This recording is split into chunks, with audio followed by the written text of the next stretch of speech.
The borough of Brooklyn is the location for the...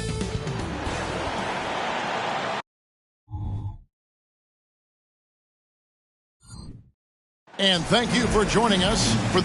And one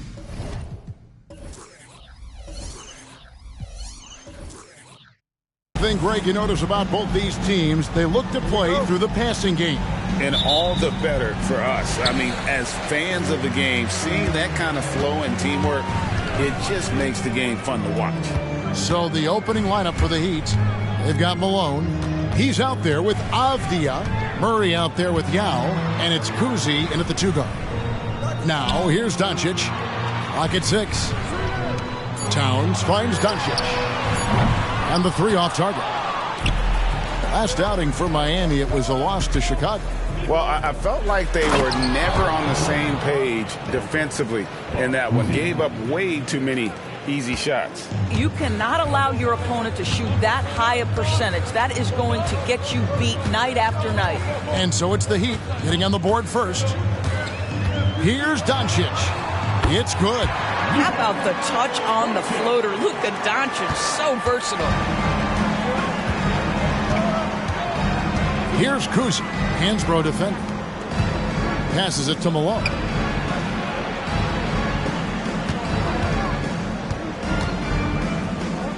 To the left wing. Avdia kicks to Malone. A 3 ball. It's deflected.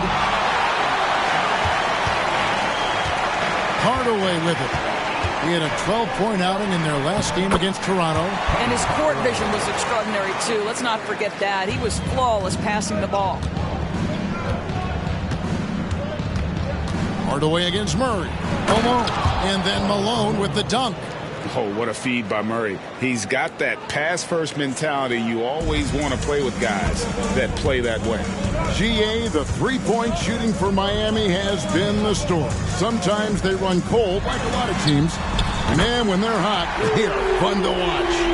A couple years back, Kevin, they led the league in percentage from long distance. Last season, one of the worst in that category until the playoffs, where they rediscovered that shooting touch. And here is Yao. After the 3-pointer from Karl Anthony Towns. Love the hustle from Towns right there, boy. Engaged defensively. Let's take a second look at that fantastic block. And an early swat like that can really set the tone. Now the shooters will be feeling his presence.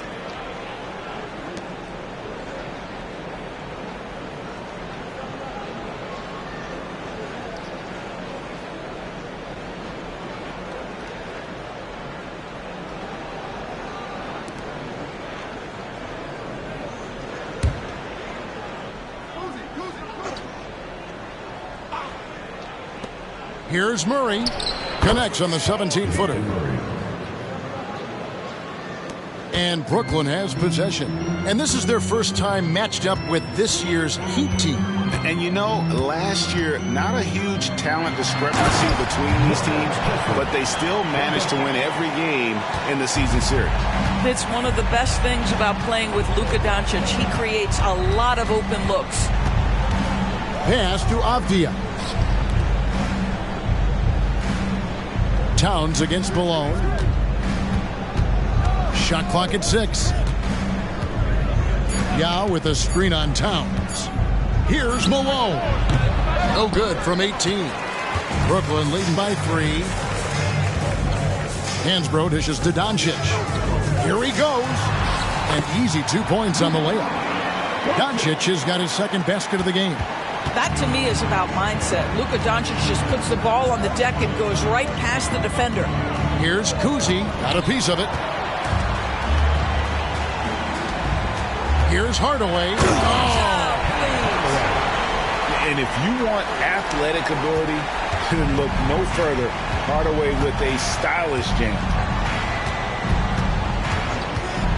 Kuzi passes to Yao. Outside for Murray. Good ball movement here by Miami. And there it is for him. Malone's got 6. Well, efficiency is everything, right? So far in this one, this guy has been on the money. Now here's Hansbrough. He's guarded closely. Kessler passes to Hansbrough. Towns wide open. And the Nets another three. Oh, great ball movement there. The Heat trail by 8. Now Murray. Last time out he had 14 points. Here's Malone. And Malone with the stuff. Oh, the D is at fault there. You can't let Malone get that type of position inside. Hardaway passes to Towns. No good on the three. Hard to figure out how he doesn't knock that one down. No defender in sight. Hey, Greg, even by modern big man standards, Karl Anthony Towns can really shoot the three. Yeah, and the only center to win a three-point shooting contest. Towns has developed a terrific stroke, and he just shoots the ball as well as most of the guards in our league. Towns a screen on Murray. Doncic outside from past the arc. Here's Towns, and they call the foul, so a chance at the line for one more coming up. Well, that rebound right there was about nothing more than the desire of Karl Anthony Towns. And guys, let's get your take on the scoring breakdown for the Nets. And right from the jump, they've been working hard to establish themselves inside, using agility and power to get shots in the paint.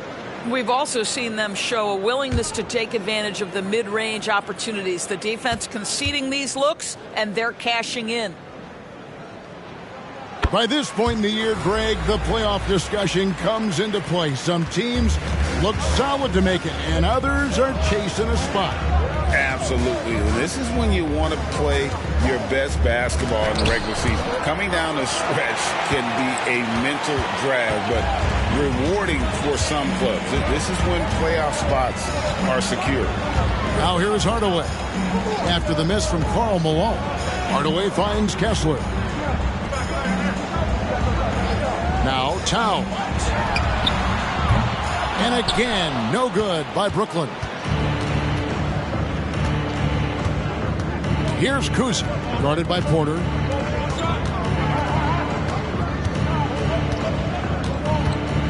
Malone in the high post. It's rebounded by Doncic. And the way he was able to reach out towards that release had an impact. Well, no question. He altered that shot, and most of the time, that's just as good as blocking it. Nice to see Porter Jr. get aggressive, not settle for a J, and take it into the defense.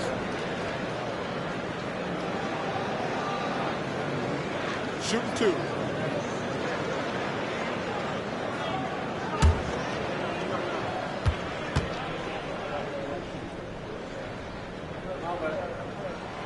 No good on that one. Boy, Brooklyn GA did all they could to assemble a championship team, and look what happened.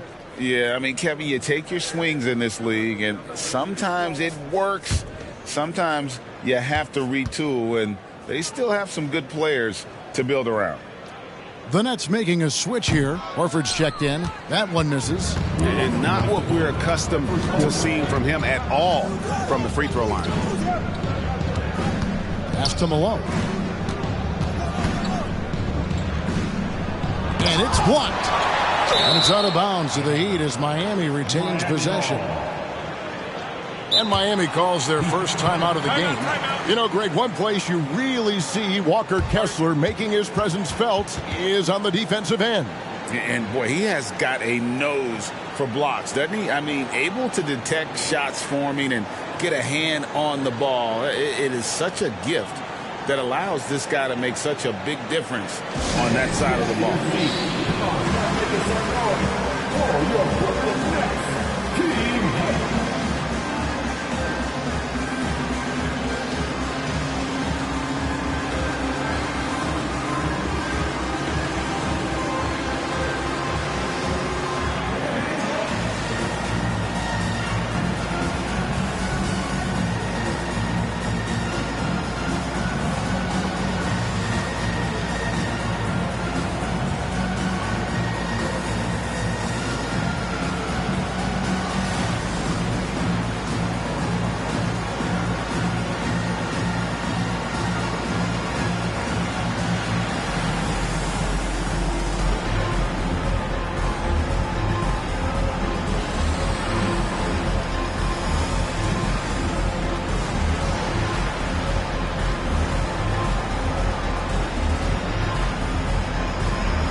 So for the Nets, Towns comes in for Al Horford. And Tari Eason subbed in for Luka Doncic. Yao checked in for the Heat. Kyle Kuzma comes in for Avdia.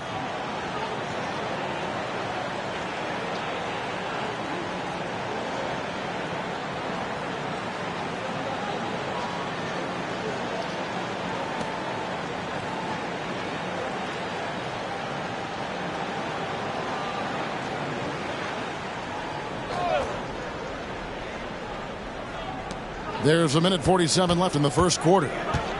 5 to shoot. Yao with a screen on Hardaway. There's the triple. Kessler with the rebound. Brooklyn leading by 7.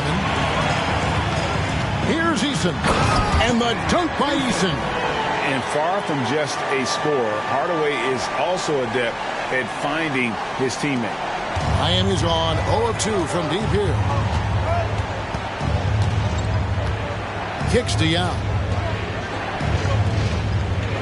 Yao with a screen on Eason. Kuzma passes to Yao. Nice pass. Led him to the rack perfectly for the layup. Yeah, Kyle Kuzma, we think of him as a scorer, but that was a tough target to miss. Wide open. Now here's Porter. He's covered closely. There's the pass to Hardaway. There's 48 seconds left in the first. He can't hit that time.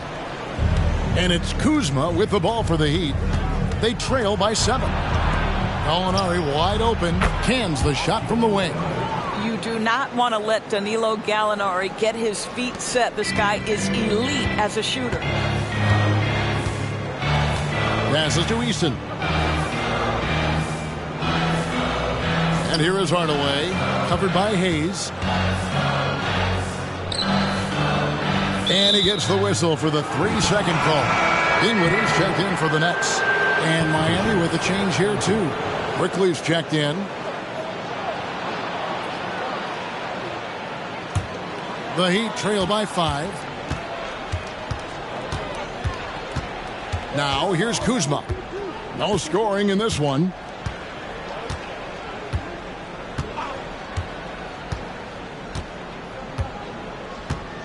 Yao with a screen on Eason. It's been all about Karl Anthony Towns for Brooklyn. He finishes with 9 points in the quarter. The D is having all sorts of problems with him. Back to the action in just a minute.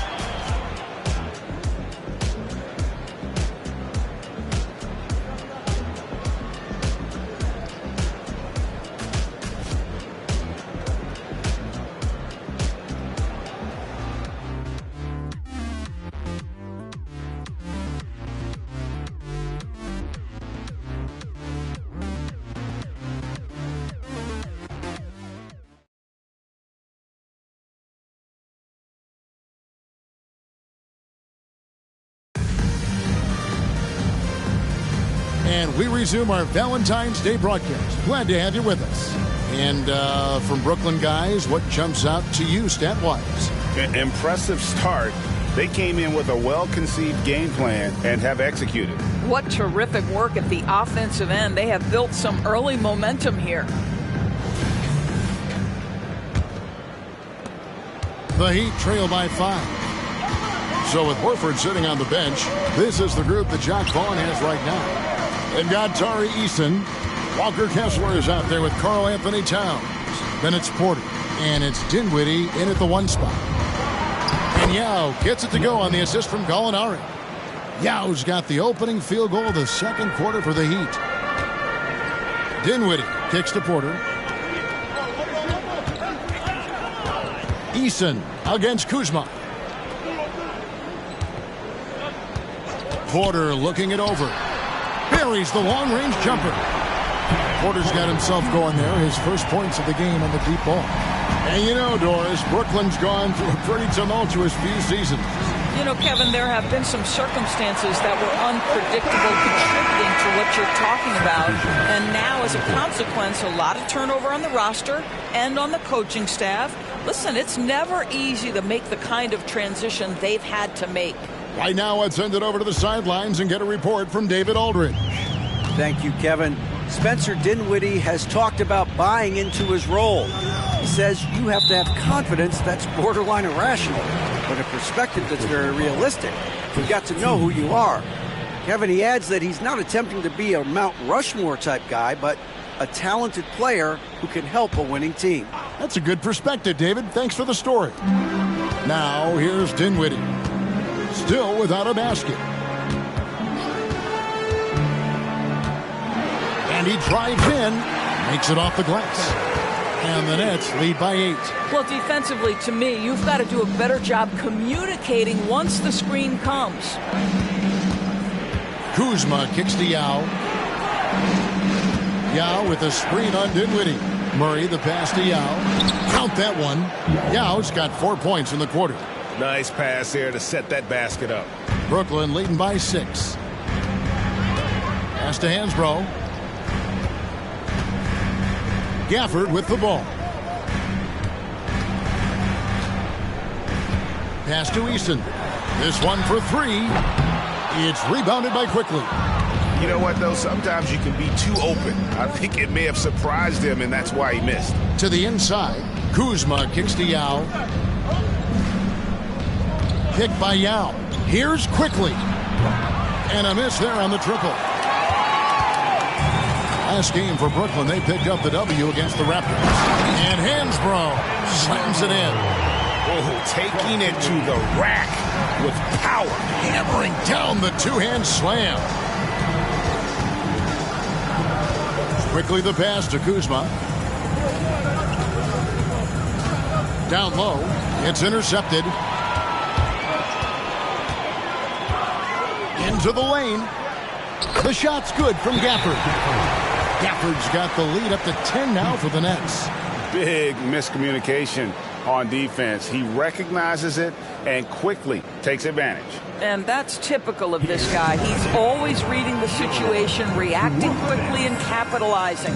Timeout called, the Heat. And as the coaches go to the clipboard to outline their strategy during the timeout, the players getting a chance to rehydrate with some Gatorade. That's key to staying fresh all the way to the final whistle. And Kevin, it really is. And every one of these players knows it. They're all making sure to stay hydrated. It's impossible to play your A game if you're not getting enough to drink, especially towards the end of games when the physical toll of a long contest really starts to add up.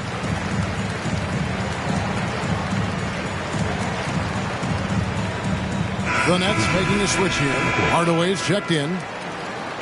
Only 5 games left in the season. Let's quickly take a look at how the playoff field is going to stack up out east. You look at the Nets. Right now they're on the outside looking in at the playoff seeds. And, of course, Miami. Not really any threat right now as their record showing a lot more losses. And right now for the Nets, they're one of those teams that hasn't quite figured it out this year. A lot of talent, a lot of heart, but nothing to put them up on that next level. You know, it's got to be frustrating for them. You can't dwell on the past. You've got to think forward, work together, and play for one another. Now here's Murray. He's certainly been a consistent piece of their offense, averaging about 14.5 points a game. The second chance effort. That is good. And the Nets' lead is cut down to just 8 points on the bucket from Yao. Hardaway against Murray. Hardaway dishes to Towns.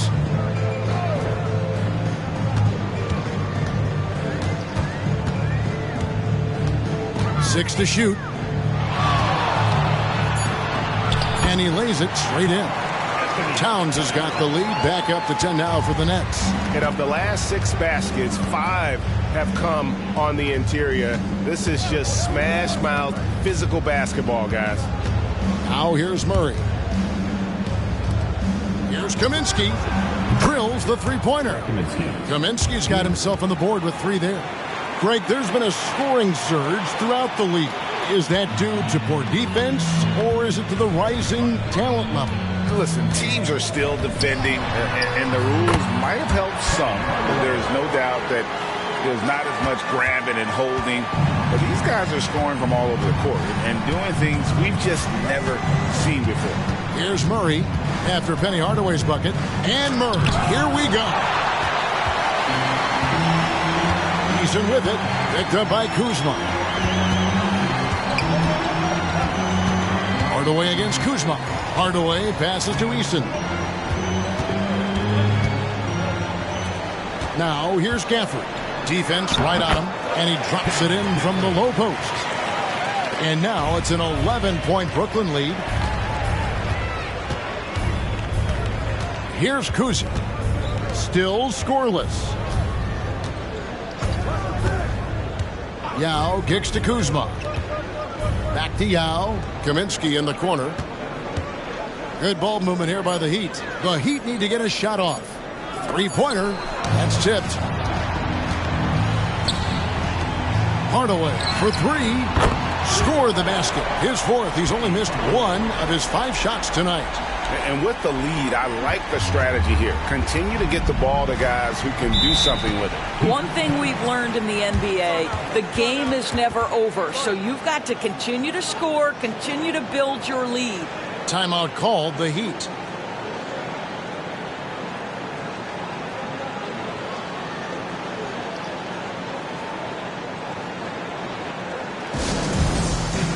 So for the Nets, Al Horford. He's checked in for Karl Anthony Towns. And Doncic is subbed in for Tari Eason.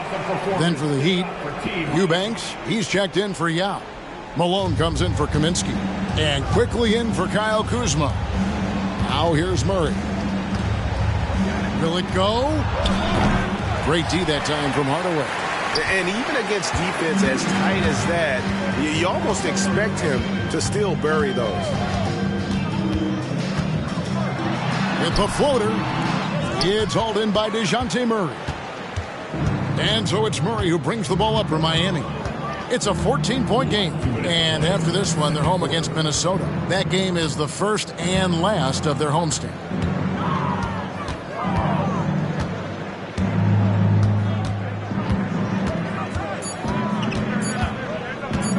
For the three. And again, it's the Heat missing. And they've only got a slight edge on the boards, but it just feels a lot bigger. Doncic outside. He lobs it up and stolen by Murray.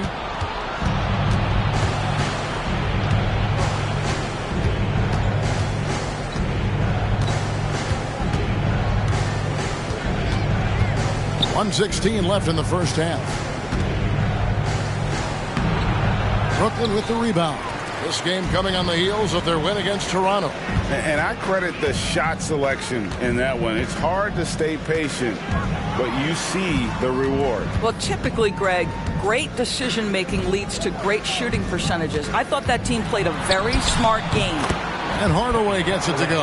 This guy is cooking right now. He is leading them on the offensive end as they remain in front here. And there's the pass to Kuzi. On the wing quickly. Passes it to Murray. To end the drought. Trains the three-pointer. Murray's got his third bucket of the night. Sometimes trailing in the game, players get sucked into trying to make that home run play. On the wing, Doncic. Over quickly. Again, the Nets for two. From that in-between range, they've been the much better team. The Heat trail by 15. There's 18 seconds left here in the second. Kuzi with the bucket. This guy reads situations so well, and he knows how to execute. Doncic against quickly. And here is Doncic beyond the arc. That shot off. And we finished one half of basketball. Nets lead by 13. And now we'll send it over to David Aldridge, who is standing by courtside. David. Thank you, David. We'll be back after halftime for the start of the second half momentarily.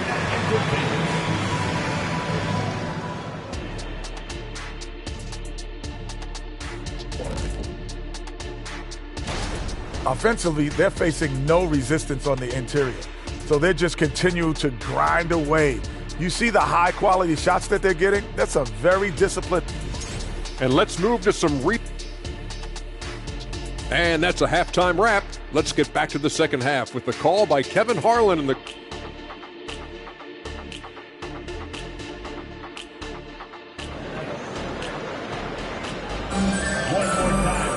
And after a very lopsided first half, we'll see if things play out a little more evenly here in the second. What a game we're seeing from Penny Hardaway. Man, how about the amount he's contributing in the scoring column through 2 quarters? He has been terrific. And one would expect that the defense made some adjustments at halftime, but he has the ability to answer right back. On the court for the Heat, Yao is out there with Malone. Then it's Avdia. Then there's Murray. And it's Kuzi in at the 2 spot. Doncic against Yao. Outside, Towns. They get the rebound. The edge on the glass is the difference. It's allowed them to build this lead. The Heat trail by 15. Kuzi passes to Malone. Malone sets the pick for Avdia. Inside. Malone down low. Defended by Towns. And for Brooklyn, they're shooting it as well as you're going to see, 67%. Here's Hardaway. And it's Miami with the rebound. Murray with it. He's got 7. Pass to Kuzi. Over Hansbrough. Kuzi can't hit. Well, an 0-for-3 start to the half. You need to pick it up and start to put some pressure on your opponent. Hardaway passes to Doncic. Good, and the assist goes to Hardaway. Hardaway's got 3 assists in the game. The defense has to know they're going to get a steady diet of three-point shooting from Luka. You must contest. Here's Murray, and he gets the whistle. 2 free throws coming up. Yeah, the defender all over. This is his first free throw of the game.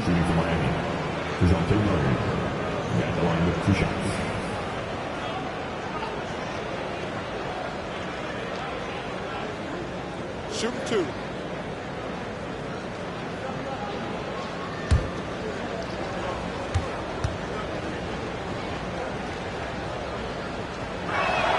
First free throw is good. And you know, one look at Murray's game, and you can tell he's been well coached over the course of his career. His awareness, his work ethic, this guy is just always bringing it.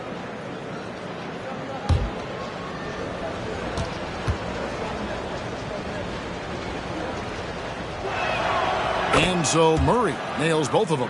You want to contest this guy's shot, but you absolutely don't want to send him to the line. He will make you pay. Hardaway passes to Doncic. Now Kessler. Towns with it.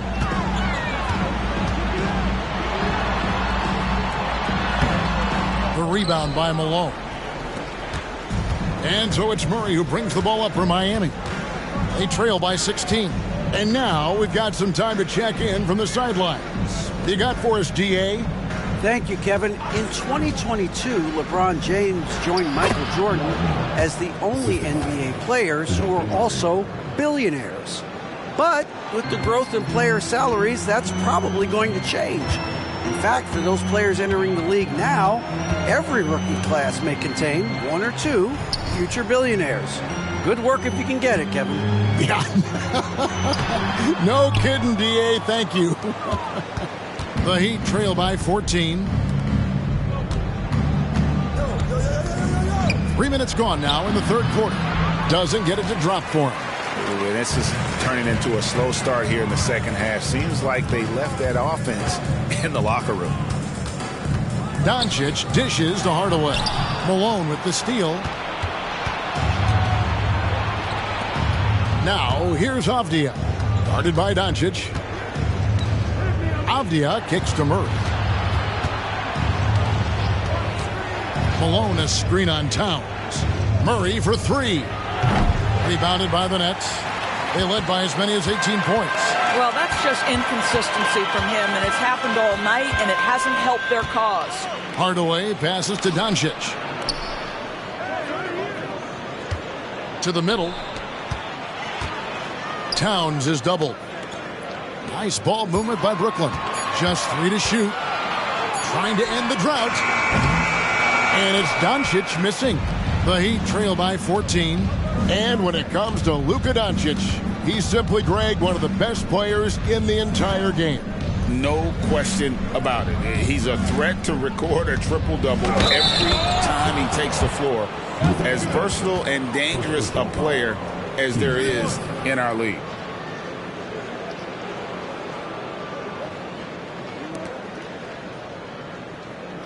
And a closer look here at the hustle stats for Brooklyn. Great job by this team closing out, blocking a bunch of shots, and just a tremendous effort defensively.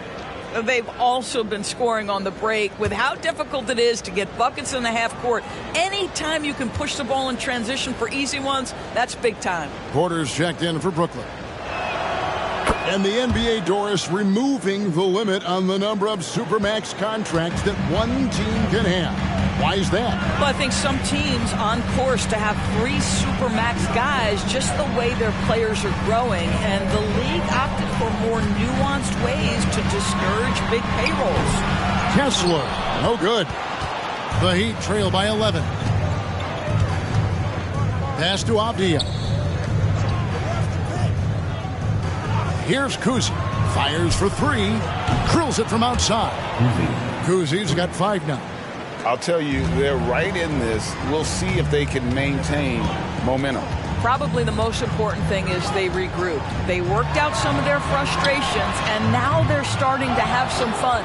Boy, a tough go for him in this quarter. You can see how desperately he wants to get things started. He just can't make a shot. Terrific assist, a nice finish. Solid play all around.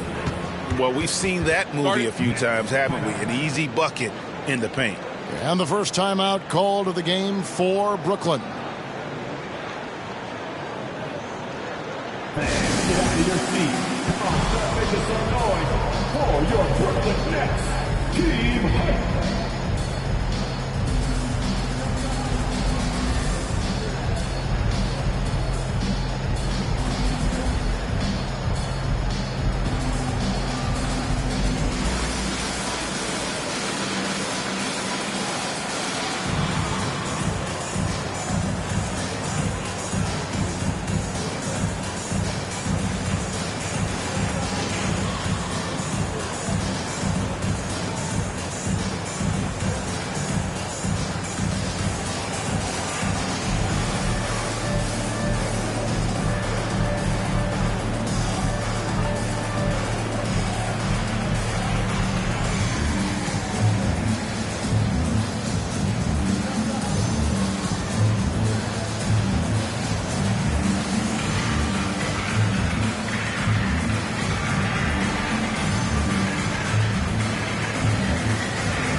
Why don't we take a chance now to see which teams have been the NBA's highest scoring squads this month?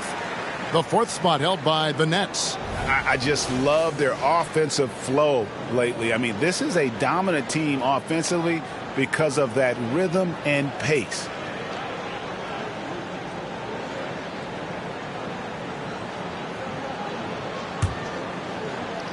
So it's Brooklyn now. They led by as many as 18 points. That'll be the first half of a 2-game trip. Hardaway with it. He's on him. And Hardaway gets it to go. Hardaway's got 13. And with that basket right there, it brings an end to that 12-0 run by the Heat. Yao with a screen on Porter. Kuzi passes to Hayes. It's tipped. And it's out of bounds. The Heat able to retain possession here. And we got to take a second look to admire that outstanding block. And big defensive plays like that will help them stay in control of this one.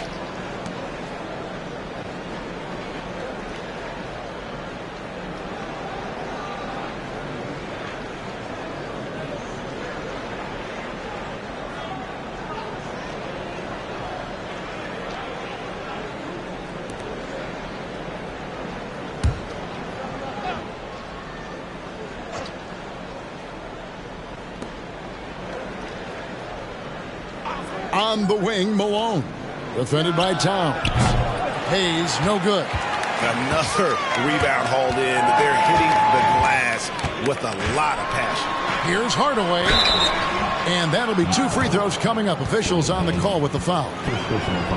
It's going to go on Killian Hayes.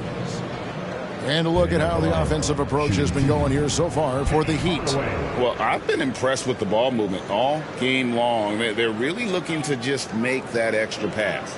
I think the other thing we're seeing tonight is the floor spacing of this team. Boy, they are shooting the cover off the basketball all game.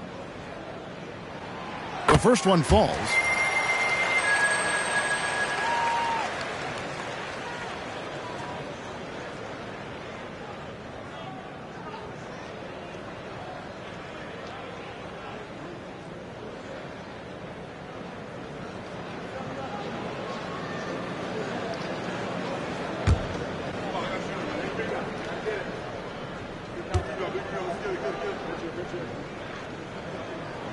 And so he hits both. The Heat trail by 10. Here's Kuzi. He has 7. Yao draws the double. And the wide open shot from Avdia. And it's off from three-point range.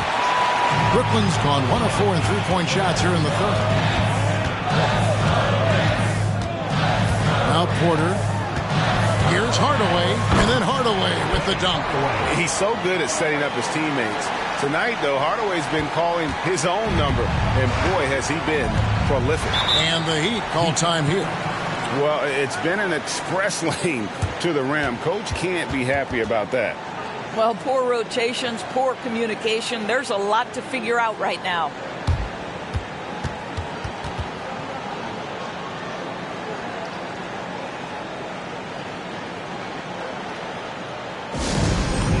To get excited and get loud. Here they are. Team.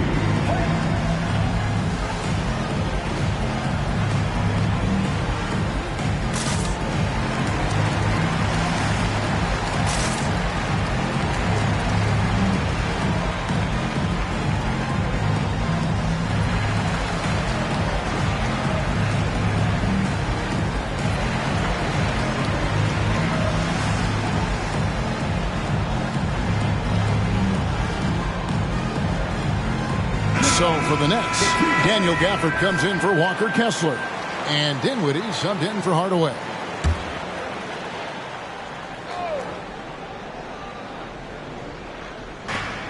.136 left to play in the third. The pass to Quickly. From deep. It's rebounded by Doncic. And with the success they've had rebounding the basketball, they're right where you'd expect them to be, firmly in the driver's seat. Porter against Quickly. Porter kicks to Dinwiddie. Towns sets the pick for Dinwiddie. Just 4 to shoot. The Nets need to get a shot off here. And here's Doncic from the arc. He needs to look to try to drive inside and get going. That outside shot is simply not there. Hayes the pass to Kuzma to the paint. Yao draws the double. Yao with a screen on Dinwiddie. Back to Hayes. Misses and the dry spell continues. Well, defensively, if you allow him to get this close, you're playing with fire. He just happened to miss that one. On its way from Dinwiddie for 2. Another one falls for Brooklyn. They could use a big shot here to get this offense going. Too many empty possessions. Right now, they need a basket. Here's Malone. Good on the bucket. Malone's got 10 points in the game. Well, the problem is they haven't gotten production from any other spot. But right now, this guy is cooking. Doncic against Kuzma. Doncic feeling it out.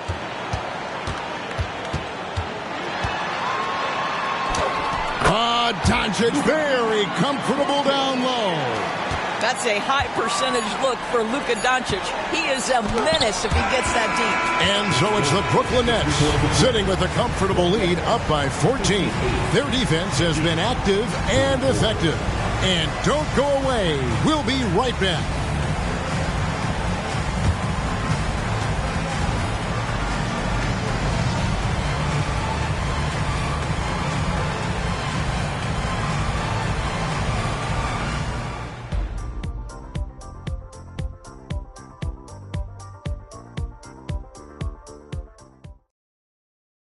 Let's listen in on what Eric Spoelstra had to say to his team.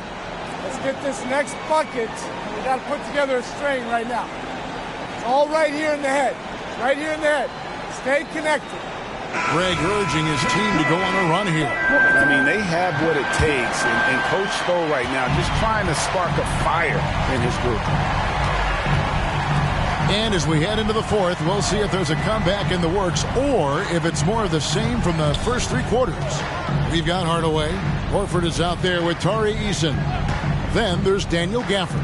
And it's Hansbrough in at the two-guard spot. So that's the lineup for Brooklyn. And there's a pattern starting to take shape here. They're working it inside and getting good shots from close range. Pass to Eubanks.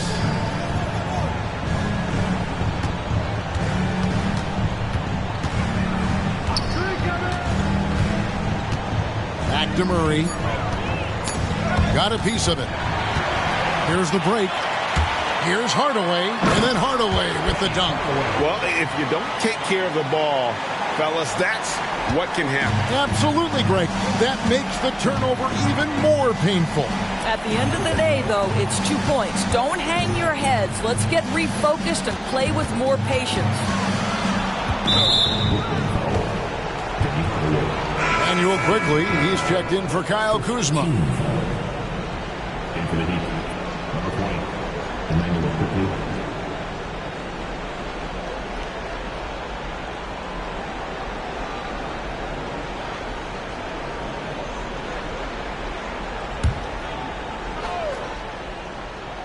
A few possessions into the fourth quarter, just over a minute played. +8 in the rebound differential. One more reason why they're in control. Hansbrough finds Hardaway. Inside, Gafford. And Gafford throws it down. And he might be small for a center, but boy, can he jump out of the building. Here's Kuzma. Hansbrough defending. And the officials will call the illegal screen right there. Here's what Miami has lined up on their schedule. On Friday, they'll be facing Joel Embiid and the Minnesota Timberwolves. Then on Wednesday, they'll tip off a road trip in New York where they'll take on the Knicks. And looking at the Suns matchup, that's a contest that could easily go either way. Small mistakes could be the difference, and both teams will need to be at their best. Marcus Morris is checked in for Daniel Gafford.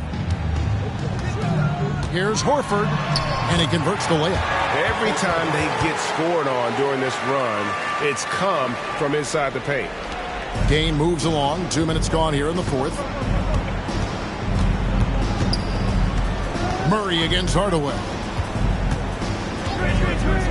To end the run, and it's sent back by Horford. Well, this guy is a consistent shot block threat. Out Horford twice on the pipes. Gallinari with the steal. Down low. Basket is good. He'll get a chance for one more at the line.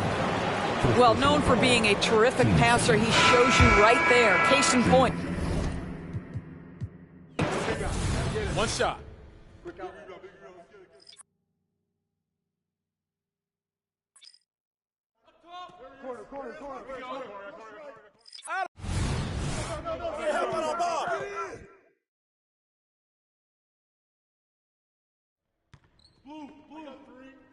Hey, stay right here.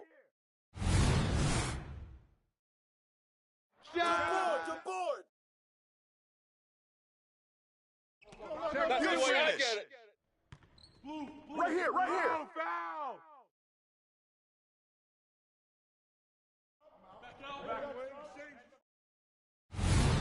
Hold on, line. Get out of the way. Shooter, no. Go, go, go, go, go. Go.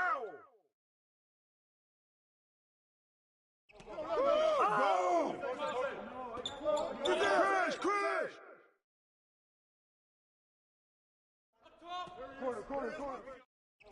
Get on Kusi! Get on Kusi! Timeout.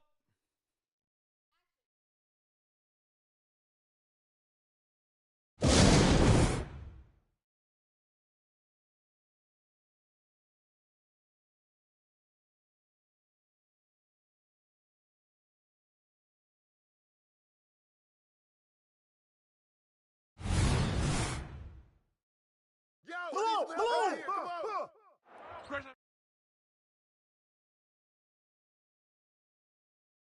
Yo, man, dodge it. Give it up. Hey, don't bust that. Gotta be a playmaker, man. Oh, for sure. Come on, fella.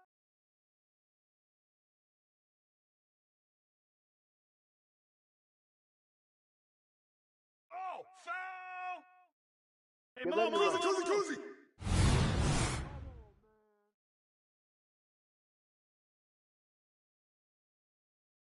Hey, how about a Hardaway? Don't do too much.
Thanks for spending Valentine's Day with us. We've got, well, at least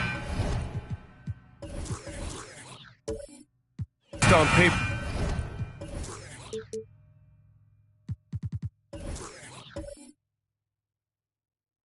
This one appears to be lopsided.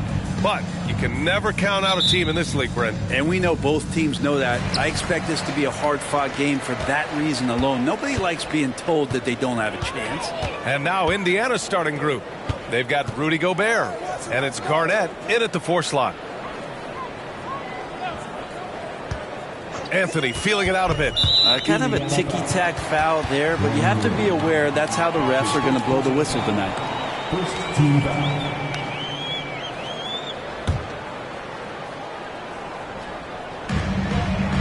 Abdul-Jabbar passes to Murray. Here's Ewing. And he buries his first look. Yeah, here's a list of things I don't want to do, and right at the top is guard that guy. Pass to Kirilenko. There's the 3. Knocks down the triple. He's consistent from out there, especially when you give him that kind of room. Here's Abdul-Jabbar. Outside Carter. Here's Ewing. They look to him to score consistently, averaging around 13.5 a game. I mean, what do you expect when you give him the clear look? That's just too easy. No, he's automatic from the mid-range, and the defense knows that. It's a mistake to give up a shot like that. Now here's Gobert. Count the basket. As soon as Wade looks up and sees his teammate all alone, simple pass, throws it ahead, uncontested jet. And talk about a team that's known for being unselfish, the Indiana Pacers. Yeah, you know, B.A., it's part of their core philosophy. Keep the ball moving, keep everyone involved and engaged. Here's Wade. So versatile on offense, averaging around 23.5 points per contest. Gobert passes to Wade. Here's Kirilenko. Pass to Garnett. Soft touch off the glass. And this is something Brooks must continue focusing on. When he sets up guys, team chemistry improves. Anthony outside. Here's Ewing, and he was fouled while in the act of shooting, so he'll take 2 free throws. And even from where we're sitting, you could clearly tell it was a foul. Grant, when teams come to play the Denver Nuggets, it's not just another regular game in a normal city. Yeah, I mean, the altitude of the mile-high city is an adjustment for many players, B.A. Even if some guys say it doesn't affect them, don't let them fool you. It takes some getting used to. Trust me, I know.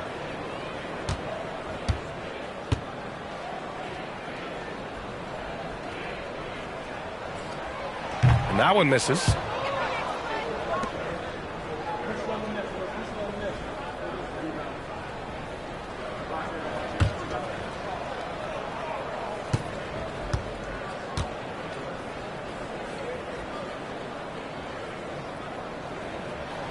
And he sinks the second.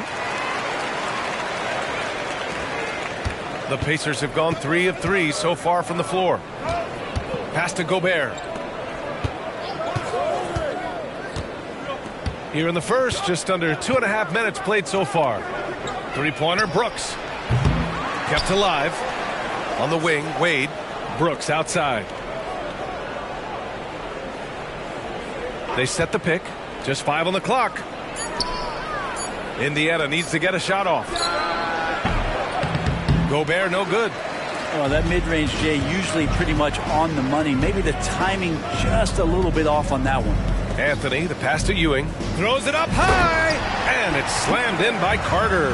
And he gives up some size inside, but makes a great adjustment on the finish. Yeah, the big man not going to slow him down from getting that deuce.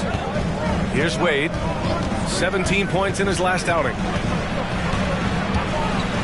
Over Anthony. Denver grabs the miss.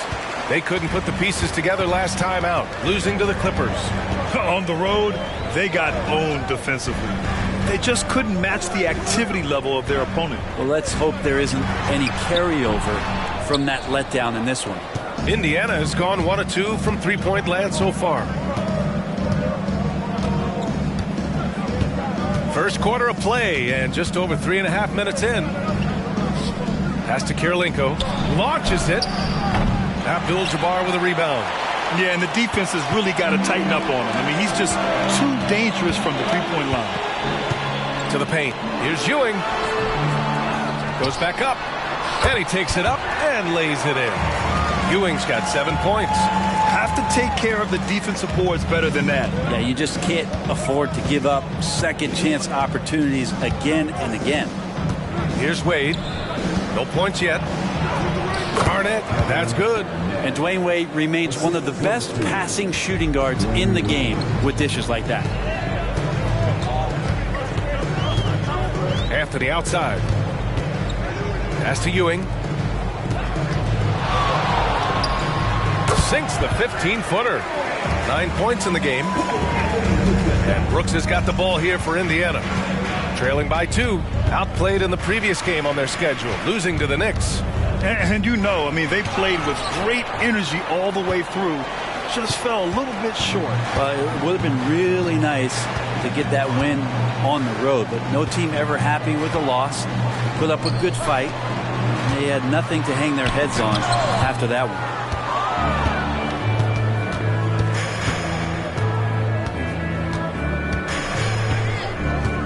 Three-pointer. And it's Ewing with a rebound. Well, the D really getting away with one there. No one on him. And that's going to be good 9 out of 10 times. Anthony, the pass to Murray. Anthony outside. Pass to Carter.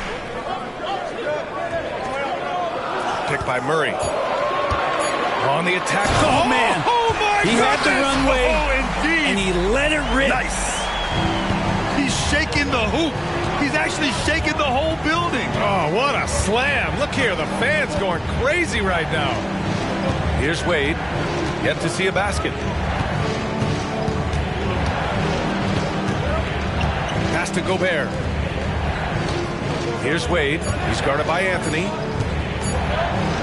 Wade, that's good. Now a timeout called by Denver. And this late in the season, Grant, would you say the adage, nobody is 100% rings true? 100%. I mean, at least that was the case for me. There's some truth in that saying, though, for everyone. Most guys might not be 100% until they get a full off-season of rest.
Smith, he's checked in for Denver.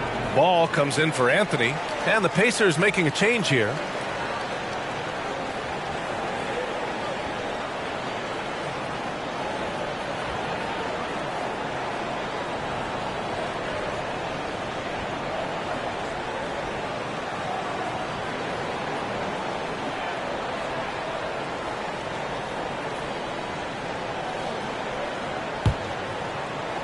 For Denver, they've got 6 of 10 attempts to fall. Ball finds Smith. Here's Carter. That one rolls around and rims out. And so far, they've had the advantage on the boards. Vassell outside. And there's 1:38 left to play in the first quarter. Wade, that's good. They keep capturing the lead, then giving it back. We'll see if they can hold on to it this time. Well, you can tell they really want to increase this lead. They can't keep letting them take it from them. Now here's Carter. He had a 15-point outing in their last game against the Clippers. His touches left him in this quarter. Nowhere close to the kind of output they need from him. Here's Pajemski. Vassell outside. No good with the triple. And I'm surprised that didn't go down. I mean, I'm sure he is too. Pass to Murray. Here's Abdul-Jabbar. He had a 12-point outing in their last game against the Clippers in Los Angeles. Felt like he also was prepared for whatever the opposition was coming at him with. He was either contesting shots or swatting them away. Just a dominant defensive performance all the way around. So it's the Pacers now. The Nuggets getting their last shot to go. And he's going for the oop here. And it's out of bounds to Indiana. Nice deflection there. Really trying to disrupt their offensive flow. Yeah, appreciate the work right now on the defensive end. So both teams making some changes here.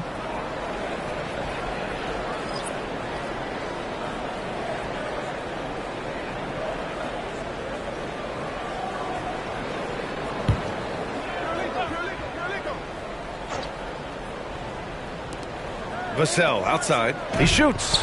And he hits the jumper. You know, he's so smooth on his catch-and-shoot jump shots. And Vassell has a natural rhythm on him, too. Ball outside. On the take. And it's in there. And the Nuggets lead by 1. And, guys, the way this defense is getting manhandled down low, you have to wonder if they're at 100% right now. Out to the right wing. Jackson with a screen on ball. McConnell passes to Jackson. Hey, you can't block it. Sending him to the line could be the next best thing. First team down. Shooting for Indiana, Isaiah Jackson. Taking 2 shots.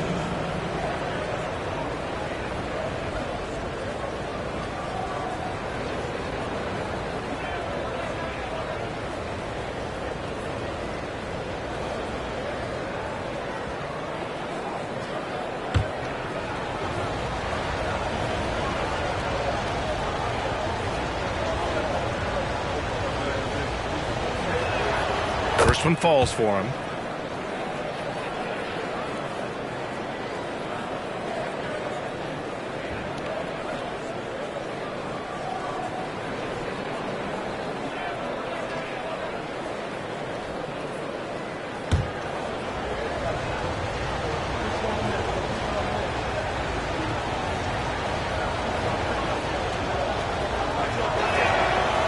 He does not get the second one. Couldn't put them in the lead, but at least does enough to tie it up. The 3 from Ball. And at the buzzer, counted. Just textbook. Kept his cool and waited for his shots. That's exactly how you want to close out the quarter, too, with some confidence. And at the end of 1, a closely contested game so far. Nuggets ahead, leading by 3. And the second quarter is on its way when we return.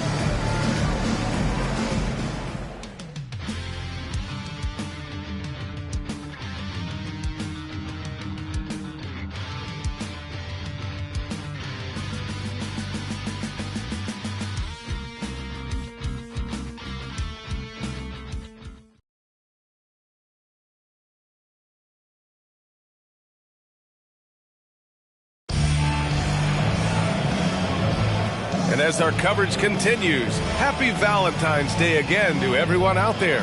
And from what you've seen from the Nuggets, what's your take so far? You can really see the strategy coming in. Get the ball into the painted area. Yeah, you don't see that all that often, getting down there and doing that much damage in a quarter. You got to respect the game plan.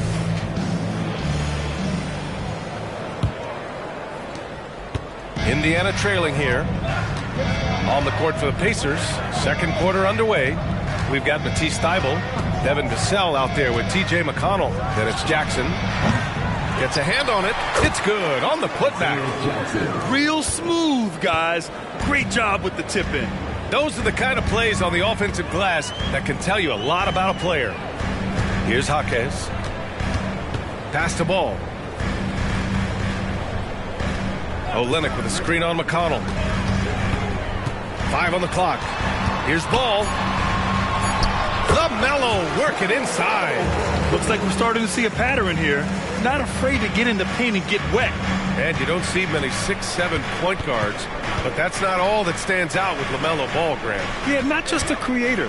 He's a creative with the artistic inspiration to make plays that most of us couldn't envision, much less accomplish. Vassell can't get it to go. Denver in the lead.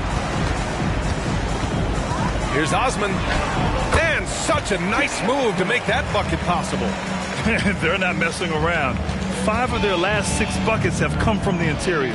Outside Thibault. Pass to Vassell.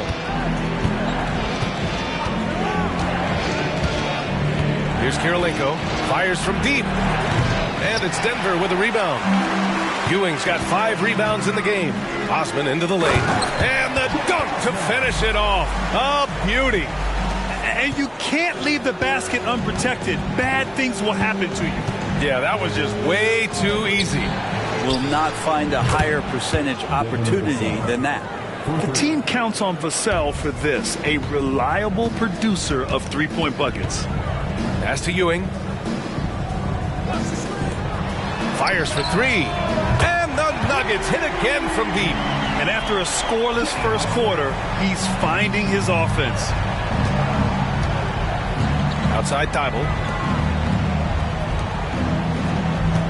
Here's Kirilenko. Right now averaging 5.5 a game. Ball with it. And it's McConnell picking him up. Ball passes to Osman. Olynyk with a screen on Thibault. Right side Olynyk. Puts up a 3. The Pacers pull it in. He didn't make them pay for that weak defense, but they just can't rely on him to miss those kind of shots. McConnell, good. Second quarter play, almost 3 minutes gone here.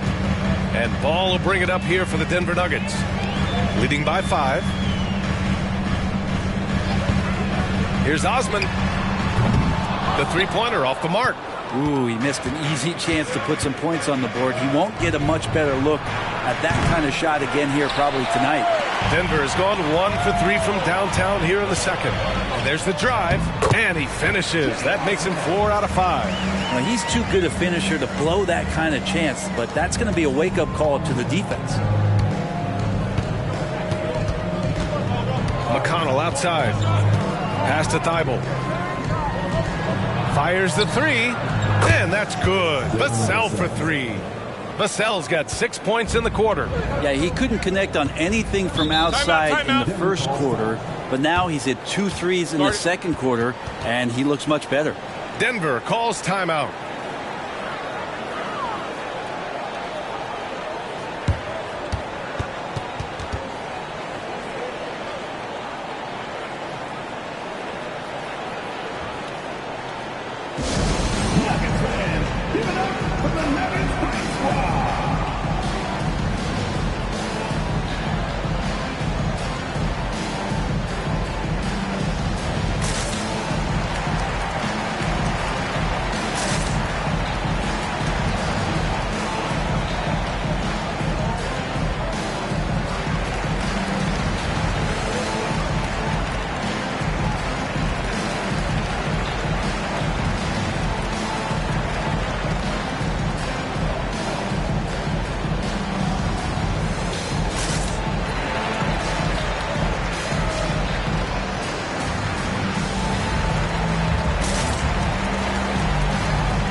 Teams deciding to change it up.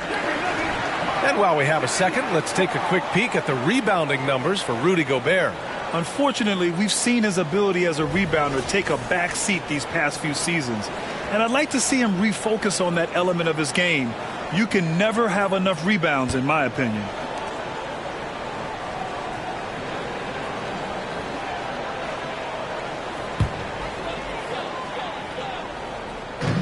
So it's Denver now. 4-point game. Here's Kirilenko. Flushes it down to finish the break. Got to give him credit for jumping on the ball and making the most at the other end. Boy, inexcusable at this point of the game. They got to be more composed in these moments. And how about the sequence in its entirety? Momentum swing, and you love the effort here.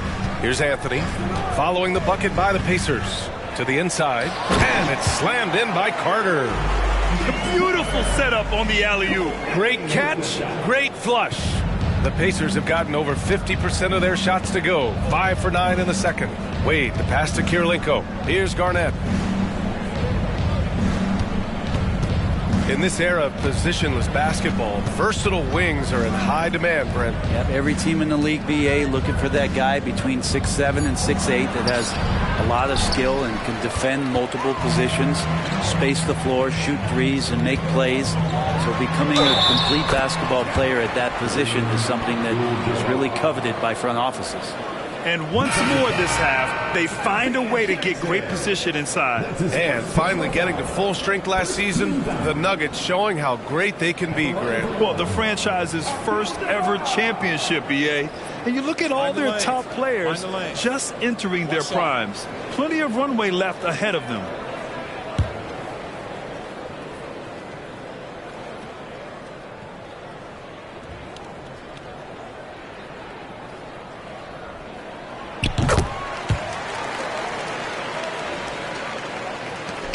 Indiana's gone 2 of 5 from distance here in the second quarter. Here's Wade. He's got 5. Brooks a screen on Anthony. Pass to Podziemski. Clock at 6.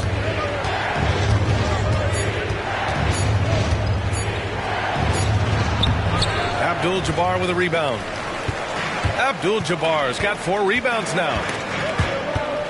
With the step back, 3-pointer, Anthony, and that's good. His first bucket of the game. And just totally relentless, only increasing the intensity level. Yeah, he's the guy that you want to go to right now, trying to put this one away. Here's Wade. Down low to end the run, and he throws it down. What a terrific lead pass. What more does Dwayne Wade have to do to impress you? Still one of the smartest players and passers off the pick-and-roll game. Anthony, the pass to Osman. Smith with a screen on Brooks. And here's Smith, who poked away.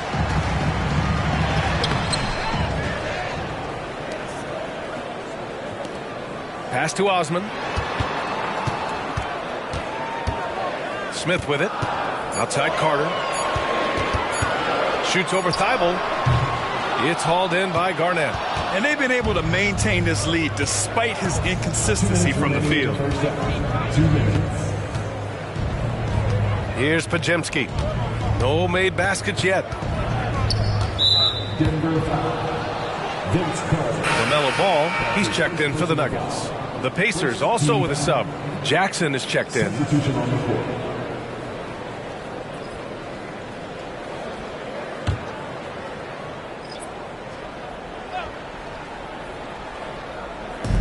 .151 left in the second period. Here's Podziemski.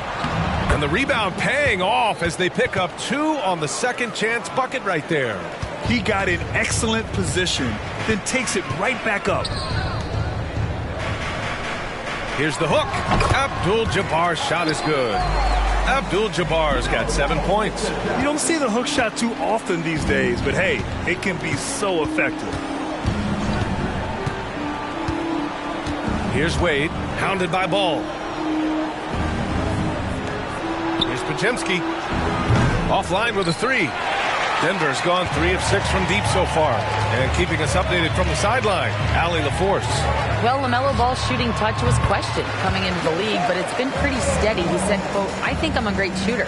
I've had it since a young age. I feel every shot I take is going to go in, and my confidence is really high." He said, "I practice these shots. It's all in the snap of the wrist and the follow-through." Brian? Very interesting. A flick of the wrist. Thanks, Allie. Good stuff. Here's Podziemski. He's checked by Carter. Podziemski's shot is good. The coaching staff would like some more shots from that range. And Ball will bring it up here for Denver. Pass to Carter. The putback. And give their offense some love. They've been the more efficient team. Yeah, that along with maintaining the pace of play right now, playing with tons of intensity. There's a 4-second difference from the shot clock and the game clock. Shoots from 12. That one falls. Give him 8 points now. They're finding ways to get the ball into the paint. 5 consecutive buckets. Ball looks over the floor. And there's the lob. Oh, got a piece of it. Stolen by Jackson. Here's Garnett. Oh, wow. Drew the contact, and that three almost went in. So he'll go to the line for 3 free throws. You know, not the smartest play a defender can make there. Shooting for Indiana, Garnett, taking 3 shots.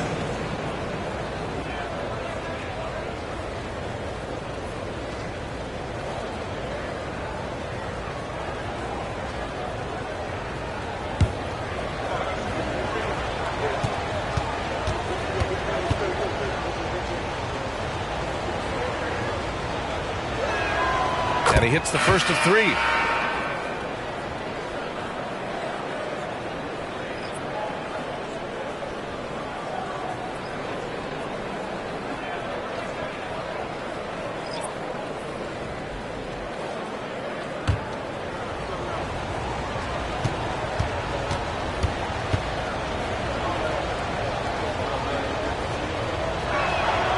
Good on the second one.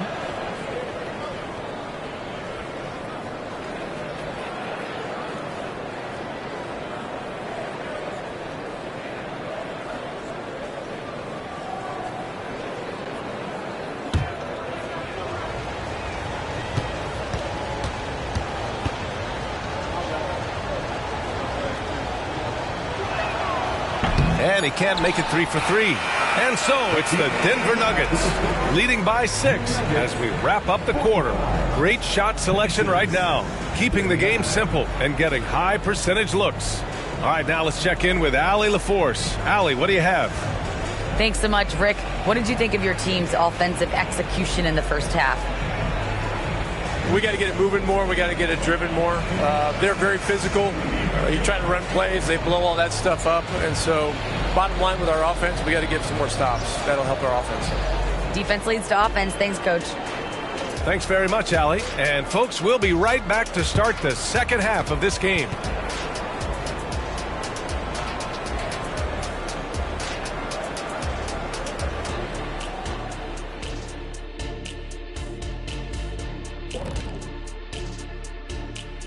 Hey, everybody. Psst. I got a secret. We're approaching the playoffs, and we are starting the show with a breakdown of the Western Conference standings. And a bit of a gear switch here. Shaq, you are currently trending online right now. Fans are demanding you try your hand at a hot dog eating contest.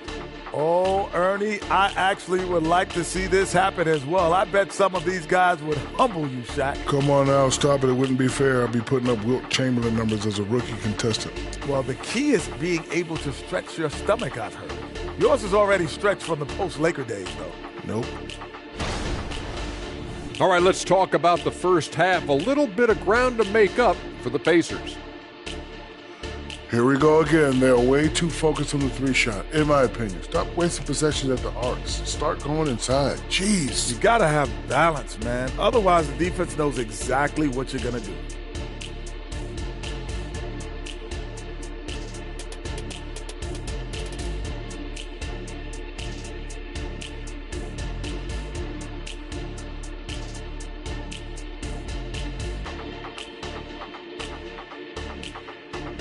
Thanks for tuning in. Now we head back to Brian Anderson for the start of the third quarter.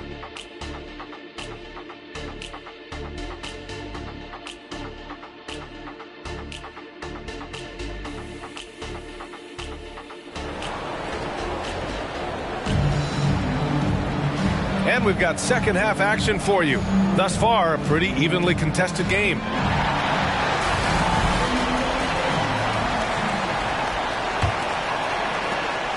Indiana trailing here. We've got Cole Anthony, and it's Murray in at the 3, the small forward. That's the group on the floor for Denver. Kirilenko, no good. Oh, love the intensity in which they're hitting the boards. Pass to Anthony. Here's Ewing. Left side, Carter. Now here's Anthony. 6 to shoot. Let's go with a 3. Brooks with the rebound. The Pacers shooting about 48% from the floor. Pretty good. Here's Kirilenko.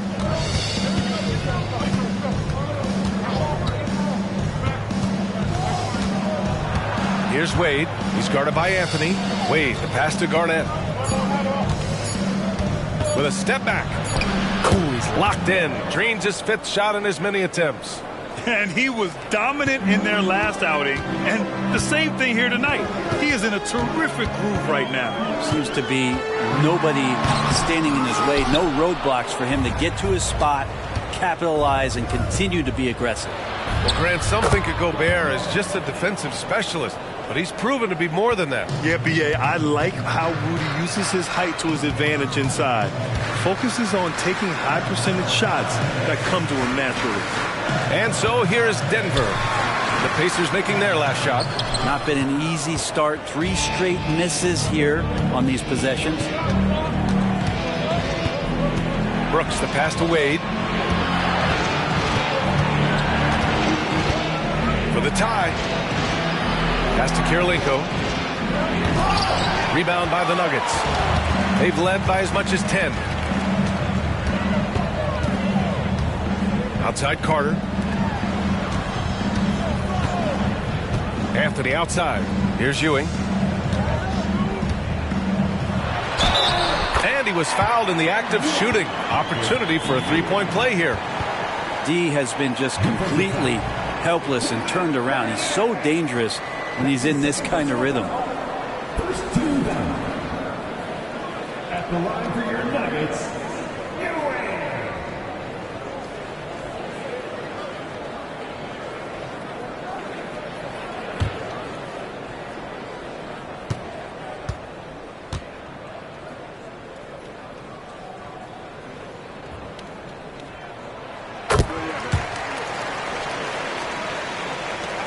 The Pacers have gotten 2 of 4 shots to go since the break.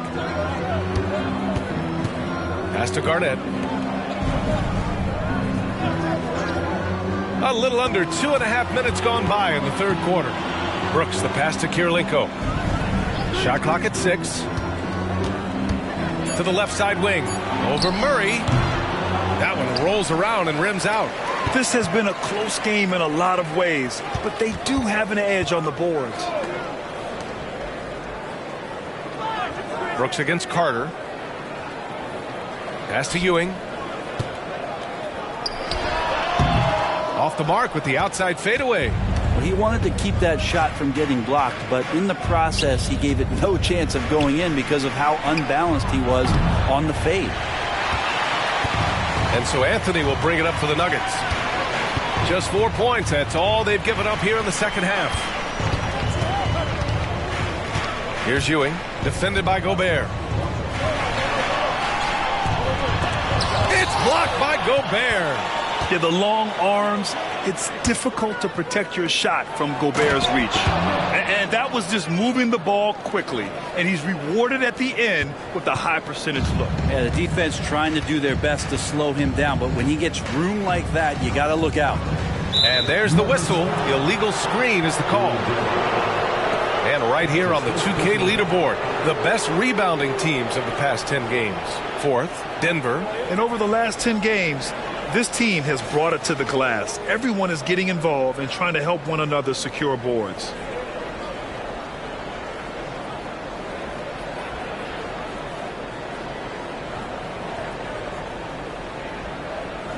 Indiana calls timeout. Let's give Coach credit. He's trying to find a way to squeeze the most out of every possession. Got to feel good as a coach if you make all those adjustments, pull the right strings. That's what they love to do.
The Pacers have gone 3 of 7 here in this third quarter. Here's Wade. He's guarded by Anthony. Pass to Brooks. Here's Wade. He's got 5. Gobert with a screen on Anthony. Here's Wade. It's deflected. Now here's Anthony. And he's going for the lob. And the lead increases on a crazy offensive sequence. Man, the dunk alone would have been incredible, let alone the fact that it came off a pinpoint pass. Pass to Garnett. Here's Wade. Here's Garnett. Here's Wade. Over Anthony. Wade, that's good. Wade's got his 3rd bucket of the night. Sensational handles from Wade there. He puts the defense on skates, helping him open up the clean look at the basket. A moment to hear from Allie LaForce. Indiana's a team on the rise. Coach Rick Carlisle said this is a new era of Pacers basketball, a direction of youth and of going all in on a group of guys that are young, talented, and extremely high character and tremendous upside. Brian, a lot to be excited about. No question. Absolutely. Thanks, Allie.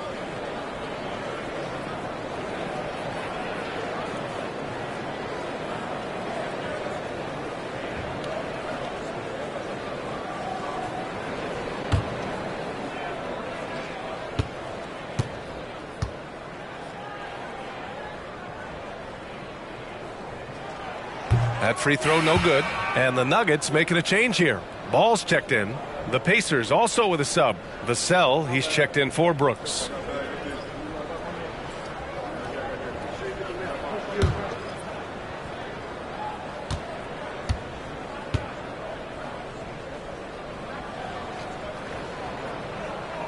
And the second free throw is good.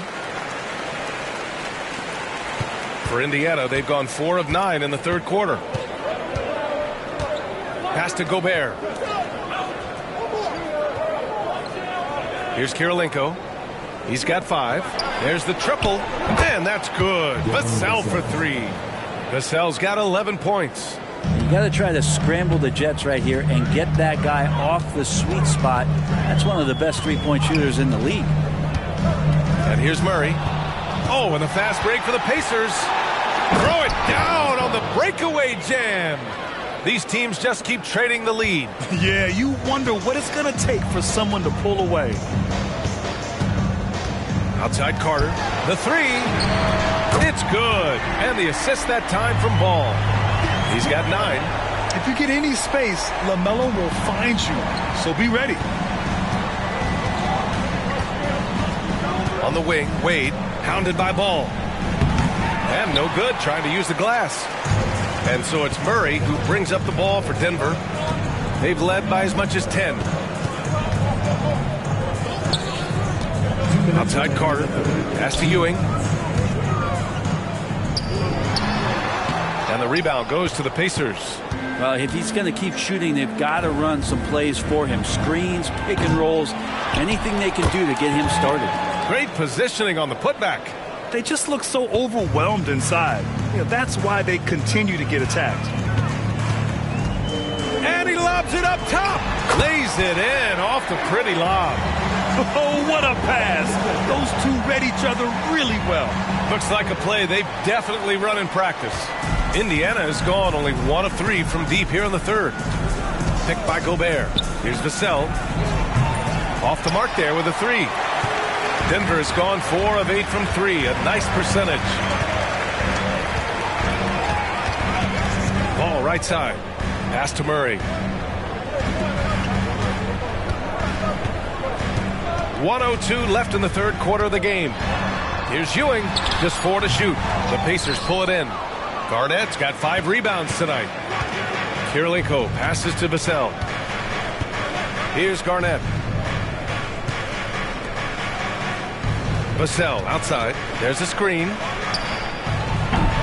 No good on the 3. Denver in the lead. And here's Murray. He's scoreless.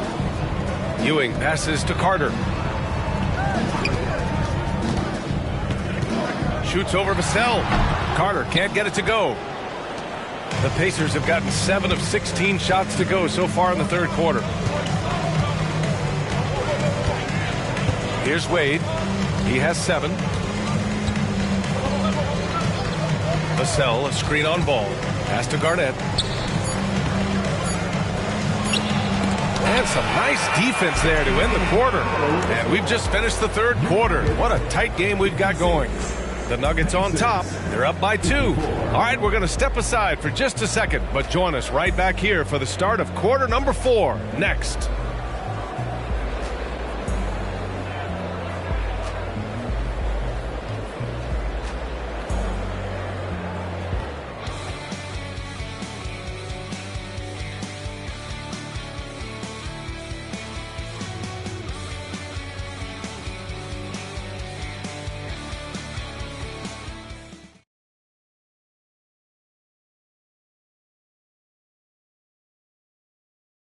Rick Carlisle had some advice for his team. Let's hear what he had to say. Hey, look, you can score, but we're getting seduced into a shot trade with these guys. We don't want to do that, all right? And both teams are clicking right now. But Coach Carlisle knows that defense will be crucial if they want to win this game. Spot on. If they get a few stops, they'll be in great shape. We've reached the fourth quarter in what has been a very competitive game. Should be an exciting finish. And a look at the 5 for the Pacers to start the fourth quarter. They've got Dillon Brooks. T.J. McConnell is out there with Devin Vassell. Then it's Jackson. And it's Garnett in at the power forward position. Here's Vassell following the score by Denver. Pass to Brooks. Fires the 3. Nails it from 3. Brooks has got his first 3 points of the game. And he's much more comfortable shooting off a pass. Brooks with a nice shot. Carter, the pass to Olynyk. Now Anthony. Smith with a screen on McConnell. Anthony with it. Jackson in his pocket. McConnell with a steal. Inside. And there's Jackson on the assist from McConnell. And the Pacers lead by 1. And a look at how the hustle game has been going for Indiana. Well, their D has been a major story tonight. I mean, those steals and putting pressure on the ball, clogging the passing lanes, impressive. And I feel like another part of tonight's game has been the hustle points, getting up and down, getting second chances, getting transition opportunities. They've been fantastic in that area.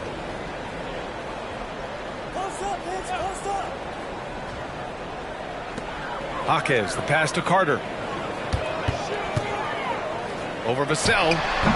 And this is Vassell's calling card. Suffocating defense. Carter can't get it to go. Brooks outside. Pass to Vassell. Here's Garnett. Guarded by Olynyk. 6 on the shot clock. Garnett no good. Great contest down low. Allowing no easy hoops is a winning approach. First team foul. Pacers substitution. Number 2. The Nuggets have gotten just 1 shot to fall out of 3 attempts in the fourth. Carter, the pass to Jaquez. Outside Carter. And that one's on target from the wing. This is the very definition of a back-and-forth contest. Yes, neither side taking its foot off the gas. I'm expecting a spectacular finish. Now here's Jackson.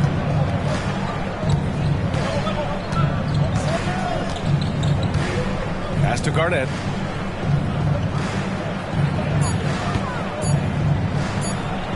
Oh, and makes it with the kiss. Garnett's got 10 points in just the second half. Smart play call to get him something at the rim. Well, taking advantage of that opportunity, it does not get any more high percentage than that one. Jaquez, the pass to Smith. And here's Anthony. To the middle. McConnell with a steal.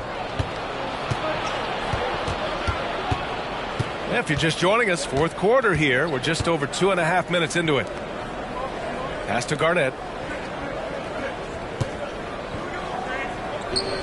McConnell outside.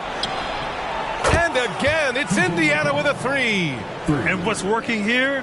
Each guy is willing to make the next pass. And it's Anthony with the ball for the Nuggets. Trailing by 4. Screen by Olynyk. Lets a 3 fly. Anthony misses. Indiana on offense. They're on a 10-2 run here. Inside. Here's Jackson. And the dunk by Jackson. Oh, nice one-handed jam there, B.A. Hey, little exclamation point. Carter, the pass to Jaquez. Back to Carter. A little over 3.5 minutes in the books now in this fourth quarter. Yep, that one goes. And that was the right decision. When you're in need of a bucket, you go to your most trusted guys.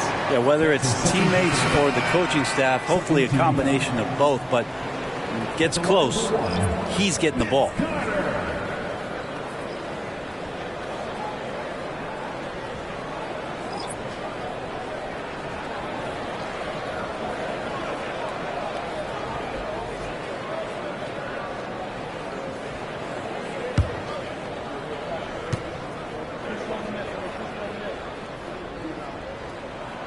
And that one falls for Carter. Fourth quarter of play, and over 3.5 minutes have gone by now. Here's Wade. Pass to McConnell. Back to Wade. Puts up a deep 3. And it's Ewing with a rebound. Ewing's got double-digit rebounds now in the game. Well, if he wants to make the defense work, he's got to start knocking down the threes. Only one so far in this game for him, and none since halftime. There's Ball with a 3. The putback. Oh, he hangs in there and cashes in on the second chance points. Huge putback. This guy plays with so much energy. I don't know anybody that goes after the boards harder. Gobert finds McConnell. Here's Wade. Yes, and it's McConnell with the assist that time. And the Pacers lead by 4. And in the second half here, they're shooting a terrific percentage from 3. Pass to Ewing. Now Murray. It's hauled in by McConnell. I know it's about defending the post and the three-point line these days, but still got to be active in the mid-range area, and the defense gets away with one there. Here's Wade. Abdul-Jabbar with a rebound. Abdul-Jabbar's got 10 rebounds here tonight. So active. Ball passes to Ewing.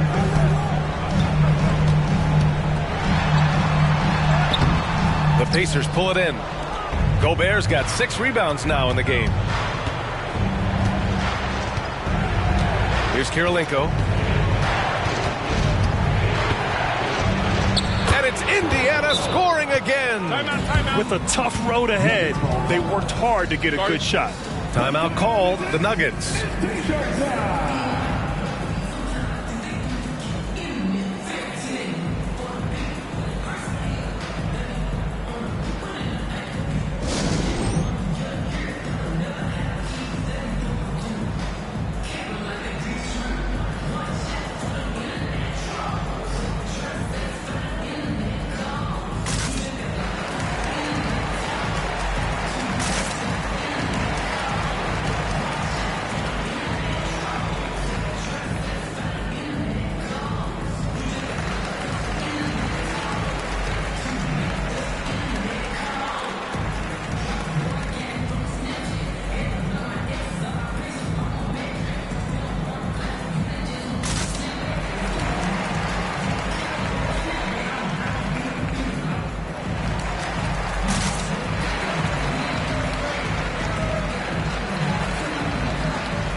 Anthony's checked in for LaMelo Ball. All right, let's check in with Allie LaForce.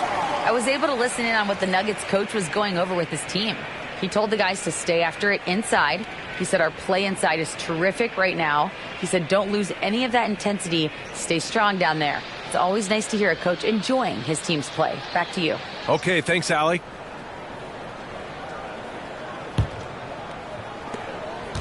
And it's Anthony with the ball for the Nuggets. 6-point game. Pass to Ewing. Shot on the wing. And again, Denver no good. He's trying to force his way into a rhythm, but that's not helping the team. Here's Kirilenko. Gobert with a screen on Anthony. Here's Wade. And that's up and in. 5 for 12 in this game. Are you surprised that Dwayne Wade is going to score that far in the paint? I'm not.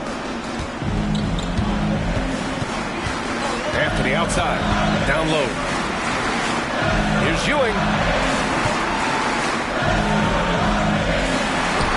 That one drops for him.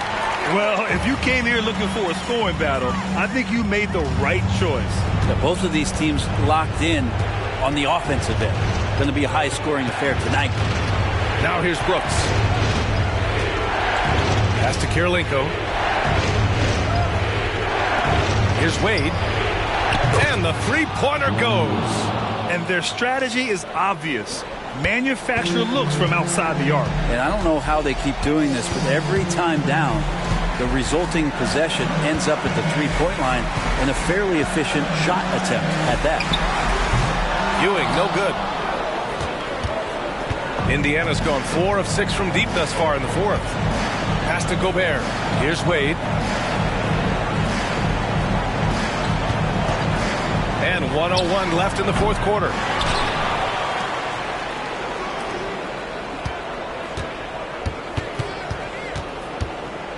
Five to shoot. Shoots a fadeaway. And it's Ewing with a rebound. They need to rally in a big way, Grant, if they want to stage a real comeback. And BA, they better do it soon because the window is definitely closing. Murray gets off the floor so fast, showing you his athleticism. Pass to Wade. 30 seconds left in the fourth quarter here. Here's Kirilenko. Here's Wade. He's guarded by Anthony. There's a screen. 4-3. And it's Denver with a rebound. Here's Ewing. Carter on the wing. The three is up. It's rebounded by Wade.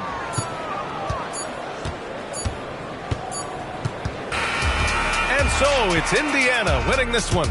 They played the villain tonight, and they played it well. Yes, they did. You know, you have two choices. You can either succumb to the hostility in this arena, or you can feed off of it and use it as motivation. They did the latter. Thank you for joining us. That'll do it for now. For Allie LaForce, Brent Barry, Grant Hill, and our entire 2K Sports crew, this is Brian Anderson signing off. Now let's check our New Balance Player of the Game.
Welcome, everybody, to another presentation of the NBA Live on 2K Sports. Along with Steve Smith and Greg Anthony, this is Kevin. Always excited.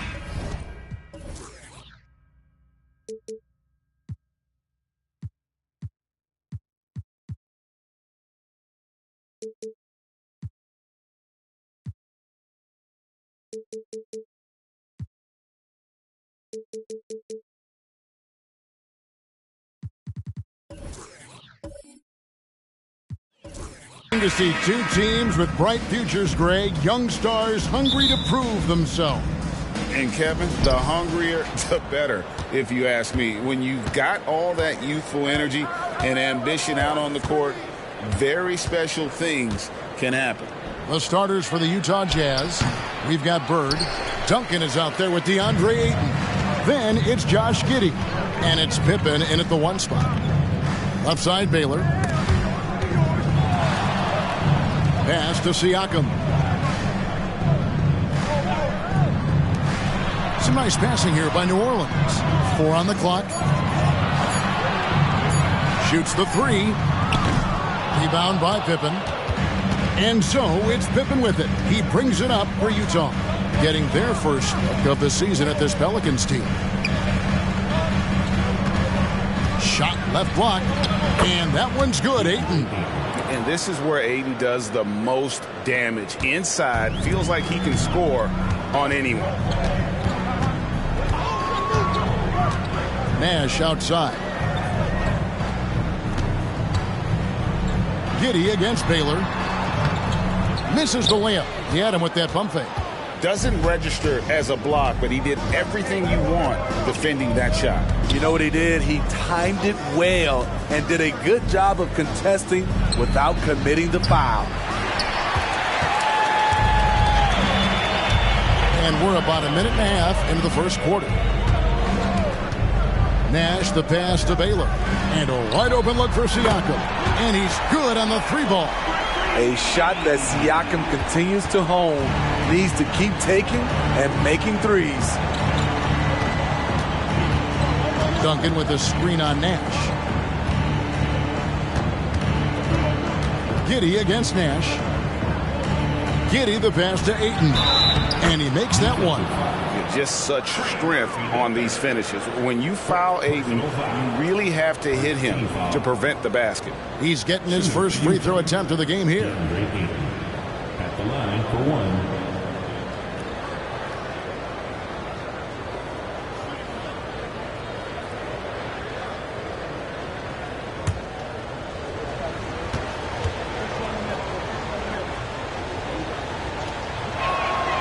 And you just have to be enticed by the skill set of Ayton. A 7'1" behemoth who plays with a lot of physicality and skill on both ends.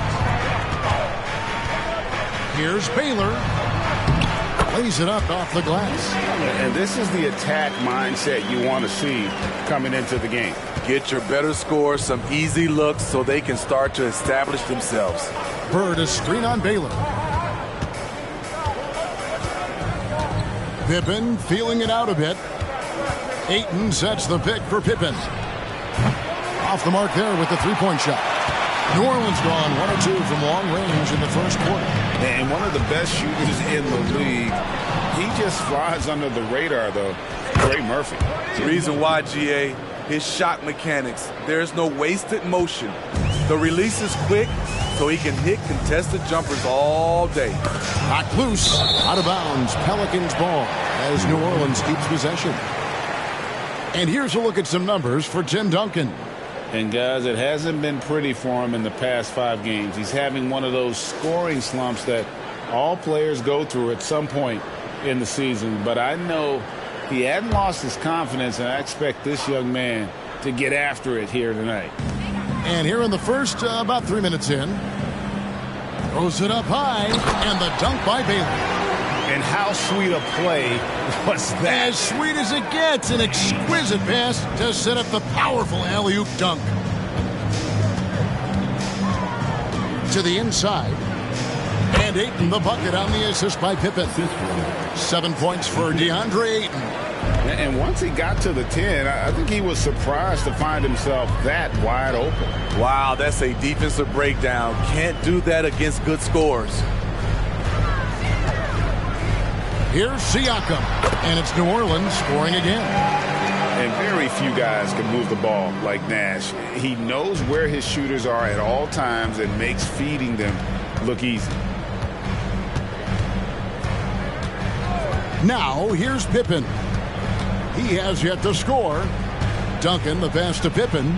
Score the basket. Nice shot after missing his first attempt. I love a big man who can pass. Great instincts. Duncan finds the open man there for the bucket. Pippen against Nash. Shoots from the block. Here's Siakam. He can't get it to go. Nice D from Duncan. Pippen kicks to Giddey. Yep, that one goes in there. And they're beginning to just flat out fall apart defensively right now, especially on the interior. Nash against Pippen. Nash the pass to Baylor. Over Giddey. The shot is good by Baylor. Baylor's got 6 points. Utah leading. Pippen with it. He's definitely a factor in their offense, averaging 12 points a game. And it's sent back by Russell. Wow. Look at the extension Russell gets there. That comes from great positioning, plus the quick jump with the wingspan. This is who you want leading that play. A sure passer with great awareness. Nash against Giddey. Here's Duncan. That one rolling around and rims out. For New Orleans, they've gone 6 of 9, shooting it well. Nash against Pippen. The pass to Siakam.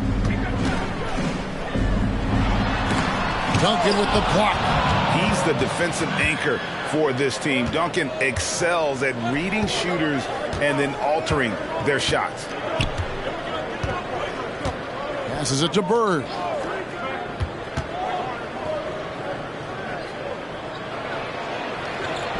It's good. He scores. That's his first basket after missing his first 2 attempts. Now 1 for 3. This is why you're trying to get him as many touches as possible. He's got the neck. Timeout is called. First of the game for the Pelicans.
Some changes for New Orleans. Lopez, he's checked in for Russell. And it's Bridges in for Trey Murphy. The Jazz also changing it up. Maxey's checked in for Josh Giddey. And it's Garland in for Pippen.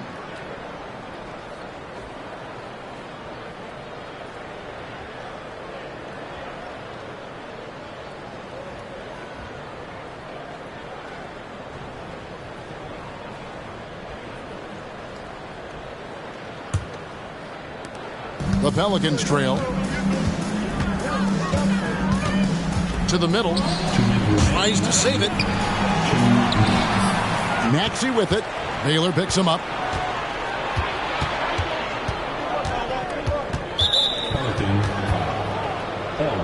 Russell, he's checked in for New Orleans. Jalen Suggs comes in for Nash. Yurtseven's checked in for the Jazz. Pippen comes in for Bird.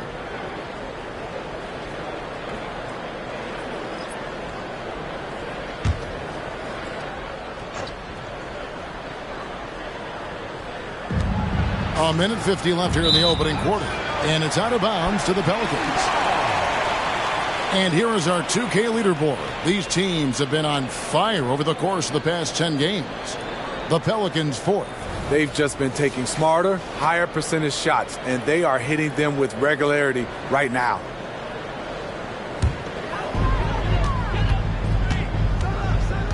Now, here's Suggs, guarded by Garland.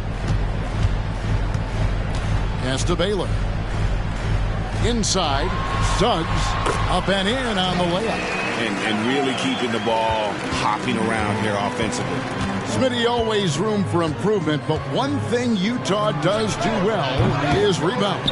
Kevin, you're so right. These guys attack the glass. They use their size to beat others to the loose balls. And doing that well sets you up for success elsewhere. And foul on the shot, so he'll get a chance at the line. And, you know, beyond all the things Baylor gives you, he's an entertainer out on the floor. The acrobatics we see, something spectacular from this guy almost every game. Take a break. Take a break. 2 shots.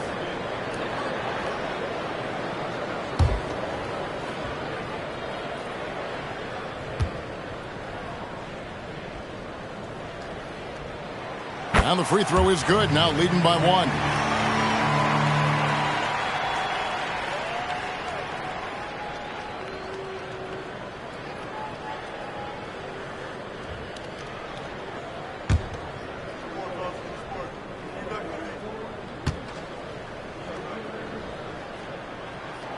And so Baylor nails both of them. And at the line, it's all about consistency with him. His routine, his stroke, it never wavers. The 3 from Garland gets the three-pointer to fall. And how about the accuracy and how deep that triple was.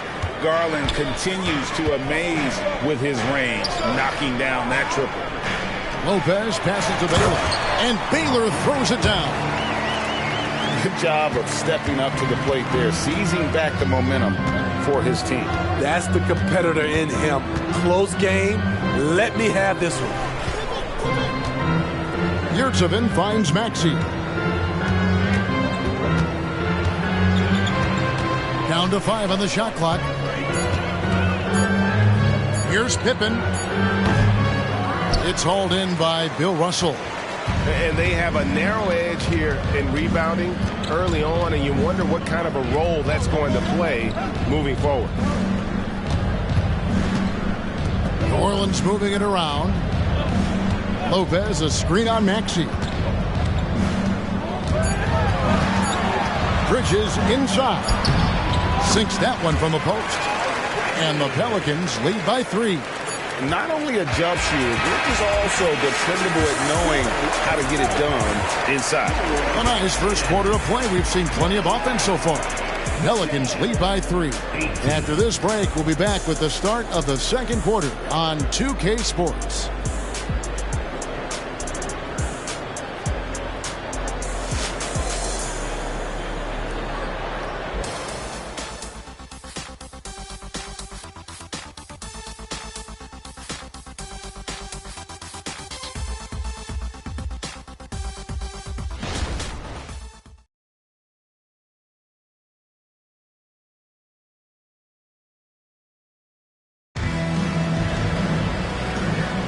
And we hope you're enjoying the game. Both teams tonight keeping things pretty even so far on the scoreboard. In a moment to look at the scoring approach in terms of where the points are coming from for the Pelicans. Right now is their passing game, and it's been on point. Doing a great job of moving it around and getting the ball to their shooters. You also have to admire how they've challenged the defense inside, getting a lot of points in the paint. Taking a look at the Jazz. Darius Garland is out there with Pippen. Then there's Tyrese Maxey. Then it's Yurtseven. And it's Jackson Davis in at the power forward. Suggs kicks to Bridges. And another 3 for New Orleans. And Steve, when a team wins or loses a few in a row, how much does that carry on to the next game? You know, Kevin, it carries on. It's depending if you're executing and playing well. Sometimes you can just lose and you feel good because you're playing the right way. But if you're losing and not playing the right way, it can carry on. Same thing for the wins. Suggs dishes to Lopez. Pass to Suggs. Bridges sets the screen for Suggs. Outside, Jones. And another 3 for New Orleans. Both teams running perimeter-oriented plays that are working. How often do we see this these days? Clubs answering each other from range. Maxey, no good. Yeah, that old adage about being too wide open, not a thing. He just missed it. And Garland comes to help. Top of the key, Russell. And the pass to Bridges. Lopez sets a screen for Bridges. Shooting foul as the whistle blows. He'll shoot 2 free throws. That one on Maxey. And the energy and athleticism of Bridges is off the charts. He is a tough cover for the defense.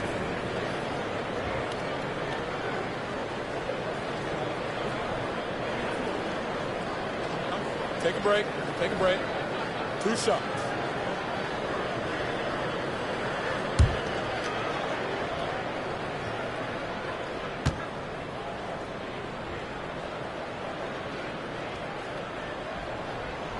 And that one falls for Bridges. I'll tell you, Bridges, you see the athleticism, the improving skill set, and the instincts are coming along. Trey Murphy's checked in for Derek Jones. And Utah also making a switch. Giddey's checked in.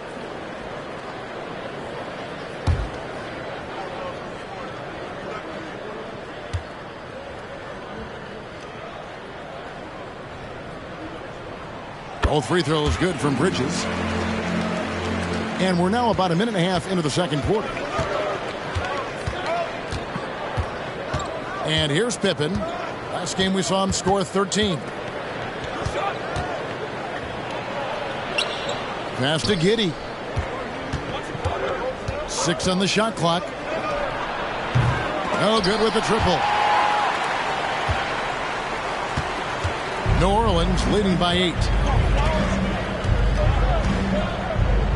Bridges outside. Stolen. In transition, here come the Jazz. And the rebound goes to the Pelicans. Huge challenge at the rim. The defender could not have played that any better. 3-pointer. It's hauled in by Jackson Davis. Here's Maxey. Up and in, off to an efficient start. 2 for 3 from the field. And they've repeatedly probed inside in the first half, guys, and it's paid off. Here in the second quarter, we've played a little over 2.5 minutes now. And he's fouled pretty hard on that shot, but he's got the chance to pick up the points at the line. It goes on Josh Giddey. For New Orleans, they have been solid at the line so far. 4 for 4. And they've shot the ball well this season in terms of their attempts, 81%. Take a break. Take a break. 2 shots.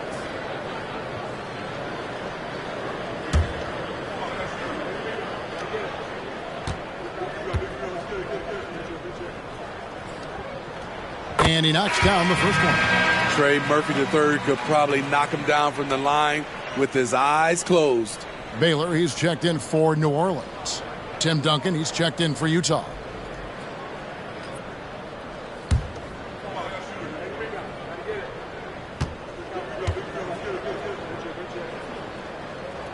Both good from the line that time.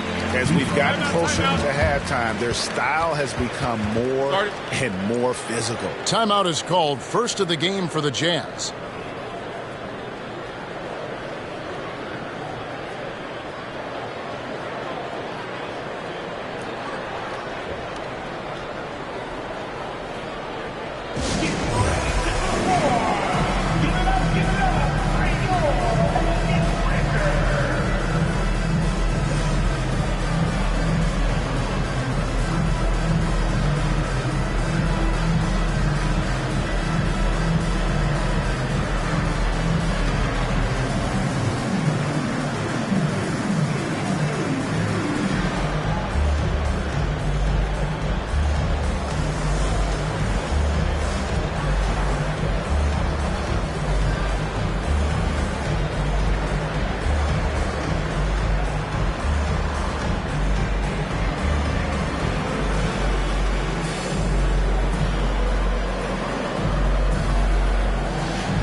Here is a list of the NBA's most adept passing teams this season. These are your assist leaders. Fifth on the list, the Pelicans. And you know, when your team has a lot of assists, it's testimony to the unselfishness, the patience, the ball movement, the player movement. They have shown all of that.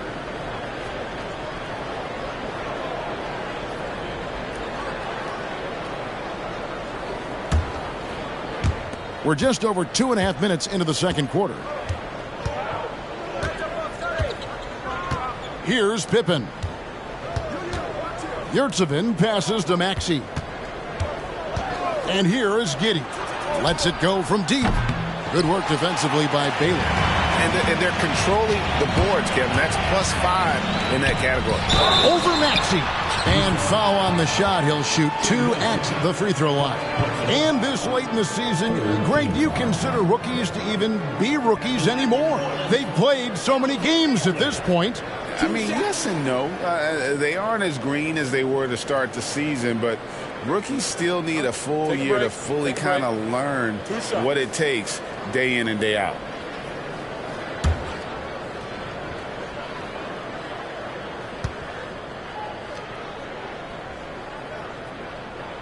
And the first one drops. And the Pelicans making a change here. Love's checked in. Garland, he's checked in for Utah.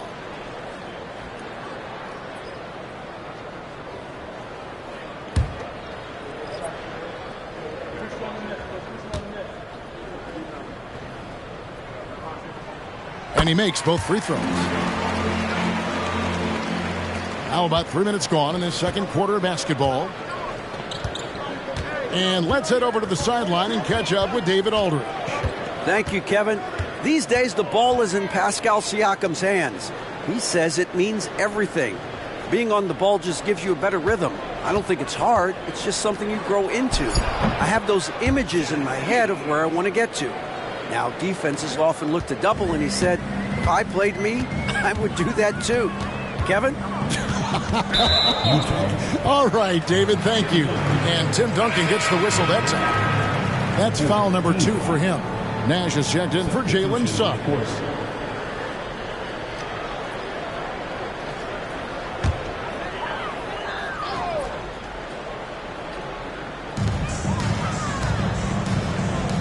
Love high post from about 19 feet. Good, and the assist goes to Nash. Nash has got 3 assists now in this one. Hand it to Kevin Love. He fights. He competes. Defense is there. Doesn't matter. Yep, it goes in, and the Pelican lead is cut down to 8 on the bucket from Scottie Pippen. And defensively, they are on their heels every time the ball comes inside. Here's Baylor, and the dunk by Baylor. How much fun would it be to play with Steve Nash? I mean, man, I know everybody who can score it or shoot it would love to be on the floor with him. The wide open look here for Garland. Off target from three-point range. They have been board dominant in this game. That's definitely been a factor in crafting this huge lead. Pass to Love. New Orleans moving it around. Here's Baylor. Again, the Pelicans score. That's their 3rd straight make off an assist. And so it's Pippen with it. He brings it up for Utah. A 12-point game.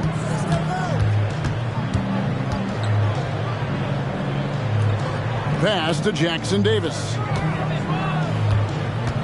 Giddey with it. 4 on the shot clock.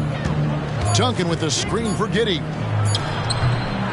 Tries again. And Duncan gets it to go in. And how about the timing from Duncan on the glass? Getting there to collect that offensive rebound and the putback.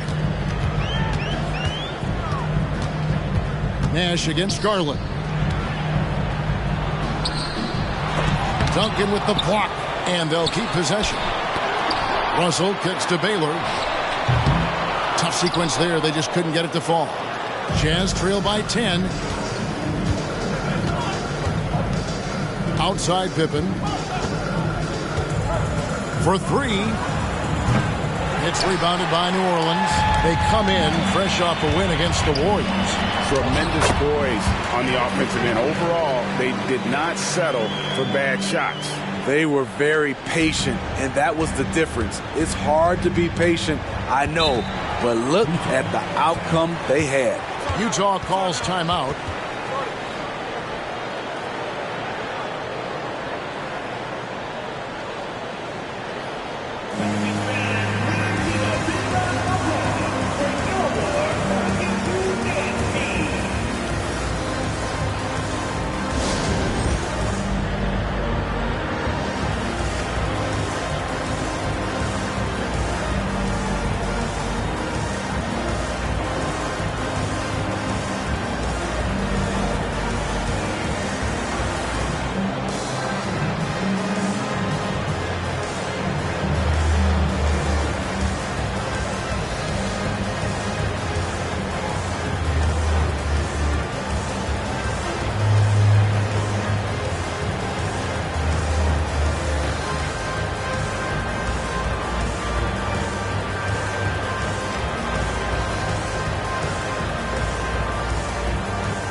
Lopez, he's checked in for the Pelicans.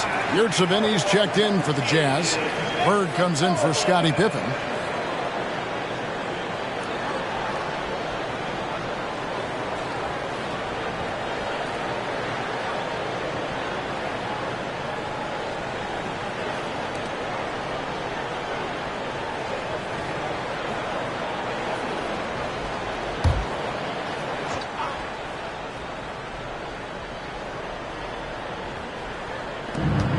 Here's Duncan, and Duncan throws it down.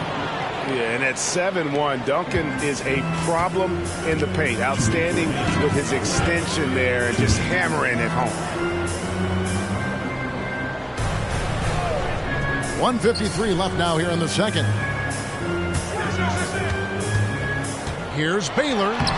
Good for his ninth make in just 12 shots. That's an even 75% shooting. And what's unique about Baylor, he can score from a variety of angles and really good off of either shoulder. Just great extension and body control. Here's Duncan. Again, the Jazz score. And just using the natural advantage he has, he can see over the top of the defense. And let's also add, he has touch from there. That's a solid shot for him. Stolen by Bird. There's Garland. Whistle blows. Basket is good. So a chance here for a three-point play. Oh, big finish from Garland. These kinds of buckets really help his confidence. The Jazz have made their only other free throw attempt today in an earlier trip to the line. New Orleans making some changes here. Russell comes in for Brook Lopez. And it's Pascal Siakam in for Kevin Love. Andre Ayton's checked in for Utah. Pippen comes in for Josh Giddey.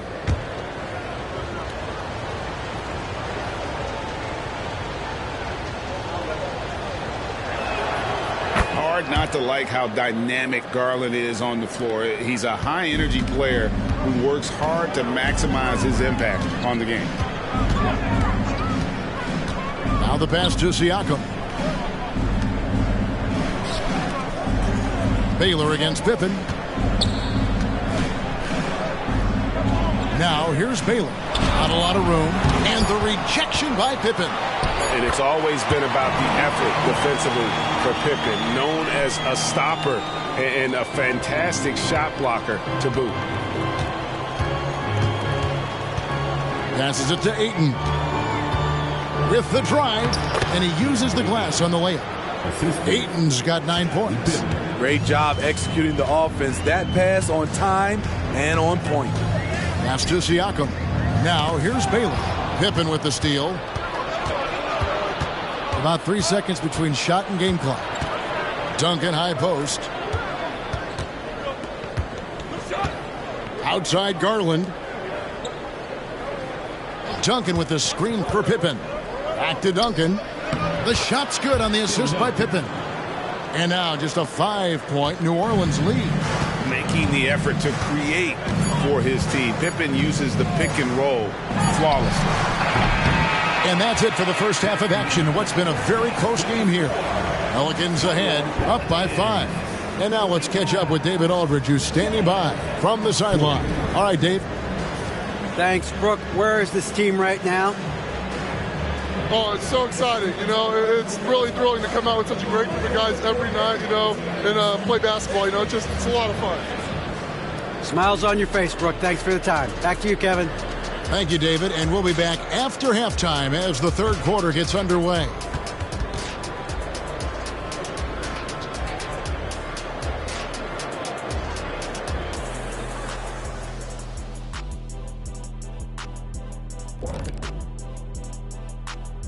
Halftime is here. And what better way to tip it off than to analyze the latest news on the trade front? It's not too often a team can land a versatile big man like Jokic. He'll have a tremendous all-around impact on their front court. And you know his new teammates are just going to love being on the receiving end of those passes. And now let's talk about this one. Man, what a great start for the Pelicans. Well, you see they're zipping the ball around, never letting the defense get set. Not only is it fun to watch, it's effective. Next pass mentality.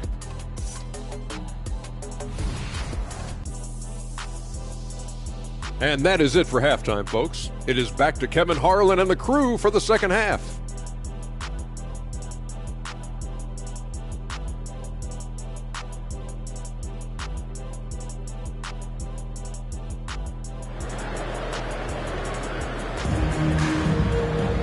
And we're halfway through this one. Plenty of basketball left in a game that's been fairly even so far.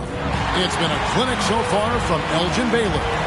Well, we'll find out if they were able to find an answer for him over the break. He was scoring with ease in that first half. I think both sides probably adjusted a few things.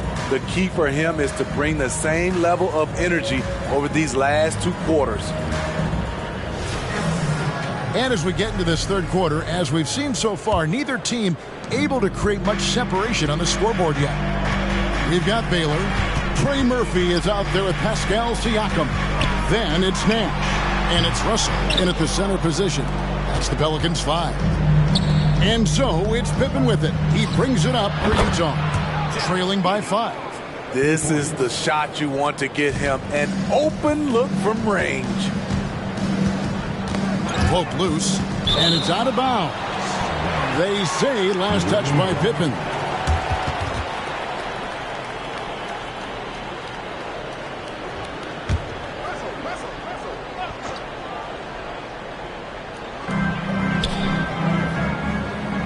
Nash against Pippen, shoots it up.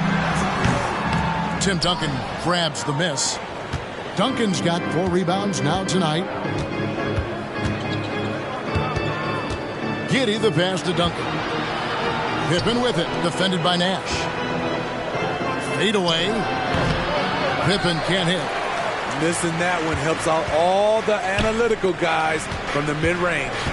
Here's Baylor, and the dunk by Baylor. Since Murphy has become more of an offensive threat, the passing lanes have opened up for him. Jazz trail by 4. Second half of basketball, just over a minute played so far. Pippen kicks to Duncan. Here's Ayton. Great play by Bird to set it up. 11 points for DeAndre Ayton. Just a big man with a quality jumper. Ayton has a lot of confidence in that shot. And the dunk by Baylor.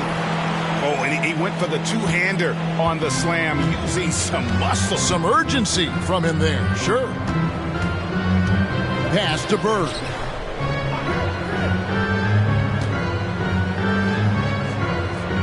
Back to Pippen. And it's Russell with the rebound. I'm not sure what happened on that play. May have relaxed a little bit once he got to the rim. It's time now to hear from our Hall of Fame reporter, David Aldridge. What's the latest, David? Thank you, Kevin. The Pelicans have a lot of weapons offensively, but there seem to be enough touches to go around.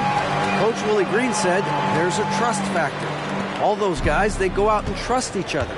It might be one guy's night in this game, and it might be someone else in the next game. They always just want to make the right play. Kevin? Yep, thanks, D.A. Good stuff. Bird. That one's not going to go. And they continue to control the glass. Smitty, we know the list of players from Cameroon is short, but very talented. Yes, it is, Kevin. Pascal Siakam, one of the few players out of Cameroon. Another one, Joel Embiid.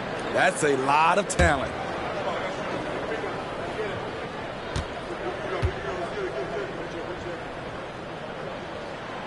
You know what you love seeing from Pascal Siakam is his confidence continuing to grow.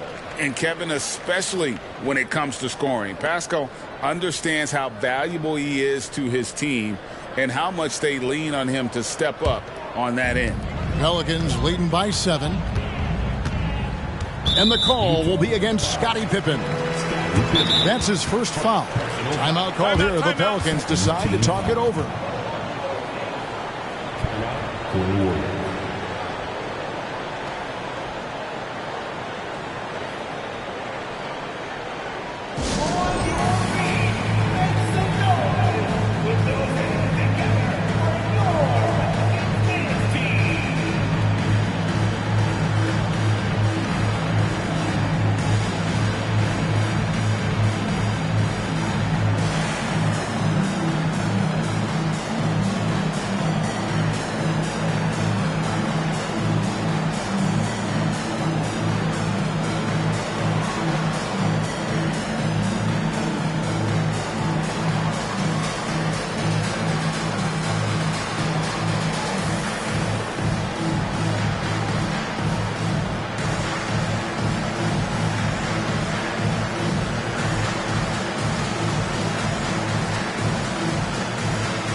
As the playoffs near, let's take a look at the Western Conference standings. You look at the Pelicans. Right now, they've acquired the second-best record in the conference. And, of course, the Jazz. They're much further down in the standings right now. And, you know, for the Jazz, they've been strong at times this season, but they still have some holes. I think they're a playoff caliber team. I just don't think they're a championship caliber team. This has been the thought all along. They have enough to compete night in and night out, but they're not taking 4 out of 7 from a top team in this league. No way. Well, we're into the third quarter, just over 2.5 minutes played. Nash outside. Launches it. Hits the three-point bomb. 6 points for him. What I like here, even with the big lead, they continue to execute their offense. They've taken nothing for granted. You can see they're playing the moment rather than the score. And stolen by Ayton. Now Bird. He's been a nice option for them offensively, and he's averaging more than 17 points a game. Ayton a screen on Baylor. Pippen for 3. And it's Russell with the rebound. Russell's got 9 rebounds now tonight. Yeah, and they've shown effort and aggression in the paint, really right from the tip. Their rebounding edge right now, massive. Bird against Baylor. Lock at 6. Here's Siakam. Duncan with the block. Baylor against Bird. Kicks it to Pippen.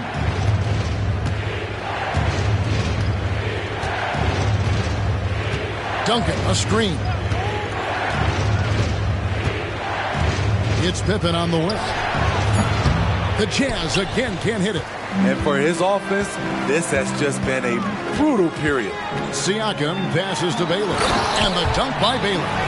And giving up some inches inside, but makes up for it with an aggressive style. and that takes skill and the ability to make adjustments as you're going up. And the Jazz call time here.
Making a switch here. Bridges checks in, and Utah with a change here too. Maxey's checked in for Josh Giddey.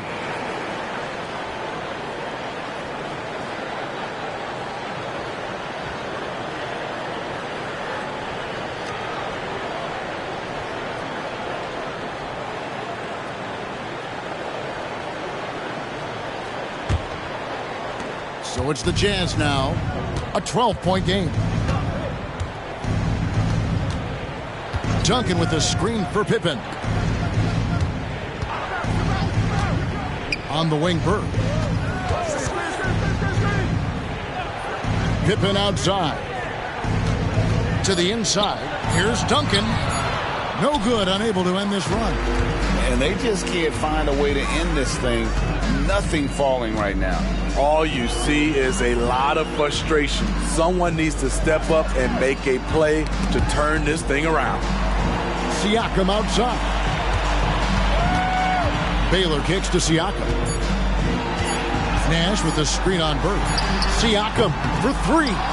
It's amazing. All night he's been out of sync on the offensive end, yet they continue to lead. The pass to Ayton. Here's Maxey. On the wing, Duncan. He's guarded by Russell.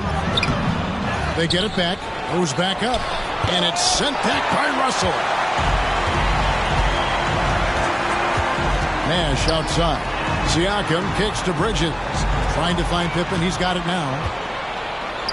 And here's the fast break. Maxey leading the way. There's the dish to Pippen. And the whistle blows. It's going to be on Steve Nash. That is his first foul of the game. Utah calls timeout. Utah.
These players have been vacuums on the boards recently, leading the league in rebounding the past month.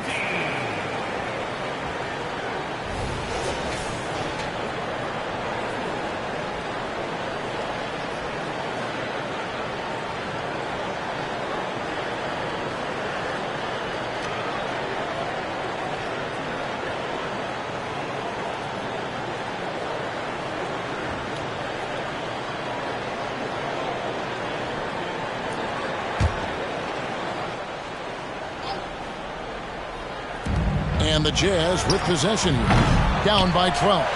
He has gone ice cold this quarter, obviously not helping their cause.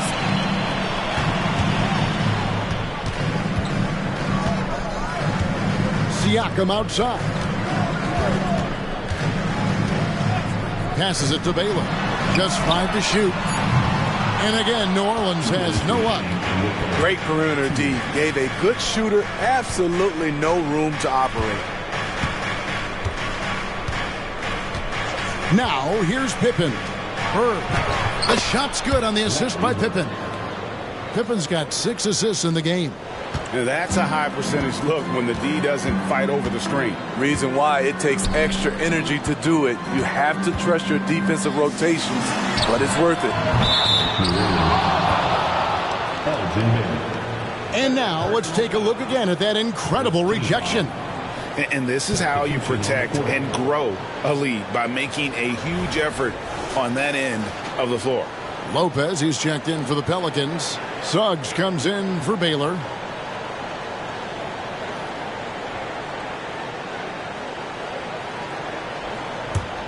Jazz trail by 10. Tipped away. Maxey finds Yurtsevin. There's the pick. Bird way outside. Bill Russell grabs the miss. And when you are as good a shooter as he is, you have to have the confidence to take that shot. Might not always fall. You know what another option is? Just give the ball up. Let someone else make a play. Jones checked in for Nash. And a switcher also for Utah. Garland's checked in.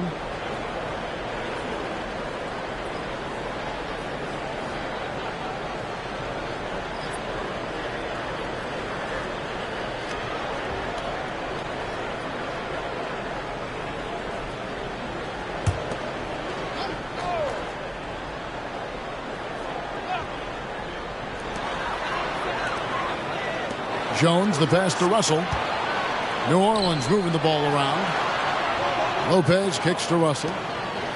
Shot clock at 6. From outside the arc. The rebound by the Jazz. 51 seconds left in the third. Up top, Maxey. He has 5. Using his height and length there to prevent the second chance opportunity. Now, here's Suggs, guarded by Garland. Suggs dishes to Jones, and it's Jones finishing it off. He's going to put that one in his scrapbook. Insane dunk. And now they're starting to rub it in, build up a lead, and here we go. Maybe it is showtime.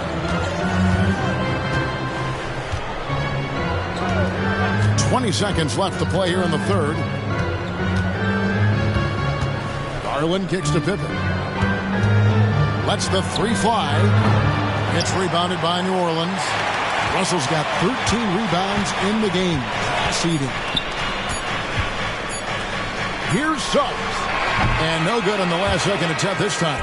And so it's New Orleans enjoying a 12-point lead as they talk things over during the break. And their ability to get points in the paint has made all the difference in this one. We'll take a quick break and then back to the action here.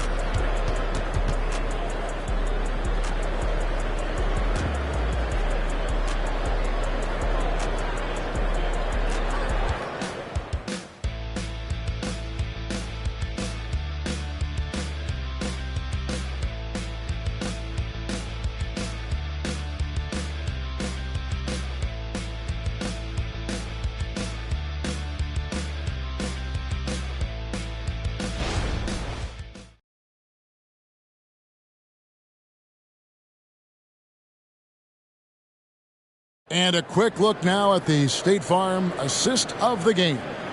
And he sliced the D wide open with his feed. They had no chance to prevent that basket. Creating plays for others, it's an art form, but it's also a discipline. Fantastic job.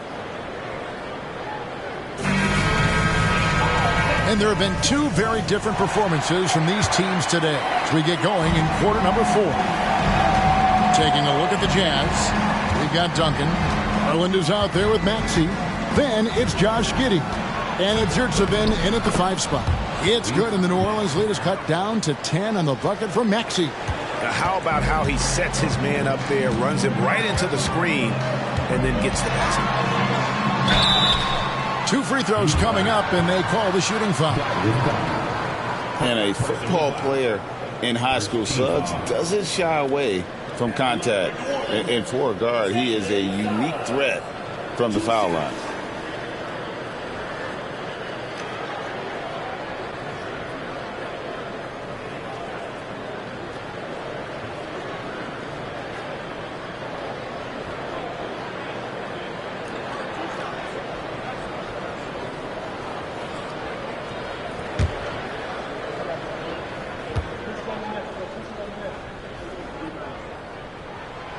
He misses the free throw. And you know, Jalen Suggs has had to deal with some huge expectations, but he's got a great attitude and always works hard to live up to them.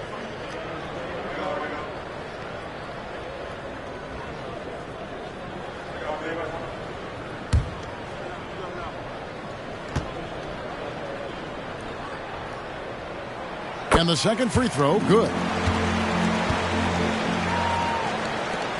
Maxey with it. Garland with the screen for Maxey.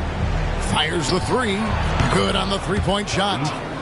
Maxey's got it back down to single digits for the Jazz. That's the kind of D that you're not going to find success with, guys. They've got to get a hand in the face. Now, here's Suggs. Guarded closer. Pass to Baylor. From 15 feet away, Yurtseven with the rebound. Jazz trail by 8. We've played just over 1 minute here in the fourth quarter. Got a hand on it, and it's out of bounds. The Jazz able to retain possession here.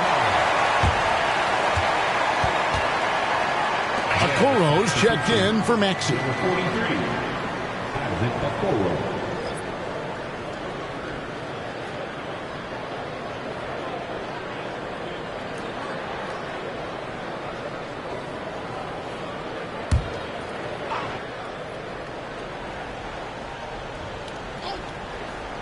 Utah with the ball.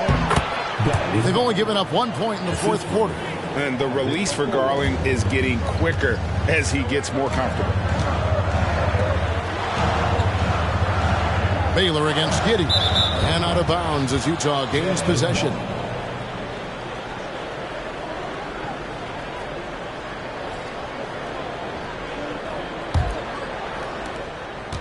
And so it's Garland who brings up the ball for the Utah Jazz. 6-point game. There's a good screen. And Utah another 3. I'll tell you, they're right in this. We'll see if they can maintain momentum. What I like during this run, they've paid incredible attention to the details at both ends. That needs to continue. Baylor passes to Lopez. Kicks it out to Love. No good. They had a chance to end the run there. And they had some botched coverage that turned into no coverage. There's the lob to the hoop. Great communication on the alley-oop. Yeah, this offense is rolling. They've been assertive, but they're also playing under control. And it has them in a great spot to take the lead. They love to get a few stops now at the other end. And the foul called on Josh Giddey. That'll be his second foul of the game. Yeah, clearly he hadn't established position there. Siakam is checked in for New Orleans. And Utah with a change here, too. Ayton, he's checked in for Yurtseven. Here's Baylor. The good-looking shot from the wing. Baylor's got 32 points in the game. These are big buckets. He's been instrumental in helping them try to close out this game. Giddey kicks to Duncan. Duncan, a screen. And here's Garland for three. Lopez grabs the board. Lopez has got 4 rebounds now tonight. Siakam passes to Suggs. Now Baylor. Giddey defending. No one near Suggs as he lets it go. Misses the three. Trying to finish out the game strong, you have to recognize who has the hot hand and get him the ball. And Trey Murphy gets the whistle that time. That'll be his second foul of the game. So for the Pelicans, Russell, he's checked in for Lopez. Nash is subbed in for Baylor.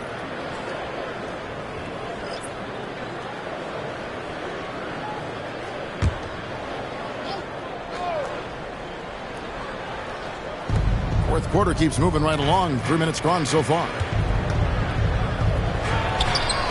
Pippen misses. Pelicans leading by 3. Siakam with it. Guarded now by Larry Bird. Nash outside. Knocks down the 3-ball. Nash has got his first 3 points of the game. And the quickness of Nash's game. Just taking a shot there before the defense has a chance to react. Nash against Pippen. Ayton a screen on Nash. Offensive rebound. And that one's good, Ayton. A towering presence on the offensive glass. Ayton uses his height well to keep possessions alive. Floats it up there for Siakam. It's deflected, and he's able to get it back. It's good. Jazz trail by 6. Outside Pippen. Pass to Bird. The shot's good on the assist by Pippen. And obviously you know about the deep range, but Bird just as lethal, working the angles on the interior. Nash dishes to Suggs. For 3, Siakam. Another shot. And they call the foul, so he's got the and one chance here to make it a 3-point play.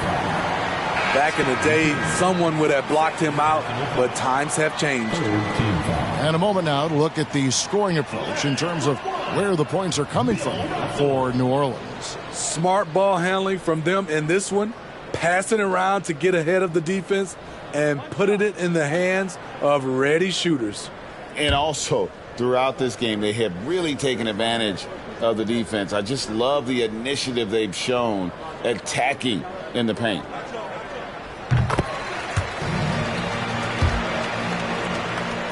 Jazz trail by 7. Shot on the wing. It's a hand on it, and Ayton stays with it. And the all-around offensive game Ayton has is just fantastic, capable of scoring in many different ways. Nash outside. The pass to Siakam. Over Duncan. Siakam, good. Siakam's got 4 points now in the quarter. Can beat you from mid-range as well. Siakam adding more nuances to his game every year. Pippen is doubled. Duncan against Russell. Bill Russell. Personal foul. Second team foul.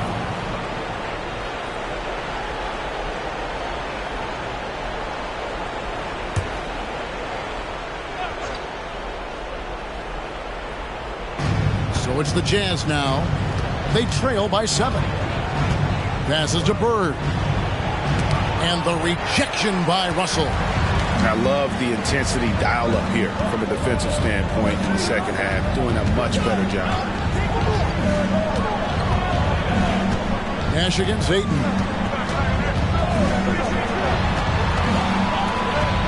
Just 5 on the clock. Siakam passes to Russell. Here's Baylor. Good, and the assist goes to Russell. And it's a 10-point Pelican lead. And guys, there are 2 types of stars. I mean, the guy who makes himself look better, and then there's the guy who makes his teammates look better. Russell is clearly the latter. Utah calls timeout.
And while we've got a moment, let's send it over to our terrific reporter, David Aldridge.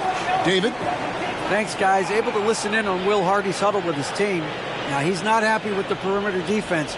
He told them we have to hustle more out to the three-point line because they look real comfortable out there now. I want you contesting every three they put up. We'll see if that intensity increases on D. Guys? Thank you, David. And so it's Pippen with it. He brings it up for Utah. It's a 10-point game. Down low and stolen by Siakam. Here's Baylor. Duncan with some nice D. Utah has gotten off 4 three-pointers in the final quarter, and 2 of them have fallen.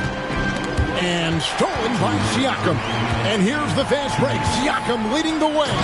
And finished off by Siakam. The quick thinking of Siakam using his athleticism and length to pounce on steals. Duncan with a screen on Baylor. Pass to Giddey. And Utah turns it over again.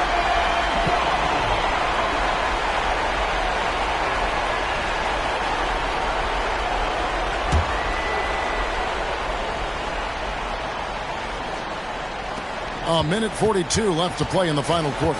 And the Pelicans with the possession. They're on a 17-6 run. Here's Pippen. And the layup's good off the glass.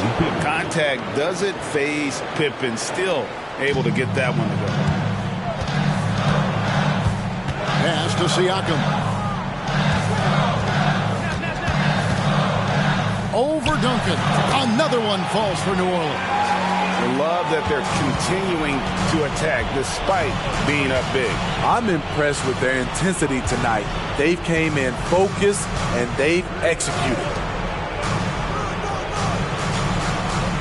Nash against Giddey. Fires the three. Pelicans with the rebound. And these are the types of games where one team clearly has the edge. Tonight, it will be a win by a large margin for New Orleans. They really had it going, guys. Their offense propelled them. In this case, it was the higher shooting percentage that made the difference and earned them the W. And so this will mark the 15th win of the year for them. The Jazz on offense, down by 12. And it's out of bounds. The Jazz able to retain possession here. Great energy on the deflection and a good job disrupting their offense. This is called an effort play. Terrific hustle at the defensive end. Catching up on the changes for New Orleans. Love's checked in for Siakam. Miles Bridges comes in for Trey Murphy. Derek Jones, he's checked in for Baylor. And it's Suggs in for Steve Nash. 35 seconds left in the fourth quarter. Jackson Davis. And that one clearly a foul. Gets the whistle and 2 shots coming up. Clearly a foul. Third team foul. Shooting for Utah. Trace Jackson Davis. 2 shots.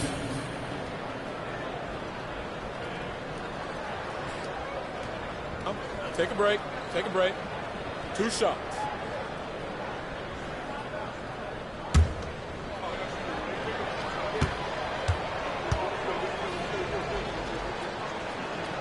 First one falls for him.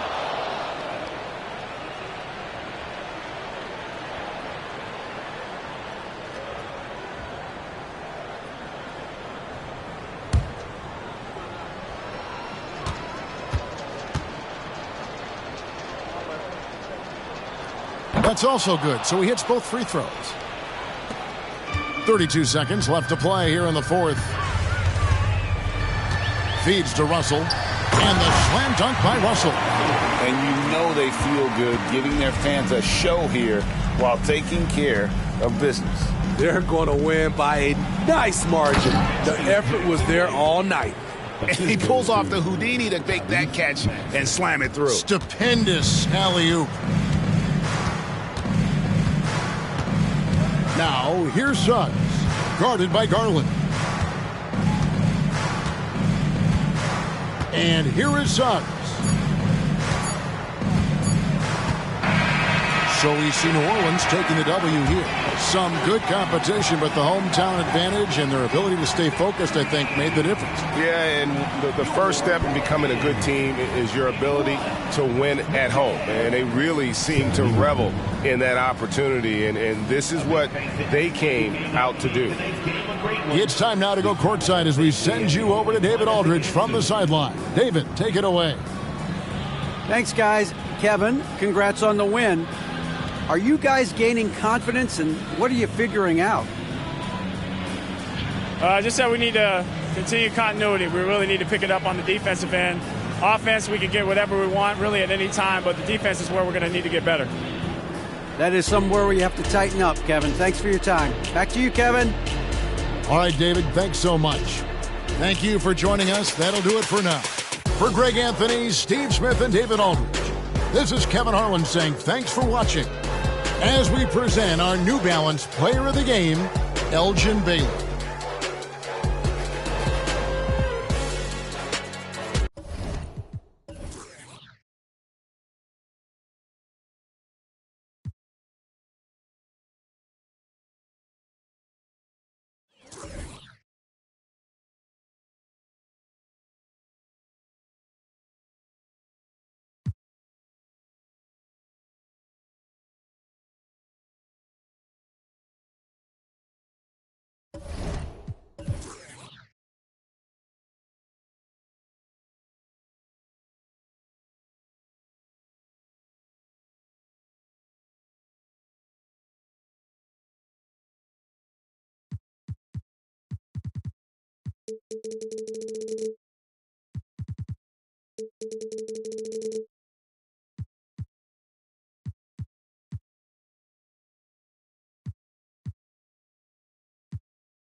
The Memphis players making their way through the tunnel earlier, and the home fans are off. Hi, everyone, and welcome to the end. We'll grant the play.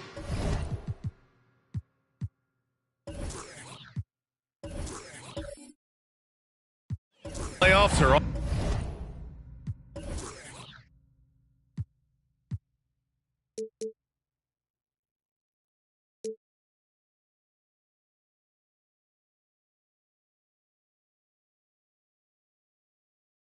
On the horizon.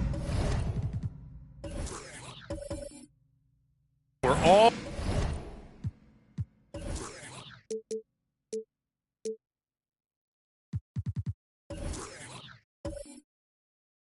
almost there. Can you taste postseason basketball? I can taste it, I can smell it, I can feel it. There's nothing like the NBA playoffs. The level of basketball is just incredible, and lots of teams have a shot this year. So it'll be fun to see how it all plays out. So the Raptors starting five. They've got Devin Booker, and it's Drexler in at the shooting guard position. You don't want to let him get into a rhythm from out there. Here's Havlicek. He played a great game against San Antonio. Pass to Booker. Hurdle with a screen on Russell. Here's Booker, and he buries his first look. People first think of Booker as an outside shooter, but he does a lot of his work in the lane. Here's Maravich. Hurdle with the block. Out of bounds as Memphis keeps possession.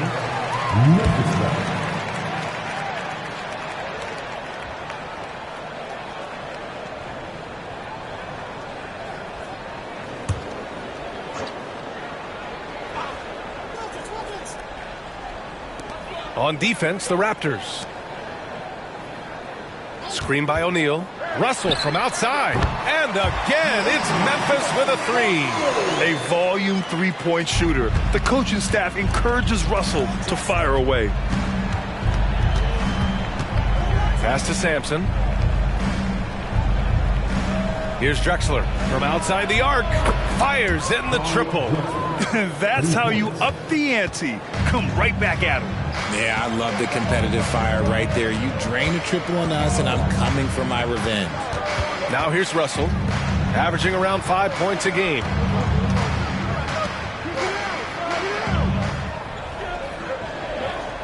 Screen by O'Neal.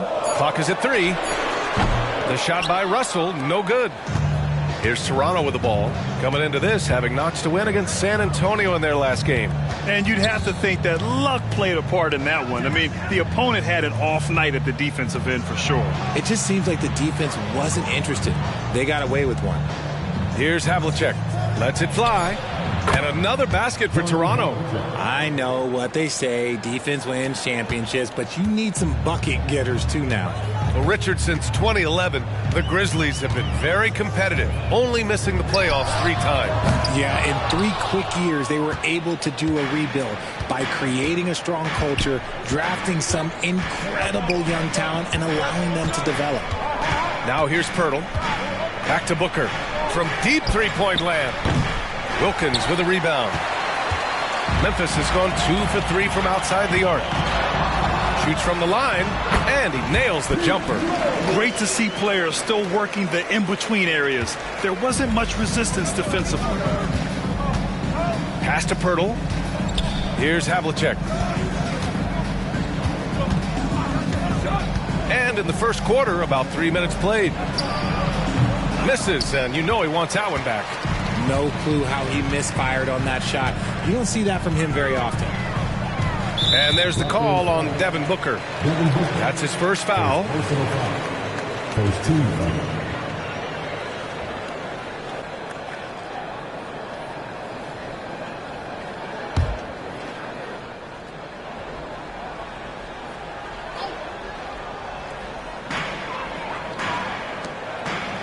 Toppin outside. Pass to Maravich. Clock at 6. Here's O'Neal. Off the window. It's good. And first quarter, we're about 3.5 minutes in. Here's Sampson. Back to Booker. 20 feet out. Wilkins with a rebound.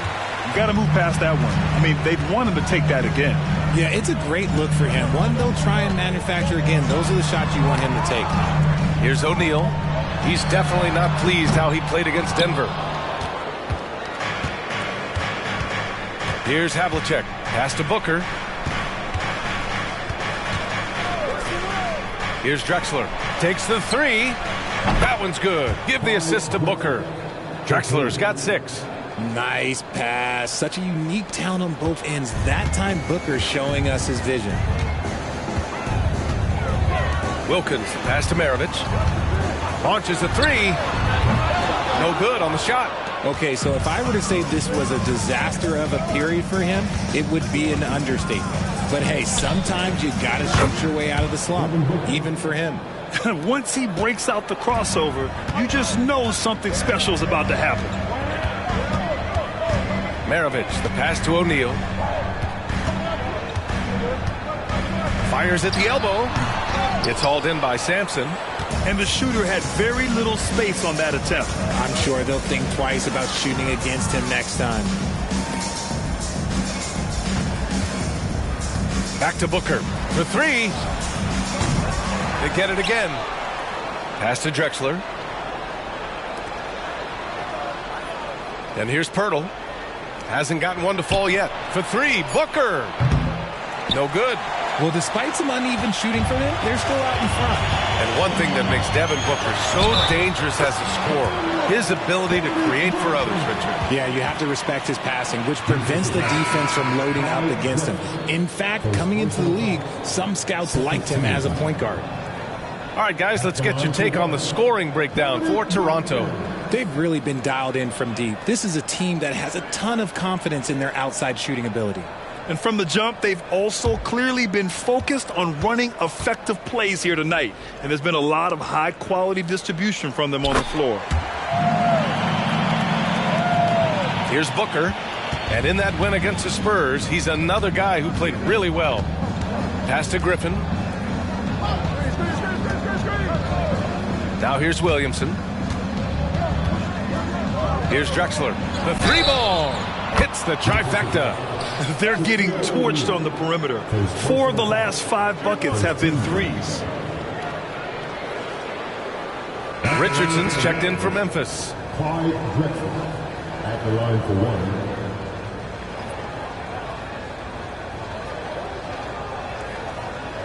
One shot.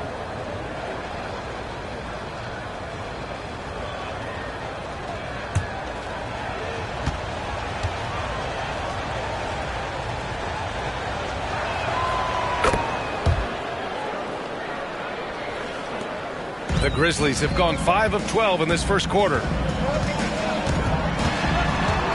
Here's Russell. Toronto grabs the miss.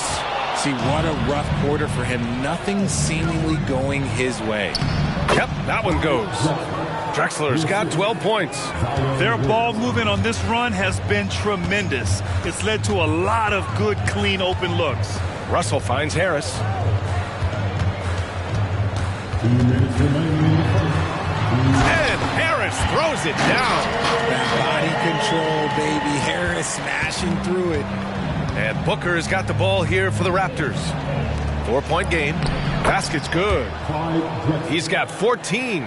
Pounding it inside early and often, setting a physical tone. Outside Russell. Pass to Harris. A minute and a half left in the first quarter of the game.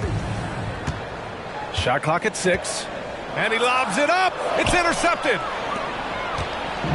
And now the Raptors on the break. And the fast break ends at the rim with a jam.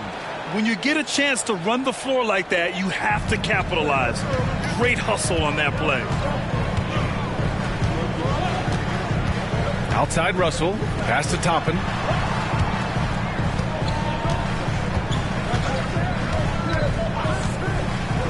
Back to Russell. Over Booker. And the call is going to be, yes, an illegal screen. You can get away with one once in a while, but it looked like he wasn't completely set on that pick. You gotta blow the whistle when it's that obvious. Great call there by the official. Woods checked in for Memphis. Desmond Bane comes in for Russell. Pass to Hartenstein. Anunoby with it. Averaging around 5 points a game. Here's Havlicek. Drills it from deep. Havlicek's got his second bucket of the night. They are letting those threes fly from outside. Really in a great rhythm. 8-second difference between the shot clock and game clock. Jones with the block. Griffin in the post. He's against Toppin. Griffin's shot is off. So far, rebounding has been a focal point for them. Payne, the pass to Richardson. Payne with a screen on Griffin. Here's Richardson. Good on the jump shot. Pick works well there, but the defense left a lot to be desired. Yeah, that just comes down to a lack of effort. The defender has to do a better job fighting through the screen. No shortage of scoring here at the end of the first quarter.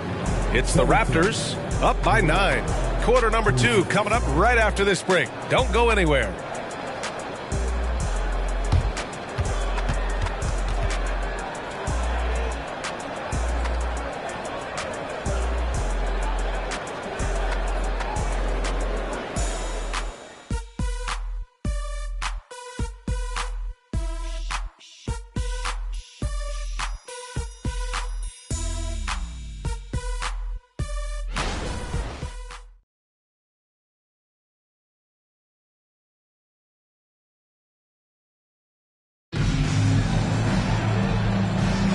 And if you're just tuning in, we've got a wide margin on the scoreboard, but plenty of time left for a comeback.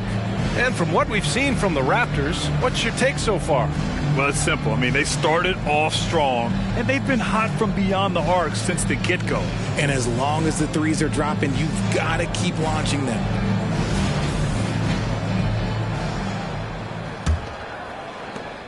Toronto has gotten 5 of their 9 attempts from deep to go. We've got Tobias Harris. Jackson Hayes is out there with Christian Wood. Then it's Desmond Bane, and it's Wilkins in at the 3. That's the lineup in the game for Memphis. Oh, nice shot by Havlicek. And just totally relentless, only increasing the intensity level. Always plays hard until the final whistle, no matter what the situation is. Now Bane, still without a bucket. From deep. Griffin pulls down the board. And he almost made them regret defending him so loosely. Oh, there's the alley. And so the ball out of bounds. Jones touched it last. And let's have a look at the teams who have collected the most blocks this season. 4th, the Raptors. They're quick to help each other, and they have some tremendous athletes with a nose for the ball. Pirtle's checked in for Toronto. And the Grizzlies shooting 41% in this game. And here's Bane. He came away with 14 points in his last game. Hayes with a screen on Jones. Bane, the pass to Hayes. Just 5 to shoot. Jones against Bane. Gets it to go from 18 feet away. Quarter number 2 with just over a minute of play. RJ, you watch Desmond Bane. He plays with a giant chip on his shoulder. Yeah, not highly recruited out of high school, playing 4 years in college. Bane was the last pick of the 2020 first round, and let me just say he plays like he's been slighted. And he couldn't get an easier shot. The defense right now just looks defeated. Yeah, you'd love to see a little bit more fire on defense. Shoot, any fire on defense. They can't just be giving the game away. And it's amazing. Their slim advantage on the board seems a lot larger than it is. Pirtle with a screen on Bane. Oh, nice shot by Havlicek. Havlicek's got 11 points. And he's coming off a huge performance, and his confidence couldn't be any higher. And his coach knows that, too. When it ain't broke, leave it alone. Until someone stops him, just let him roll. Wilkins, the pass to Hayes. They swipe it. Going all the way to the rack. Here's Havlicek. Shots blocked. Out of bounds as Toronto keeps possession. And you got to be in awe of incredible defensive efforts like this. Yeah, just some terrific effort there. And you know the whole team will get an energy boost off a block like that one. Both teams will make substitutions.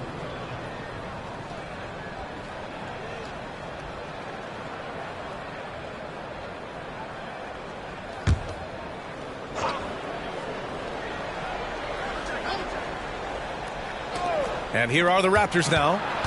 This is the most they've led, 13 points. Pass to Hartenstein. Basket counts. Memphis has gone 0 for 2 from outside in the second quarter. Let's check in with our reporter, Allie LaForce. Hey, Brian. Well, last year the NBA created a new award. It's called the Clutch Player of the Year. It's named the Jerry West Trophy, and West said there are few greater thrills than coming through for your teammates and fans when they need it the most. This new trophy will be awarded to the player who best delivers in those moments. Brian? Yeah, that's a nice addition there, Allie. Thank you. From the arc. And Havlicek pulls it down. Let's just say his subpar shooting is just one reason why they are trailing in this ball game. To the inside. Pirtle. There's the block. And they'll get another chance. Count it. Good. And they're +5 on the boards after that rebound. Timeout called. Memphis.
Grizzlies with some changes. O'Neal comes in for Wood, and Russell is subbed in for Desmond Bane. And the NBA doing what they could to get rid of the take foul recently. Grant, it seems like a success. Absolutely. It's been a huge success. Fast breaks feel fast again. And penalizing take fouls has made the game much, much better.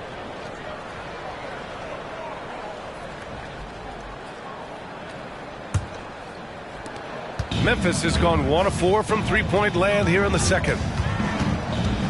Here's Russell. Tipped. And you have to think that they're leading this game because of how they've controlled the boards tonight. Havlicek's shot is off. The Grizzlies have gotten just 2 of 6 field goals to go in the second. Here's Wilkins. Oh, plenty of contact on that shot. Officials call the foul, and he'll take 2 free throws now. First team foul.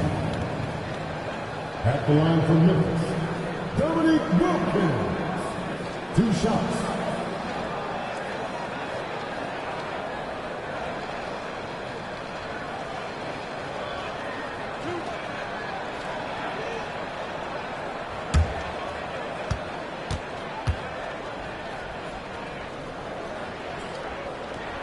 And he knocks down the first one. And Grant, in league news, how about your former coach? Coach K taking on an advisory role with the NBA. Well, B.A., tremendous experience and leadership from that man. 4 decades at the college level, the men's national team. I mean, the league recruiting a blue chipper if there ever was one. The Raptors making a switch here. Booker's checked in. For a star like him, you get lots of opportunities at the line, and he's great at cashing them in. Pirtle with a screen on Russell. Booker finds Pirtle, and that one drops. Pirtle's got his first points of the game. I like seeing Jakob go to work in pick and rolls. He is so dependable in these situations. Here's Wilkins. He had 9 points in his last time out. The pass, the catch, the slam. What a clean play. And absolutely jaw-dropping. Pass to Drexler. Yes! And it's Booker with the setup. Drexler's got 20. That's been typical of their performance today. They're sharing the ball and creating good shots. Here's Wilkins. Beyond the arc. He drops it from range. And this is exactly how Russell does solid assist numbers. I mean, just great delivery on that play. Booker, the pass to Pirtle. Here's Drexler. He had 10 points in the win against San Antonio. 2 points. That one goes. He's been a steady presence for them. Nice to have that kind of safety net at the offensive end. And one thing we're seeing from D'Angelo Russell now, increased efficiency, Richard. Yeah, from the start of his career, he has definitely improved. He's got a ways to go, but he's talented, and there's still a lot of time. 6 to shoot. Here's Maravich. And it's all from three-point range. And he continues to cast away, but the results just haven't been there tonight. It's good. Drexler's got 8 here in this quarter. The Grizzlies have gotten 4 of their first 9 shots to go here in the second. Screen by O'Neal. Here's Wilkins. Give him 8 points now. Count it. Wilkins has got 10 points. Good execution. They're getting some short-range looks here.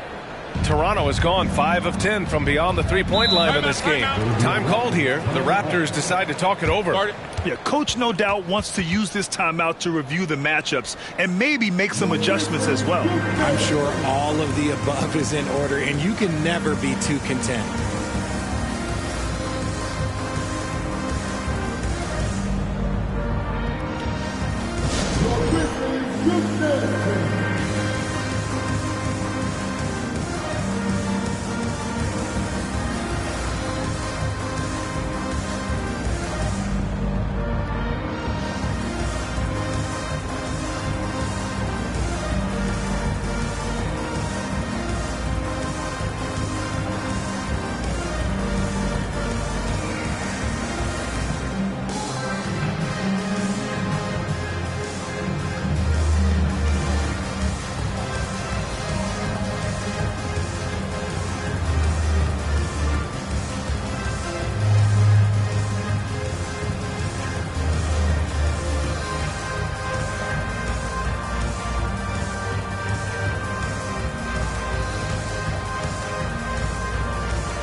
He's checked in for Hayes. All right, let's have a look and see who is leading the league in field goal percentages.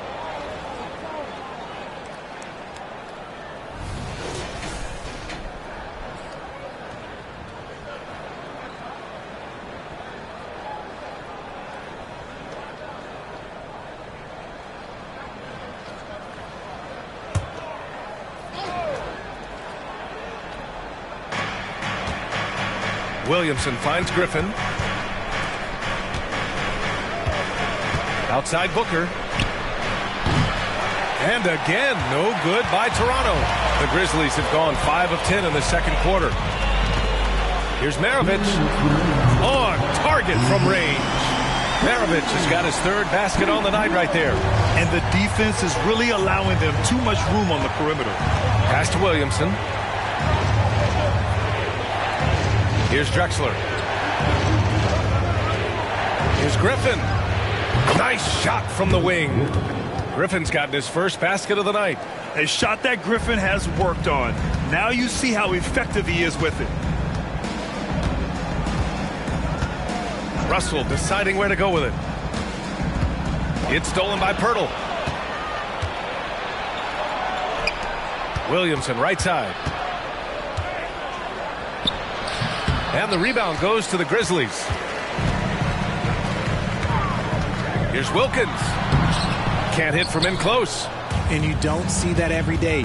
Usually he'll convert when he gets that close to the rim. Williamson passes to Booker. Griffin against Russell. And Griffin gets it to go. And the Raptors lead by 14. At this stage in his career, Griffin brings with him a deep arsenal of moves inside. Russell, the pass to Maravich. Cans it with nobody near him. Maravich has got 8 points in the quarter. His accuracy is on another level this quarter. Really high quality shooting. Here's Booker, and he'll take a trip to the line for 2. Clearly got fouled on that shot. And that's going to be a foul on Memphis. This is who you want at the line, and Booker gets himself there a lot.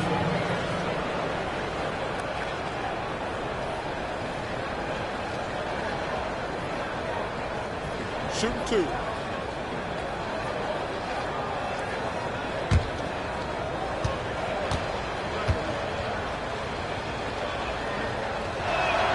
The first one falls.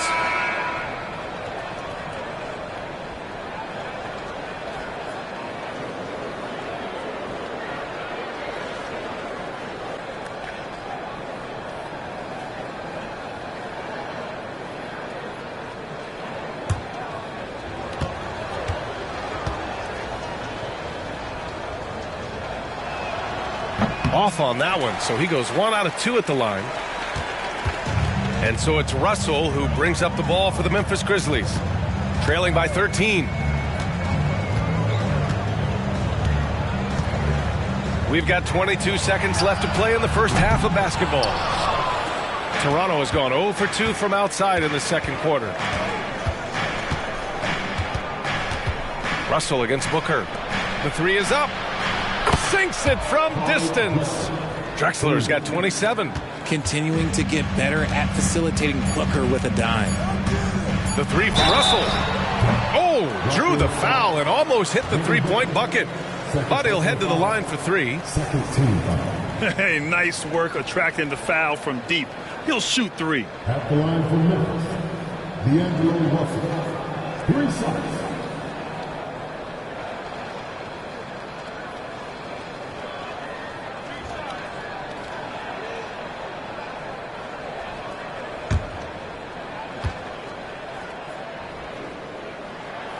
And he's good on the first of 3. Yeah, so talented. There's very little Russell can't do. It's just about the consistency, but the talent is all there.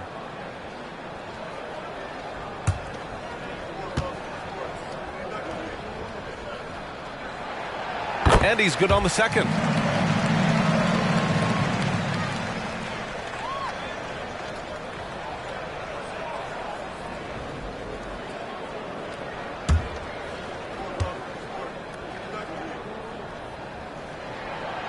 The last one's off. They'll settle for 2.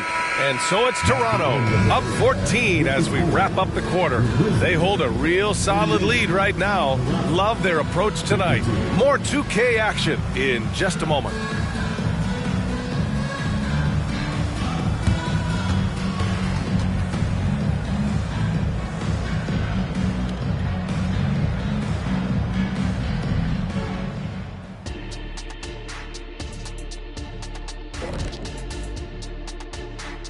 Good to have you with us. With the season in its latter portion, let's look at the Eastern Conference playoff race. Taking a look here now at Toronto, they've been phenomenal. All the lofty predictions, the expectations, they've all come true. Now comes the hardest part, the postseason. Every team is going to be gunning for them. Now for a moment to look at our game. Everything, and I mean everything, is falling into place for the Raptors. Man, I would have loved to play on this team. They share the ball, that movement that creates openings for other guys and converting them into very high percentage shots. Yeah, I just glanced at the numbers. They have more assists in one half than some teams have in a whole game. That does it for halftime. Let's get back to game action. Here's Brian Anderson with the start of the third quarter.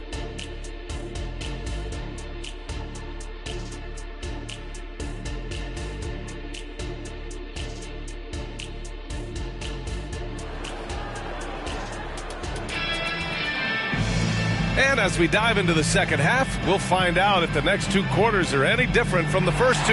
So far, it's been a runaway.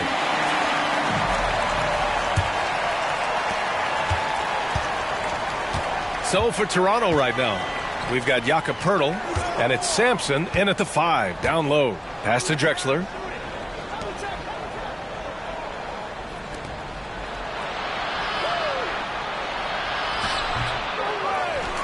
Here's Sampson. Blocked! And so it looks like the Raptors will retain possession here. And the fans love seeing incredible moments on defense like that block. Yeah, I love that they maintain the defensive energy even when they're behind.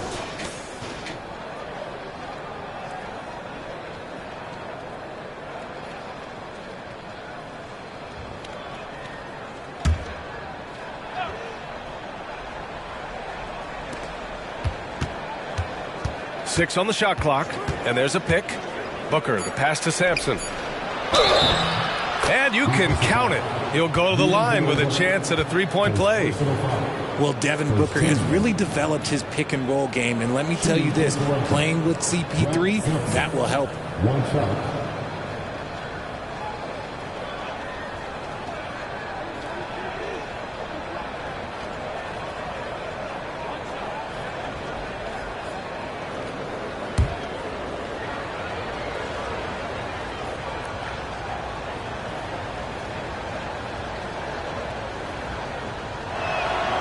And that one misses. Memphis shooting 47% in this one. Looking efficient. Here's Maravich. And his fifth make of the game in 12 attempts. A great move. I mean, the defense has no response. Yeah, taking it right to the rim. One imagines that might be discussed at halftime. That's going to be on the film. Here's O'Neal. He has a clear impact on this offense, putting up over 19 a game. Everyone in the building saw the obvious contact. First team foul. At the line for Memphis, Obi Toppin. 2 shots. Take a break. Take a break. 2 shots.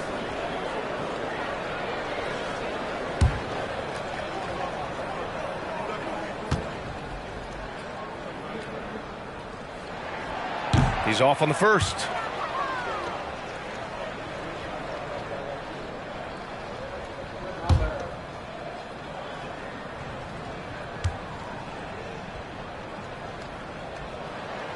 He hits the second from the line. And for those tuning in, we're about a minute into this second half. Picked by Pirtle. For three, Booker. And Maravich pulls it down. And they have been cold coming out of the break. Only getting one of their first 4 shots to drop this half. Got to pick it up. Here's Havlicek. He's got 11. Pass to Drexler. Now Pirtle. Booker surveying the floor. To the paint. Cuts off the pass. That's tipped. Down low. Here's Toppin. And count that. 2 points and a chance for one more at the line. Just a textbook lead pass right there, putting it right where it needed to be.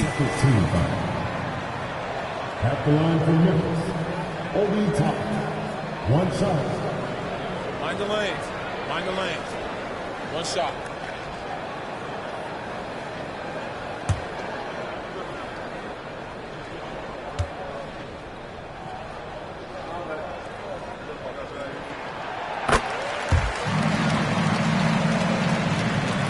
Just over a minute and a half played in the third. Drexler passes to Pirtle. Outside Booker. Inside Sampson. Yes! And it's Booker with the setup. Sampson's gotten 4 this quarter. And the defense has no one to blame but themselves. I mean, they just let him get right to the rim. That's a great possession. Put your best players in a position to succeed. Here's Wilkins. 10 points for him. And the ball out of play. The Raptors will have it. And now a moment for the 2K leaderboards. The top scoring teams in the NBA. The Raptors third. They've been having a great season on the offensive end of the floor. It never takes this team long to put big points up on the board. And Booker has got the ball here for the Toronto Raptors. At one point, they led by 16. Fades back. And the rebound goes to the Grizzlies. Wilkins has got 4 rebounds now. It's hauled in by Sampson. Sampson's got 6 rebounds here tonight. Pass to Drexler.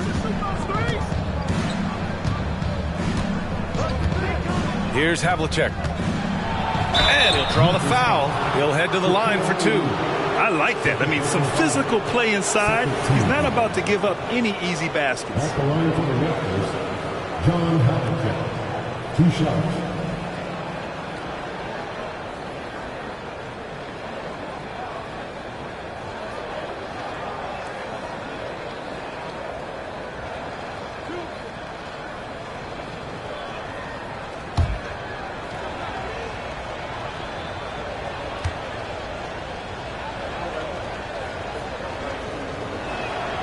First free throw is good.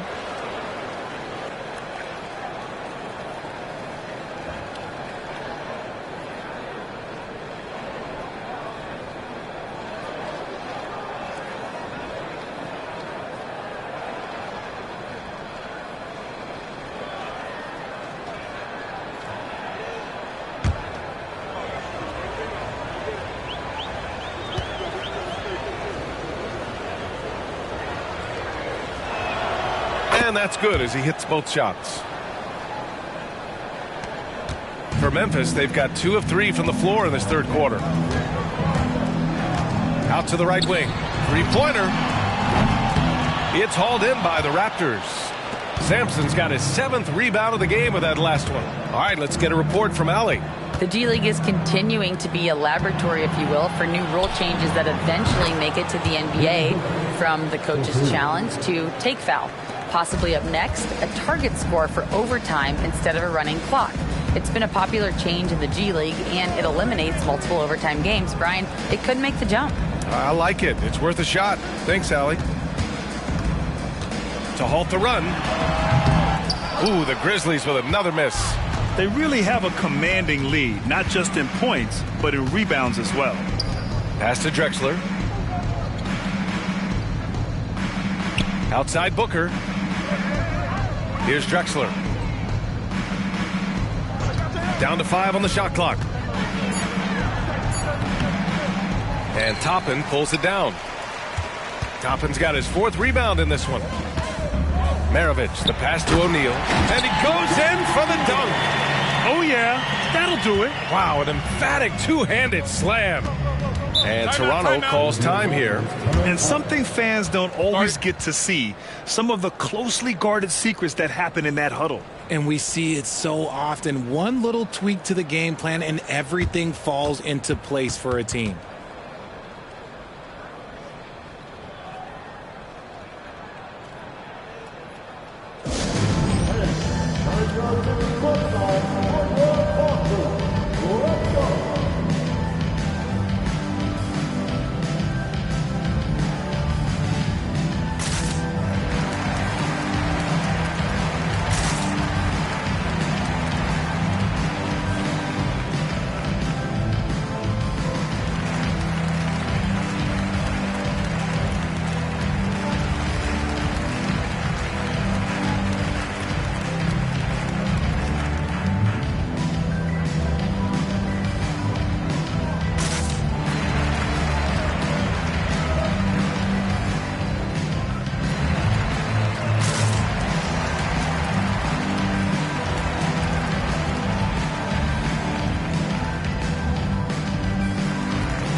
Grizzlies making a switch here.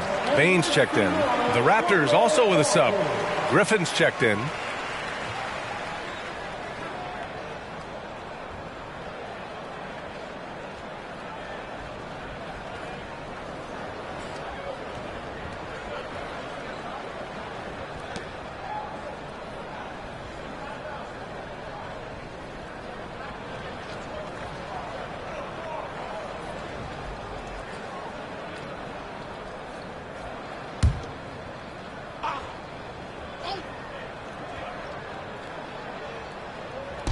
Grizzlies on D.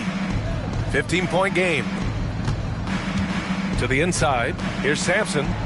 That one's good. Give the assist to Booker. Booker's got 10 assists here tonight. So active. Here's Wilkins. 10 points for him.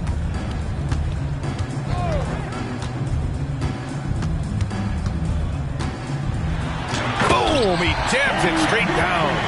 BA, forget about attempting the long-range three to cut into that lead.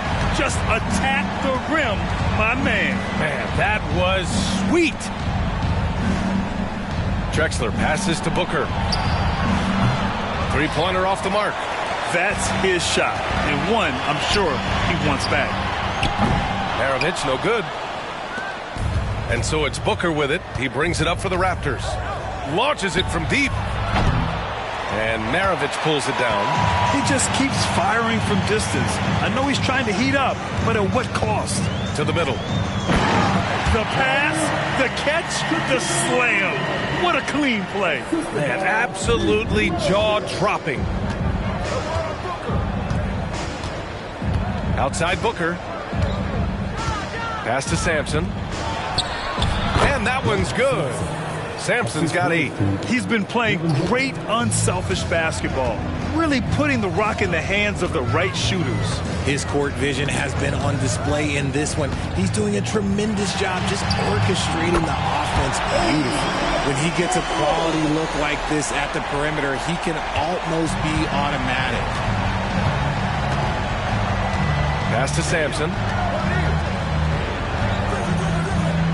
Here's Havlicek. 13 points in the game. Here's Drexler. This one for 3. And Toppin pulls it down. Toppin's got 6 rebounds here tonight. It's tipped. And he recovers it. Here's Maravich. Drops in the layup for 2. 14 points for him. And now almost all their points coming from the paint. Here's Havlicek. You know, his stats have been solid, averaging around 18.5 points a game. Driving to the basket, nails it. He's now 6 for 8 from the floor. Hey, that right there was a lot of confidence, given the size of the disadvantage there. And I like his belief in his game. Go at the taller defender, make him react to you. Timeout called, Memphis.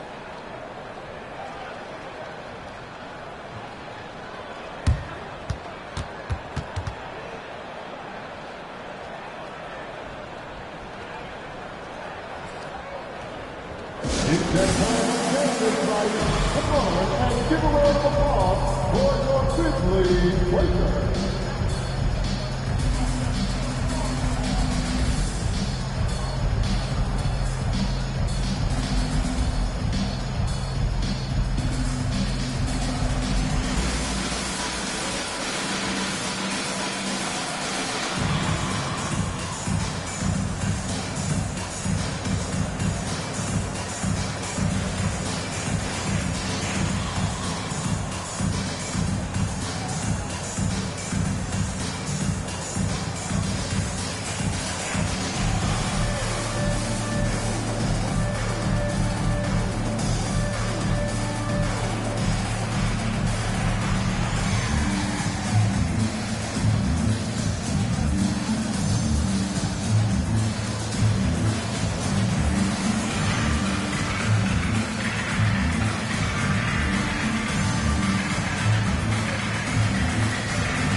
Christian Wood is checked in for Memphis.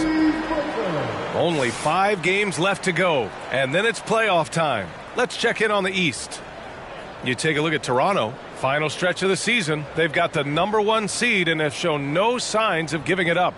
Well, right now for Toronto, you have to really give it to them. I mean, they are backing up all the preseason hype. They've been outstanding early.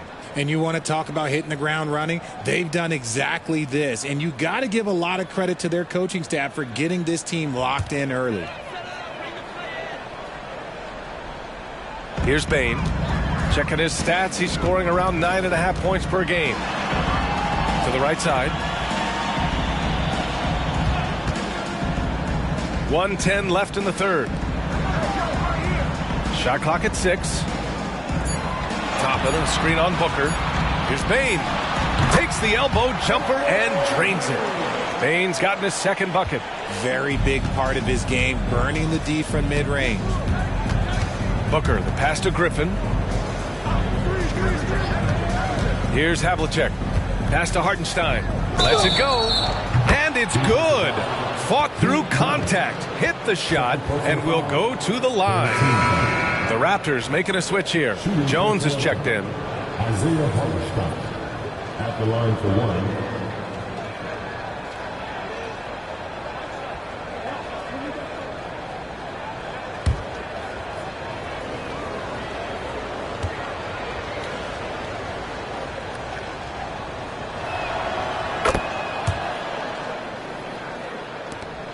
.46 seconds left to play in the third quarter here. Here's Maravich. He's got 14. Pass to Wood.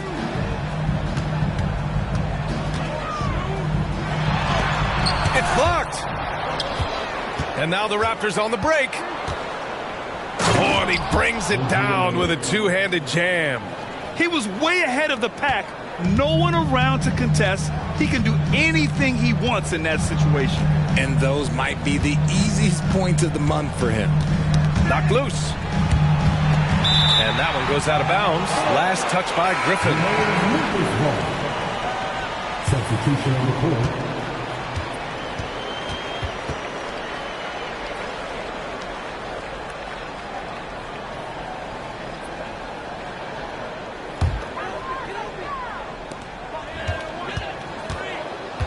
Here's Wilkins.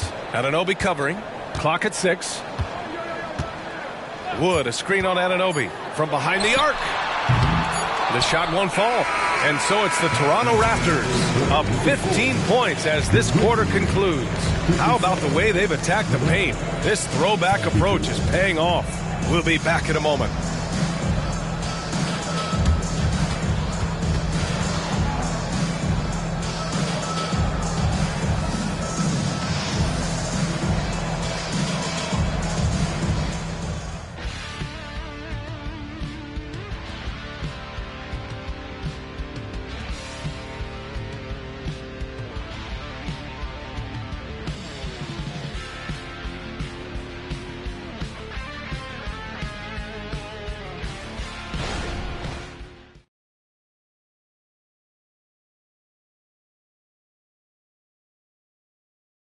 And while we have a chance, let's go to our State Farm assist of the game. You talk about painting a magnificent picture with that, Don. Just a great decision and a perfect delivery. A lot of times a spectacular pass is more impressive than a spectacular shot. This is one of those times.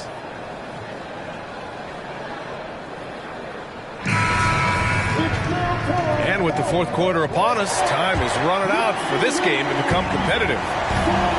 We've got Christian Wood, Josh Richardson out there with Hayes. Then it's Desmond Bane. That's the lineup out there for the Grizzlies. Maravich, no good. And it's Jones with the ball for the Raptors. Pass to Hartenstein. Pirtle with the ball. Here's Williamson. And it's Richardson with the rebound. Well, Memphis shooting about 48% from the floor. Pretty good. Here's Maravich.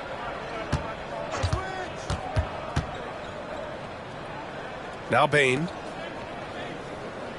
Hayes with a screen on Jones. From deep, Bane drains the triple.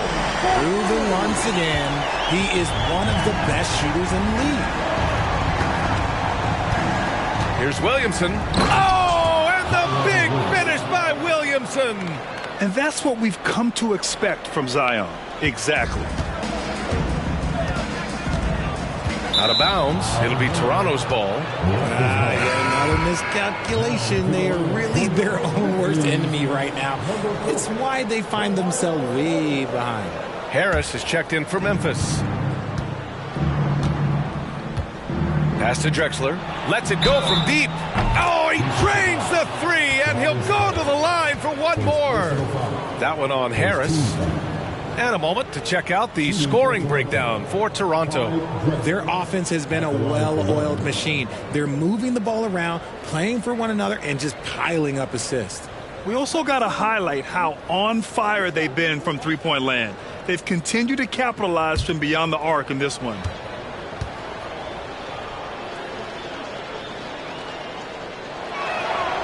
They're really shooting better from the free throw line since halftime. That's a big plus if you're holding a late lead. The floater. Jones grabs the board. The Raptors have gone 2 of 3 to open the fourth quarter. From downtown. And the rebound goes to the Grizzlies. And he might have thrown himself off when he saw how much space he had from 3. Richardson, no good. Toronto has gone 1 of 2 from deep in this quarter. Pass to Williamson. Jacks up at 3. He's off on that one. Trying to close out. You got to know who's hot and who's not. Jones against Bain. Now here's Harris. Shot clock at 6. And here's Hayes. Richardson for 3. Buries it from 3. And far from the best shot. But all that matters is the end result. Somehow he sinks it. Pass to Pirtle. Here's Drexler. Puts it up. And the Raptors miss again. Outside Richardson. Harris on the wing. Deflected. Here's Drexler. Guarded by Wood. And the shot counts. He's fouled. And it's a chance for a three-point play. Second team foul.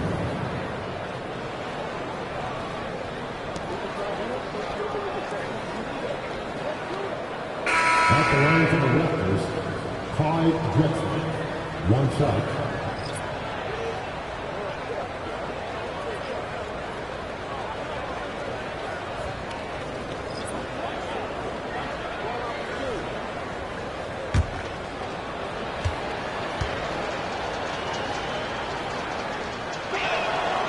At just about 85% from the line tonight. They've looked more and more comfortable as the game's gone on. Now a timeout called by Memphis.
Giannonobi's checked in for Toronto.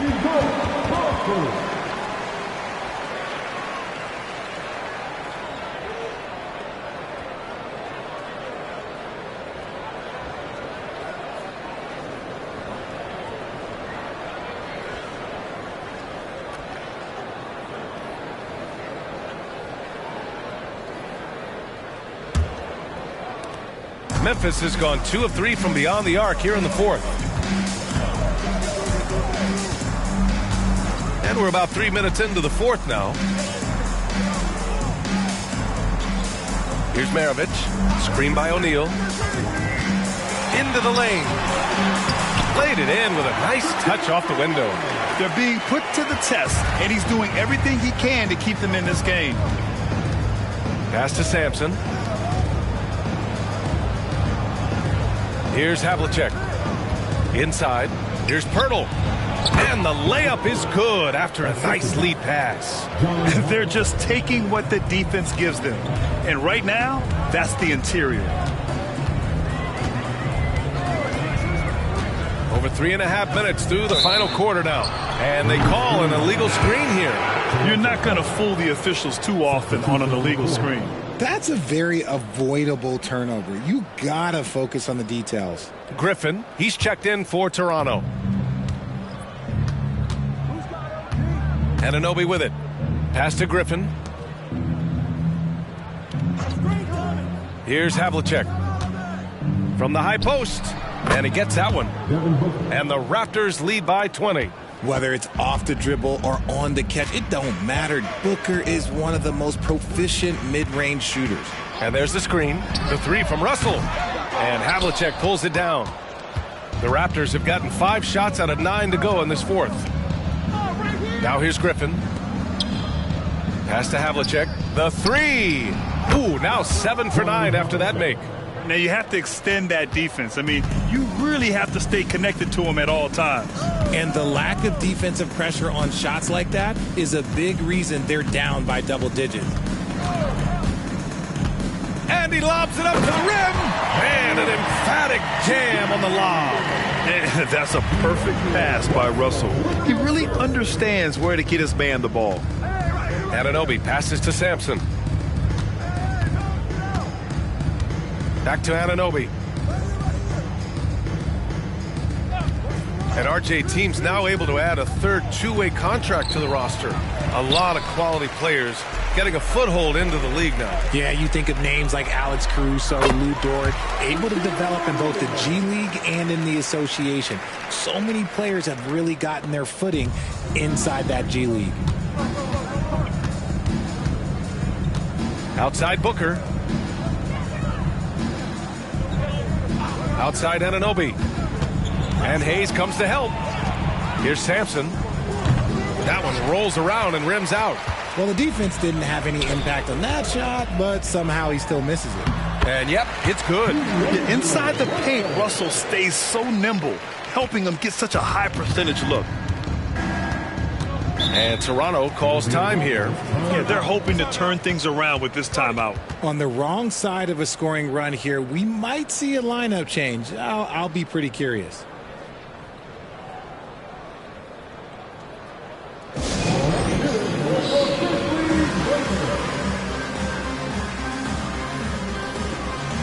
And the Grizzlies with some changes. Toppin, he's checked in for Hayes. And Tobias Harris subbed in for Russell.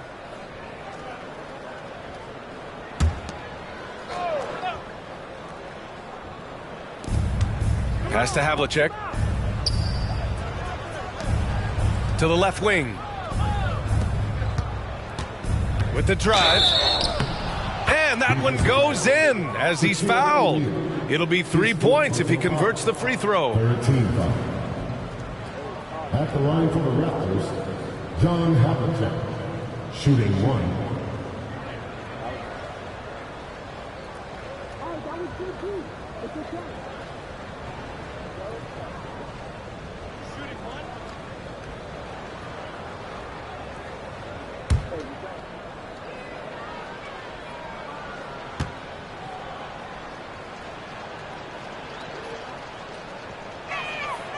And you look at two-way players who split time between the NBA and G League. They become important to roster construction, RJ. It is, but I think also that the NBA has to make sure that these guys are taken care of because they're less expensive, so they end up having to do this bouncing back and forth. And you can have 3 guys shuffling back and forth. It's given a lot of young players an opportunity to prove themselves, but I still think that the teams need to make sure that they're taken care of. They set the screen, takes a 3. The putback, controls the rebound and the putback. And he's now got the double-double. He really gets in perfect position for the follow. Just a terrific read. And he lays in the alley-oop pass. Look, as his career has gone on, the vision, let's say it's improved for Harris. Toronto's got 2 of 5 threes to go here in the fourth. Picked by Pirtle to the paint. And the dunk by Pirtle. And you can see how scary this team can be when everything is clicking for them. Just a terrific performance for the Raptors. And the disparity in the talent was obvious by the end. Sometimes you just don't have enough ammunition to compete. Yeah, BA, just a total beatdown. And the next time these teams meet, I can't imagine it'll be any different. And for the year, this will give them win number 17. Havlicek's shot is off. They timed up the layup perfectly. The D saw it develop and got there to bother the shot. Maravich, the pass to O'Neal. Here's the three. Maravich, no good. The Raptors shooting around 53% in the fourth. Pass to Booker. 44 seconds left in the fourth quarter. Here's Drexler. Shot clock at 5. Havlicek passes to Pirtle. Wilkins with a rebound. Havlicek. And there's the bucket. Staying with it that time. Offensive glass getting it done. Yeah, they blocked out the noise, blocked out the distractions, kept on grinding, and this is their reward. All road wins. They're just so sweet. They're just so sweet. You know why? Because they are so hard to come by. Three-pointer. Pirtle grabs a miss. Now Booker.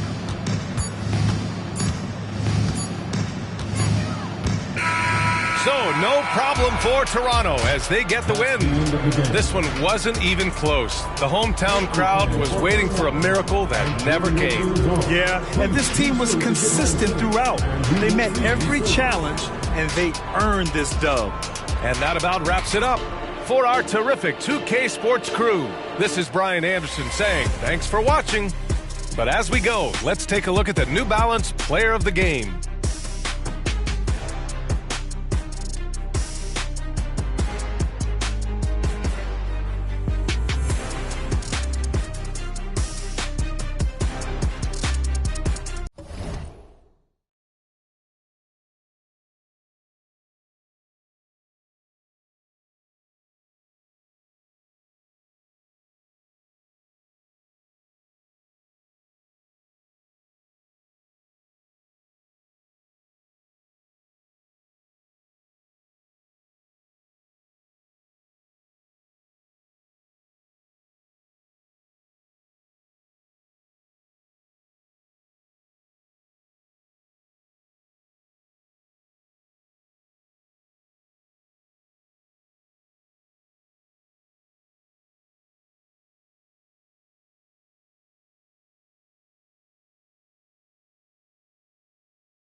Welcome, maybe the best day of the NBA.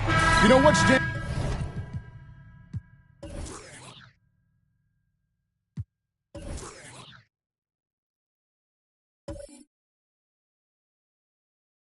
stands out, Clark, with both of these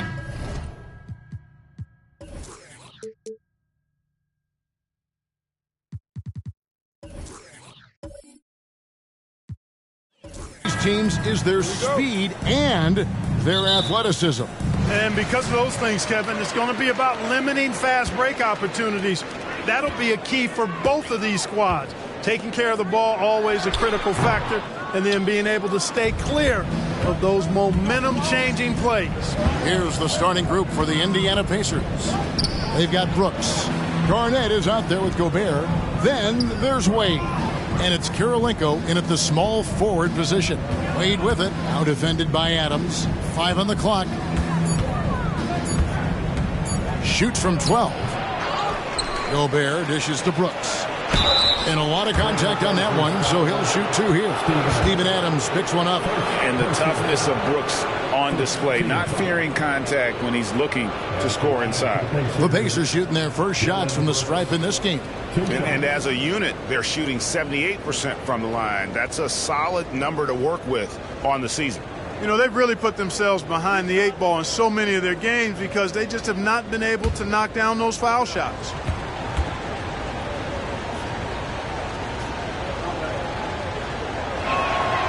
And he can't get the first one.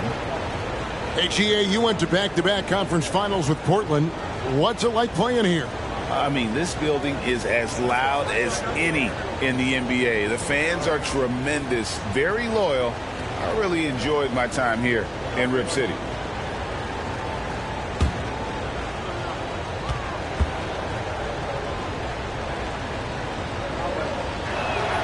And he sinks the second. Here is something, Greg, from Pacers history. They were a dynasty at one point, and you remember it well.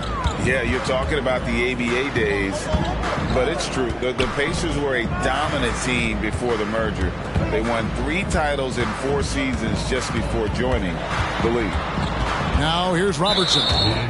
He's a guy we see deliver on a nightly basis, averaging about 24.5 points a game. First team foul.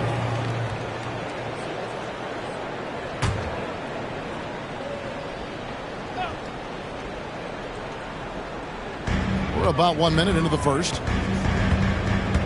Thompson outside. The tray. Brooks gets a handout. Rejected by Brooks. Part of why he's stuck as a second rounder. Dillon gives great effort on defense.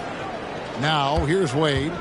Right now, checking his stats, he's averaging over 23 points a game. Count the basket. And once he got to the 10, I think he was surprised to find himself that wide open. Well, this early, they should be showing a lot more energy on defense. It's not there. Brooks against Thompson. Robertson a screen on Brooks. Robertson right side. Over Wade. Tips it. He hangs in there and cashes in on the second chance points. And it's about the want to. That's what Reed gives you. He can be the heart, the soul, and the backbone of your team. Now here's Garnett. His scoring totals are something to take note of. He's averaging over 19 points a game. Gobert with a screen for Wade. Shot clock at 5. And Wade slams it in. And, you know, Wade doesn't mess around when he's driving inside now. Exceptional at taking off from the launching pad and flying in for the dunk. Here's Reed. Last game we saw him score 14. A shot by Thompson, and no one's around. It's good from long range. And that'll tie this game up. And he's not going to miss that sort of an opportunity from deep. Garnett kicks to Kirilenko. First personal foul. Second team foul.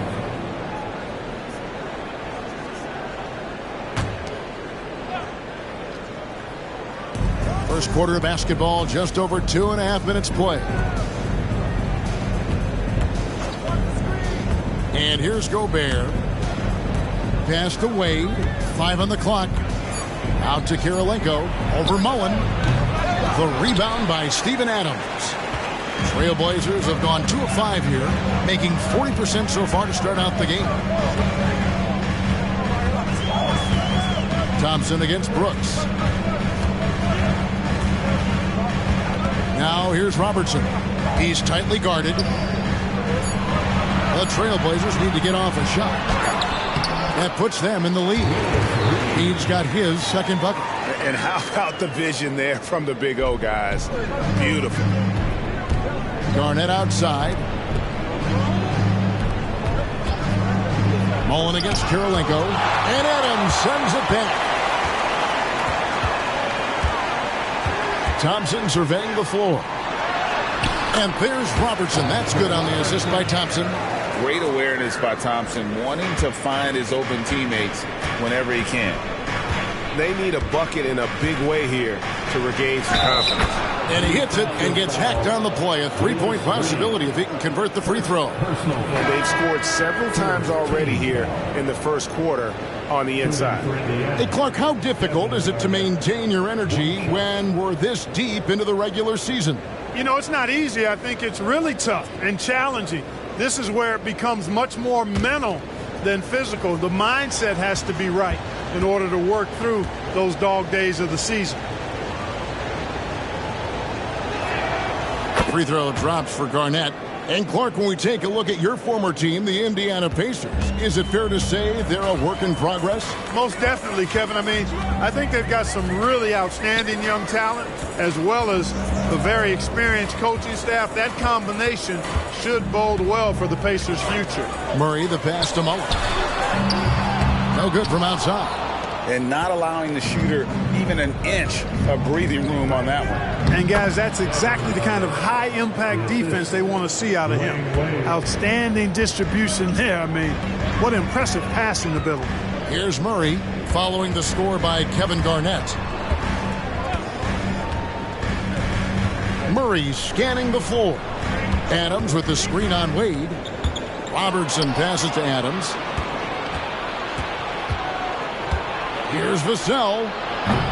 Off target from outside. I'm shocked that didn't turn into 3 points. I mean, he makes you pay on those nearly every time. Robertson's shot is off. Boy, patrolling the paint well, protecting the rim. That's exactly the kind of defensive effort you need against him. Wade kicks to Garnett. Back to Wade. And the foul on Dwayne Wade. That'll be his second foul of the game. As we close in on the start of the playoffs, let's see how the East is stacking up. You look at the Pacers. They're trying to get in the playoffs here. If they stay the course, they will. Right now for the Pacers, this hasn't been the breakout season that many were predicting, but they're still very much in the hunt for a high postseason seed, and that will keep them focused here during the season's final stages. And they need to stay focused. I mean, they have to ensure they hang on to a high seed. It's imperative for them. Paolo Banchero's checked in for Reed. Screen by Adams. Outside Mullen. Banchero kicks to Mullen. Sinks the triple. And this is where Mullen is most dangerous. A consistent three-point shooter with textbook form. Gobert with a screen on Murray. Vassell, no good. Well, you know he wants that one back. I mean, more often than not, he'll sink that mid-range jumper. Here's Murray. Scoreless thus far. Now here's Robertson. Back to Murray. Shoots over Vassell.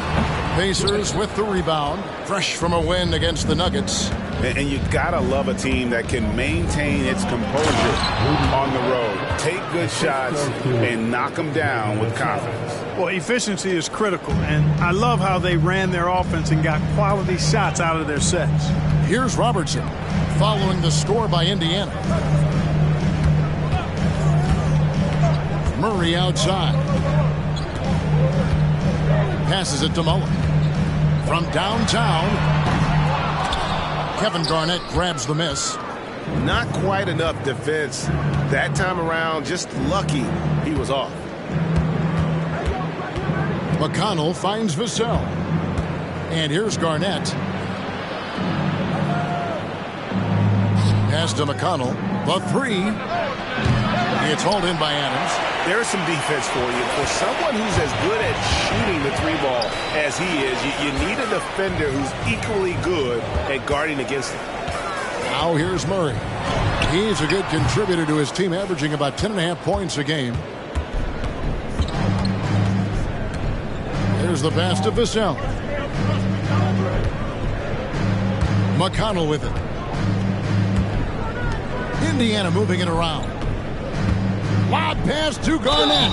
Whistle blows. Bucket is good, and he'll have a chance at the line to make it a 3-point play. You know, KG's an insanely long player, and that length allows him to bait defenders into contact and to finish through it. This is his second trip to the free throw line.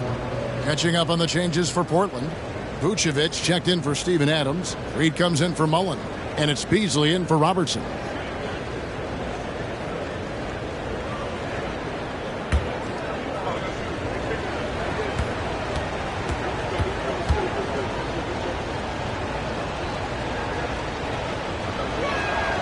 A free throw good from Kevin Garnett. A vocal forward who plays with an edge, that may be an understatement when you're talking about Garnett. He seems to thrive on trash talk and trying to get into the head of his opponents. No good from Beasley. So for the Trailblazers, their last game, a win against Houston. McConnell with it. Nothing on the board. Vassell was screen on Murray. Here's Garnett. Good. And McConnell gets the assist. And the Pacers lead by 5. Kevin Garnett, the big ticket. He's feeling it tonight and has been the driving force for the Pacers. He got into double digits for the quarter with 10 points total. We'll get right back to the action when we return.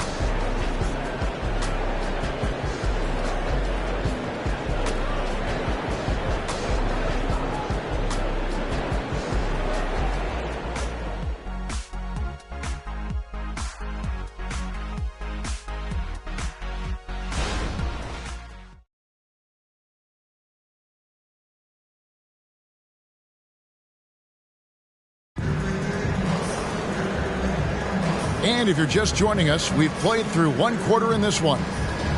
And some stats here, guys. The scoring breakdown for the Pacers. I like how they've worked the ball inside, getting looks closer in there, and that really helps your offense. One other thing they've done really well, moving the ball around. They've done a nice job not settling for that initial option and making that extra pass. Indiana leading by 5. So with Wade on the bench, here's who Rick Carlisle's going with. T.J. McConnell is out there with Devin Vassell. Then it's Isaiah Jackson. It's Andre Kirilenko. And it's Thibault in at the power forward. Now here's Murray. Still yet to score. His three-pointers off the mark.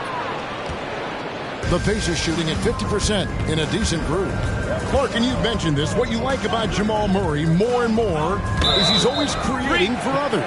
You know, look, sometimes it's a function of who you play with as to how you're perceived. I don't think he's ever been selfish, but he wasn't always surrounded by excellent scores. So this guy just wants to win, and he'll do whatever it takes to do so. Al Beasley following the three-point attempt by Jamal Murray. Pass to Banchero. Now Murray shoots it, and that's good for 2. Murray's got his first 2 points. Look at how instant Murray's shooting can be. Gets the pass, plants the feet, and drills it. McConnell passes to Vassell. Jackson setting the pick here for Vassell. Powered down with both hands. And despite the size disadvantage, attacking the heart of that defense. You know what, guys, honestly, I didn't think he'd win that battle. I mean, that's a lot of height to give up. For 3, Beasley, and it's Kirilenko with the rebound. Pacers leading by 5. Pass to Vassell. Takes the 3. Hands it from downtown. Vassell's got his second bucket of the night. And what do you expect from Vassell? He's an accurate shooter from the perimeter. Pass to Reed. Banchero with the ball. And he can't answer back. The three-pointer offline. The pass to McConnell. Driving in. Lays it up and banks it in. McConnell's got the lead up to 10 now for the Pacers. Again and again, they're dissecting the defense and creating those high-percentage looks from inside. And even under pressure in close, I think they've still done a good job maintaining concentration and converting the opportunities. And it's going to be out of bounds. The Trailblazers will take it. A moment now to see how the schedule is looking for the Indiana Pacers. On Saturday, they'll go up against Russell Westbrook and the Oklahoma City Thunder. And then on Saturday, they'll be matching up with Chris Paul and the Golden State Warriors. And for that game against Los Angeles, it's going to be an all-out battle. And you just hope they are rested and able to execute their game plan, as it's going to be a tremendous challenge. Now here's Thompson. 11 points for him in that last game against Houston. And what opened things up for him was his passing. He was making so many plays that the D had to play off him. Lock it 2. Portland again missing. And so it's Garnett who brings up the ball for the Indiana Pacers. 10-point lead. This is their biggest. Those are chances almost always you can rely on him to get you 2 points, but the D just enough to keep him out of rhythm.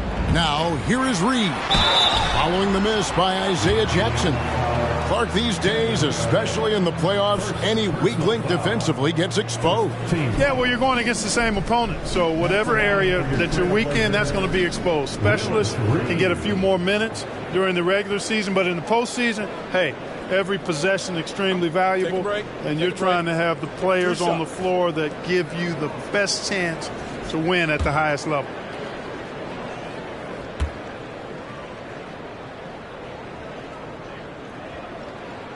And the first one at the line is good. And, you know, you talk about leadership. It comes in a lot of different forms and ways, and guys that provide that solid foundation for a team. Reed is one of those guys.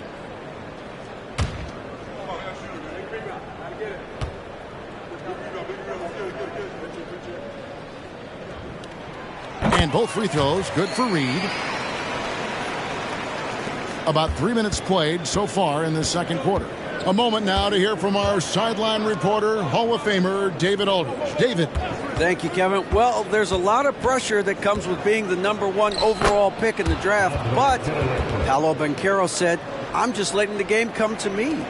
Not trying to press or reach a certain statistical milestone, just making the right plays, taking the right shots, competing, and bringing it every day on defense. Kevin, he thinks that approach is paying off. Oh, David, it sure is. Thank you for the report. Here's McConnell, following the score by Andre Kirilenko. And that's the tough part of trying to keep him on the floor. Now he picks up that third foul. A different look now for Portland. Malik Beasley comes in for Mullen. And it's Robertson in for Jamal Murray. Wade, he's checked in for the Pacers. And a little under 3.5 minutes elapsed in the second quarter of play. Jackson kicks to Kirilenko.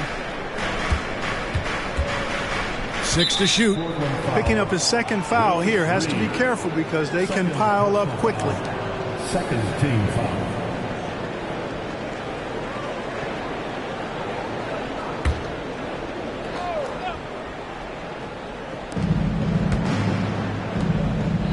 On the wing, Jackson. Vucevic defending. Outside Kirilenko. Just 5 to shoot. Three-pointer. Wade. Rebounded by Vucevic. Trailblazers trail by 10. Pass to Reed.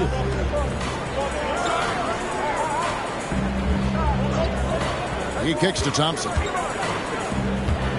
Vucevic setting the pick for Thompson. Passes it to Beasley. Off target with his three.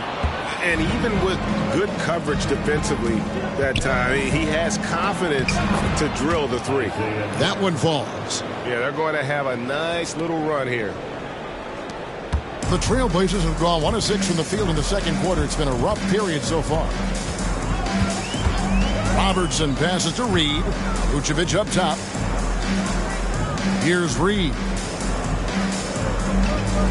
Good ball movement here by the Trailblazers. And it's Vucevic. That time on the assist from Reed. Vucevic has got it back down to within single digits for the Trailblazers. Wade against Robertson. Pass to Brooks. Back to Wade. 6 on the shot clock. Jackson, a screen on Robertson. Here's Wade. And it's Reed pulling it down. For Portland, they won their last contest, that game against the Rockets in Houston. To the paint. And the dunk by Reed. You know, Beasley not trying to do too much or get too cute there. Just finding the open man in a simple fashion. Well done. So timeout called here, the first for Indiana. This, of course, the first opportunity to play Portland this season. Yeah, faced off twice last season, and it was a split between the two teams. Well, you know, both of these teams know and understand when they face off, it's a very winnable game for either one of them.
Trailblazers. Sharch checked in for Vucevic, and it's Banchero in for Reed.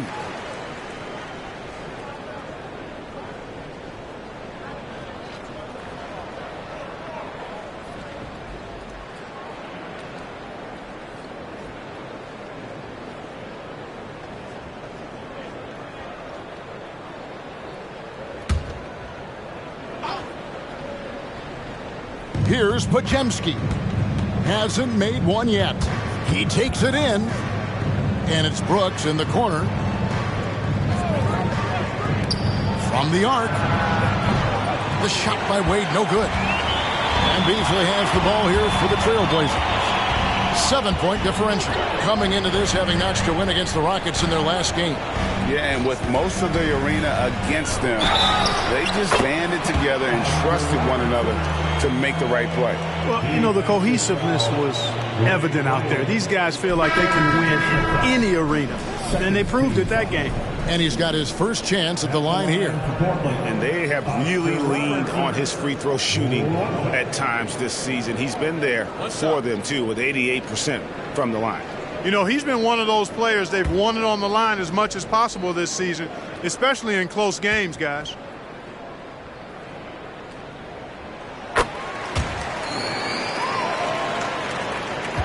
Pacers leading by 4. Garnett outside. Garnett with a screen on Strus with the step back. Thibault, the pass to Brooks. Count the bucket, and he's got a free throw coming up as well.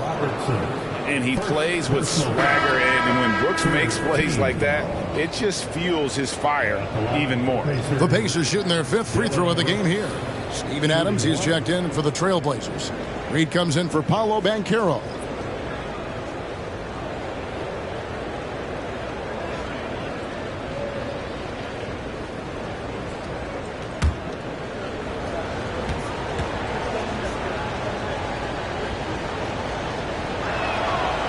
And that one misses.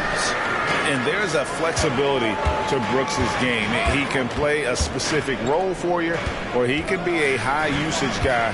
Really depends on what a team needs from night to night. Here's Robertson. Gobert with the block. Clock at 6. Strus against Brooks. Again, the miss by the Trailblazers. That's excellent defense right there on the perimeter.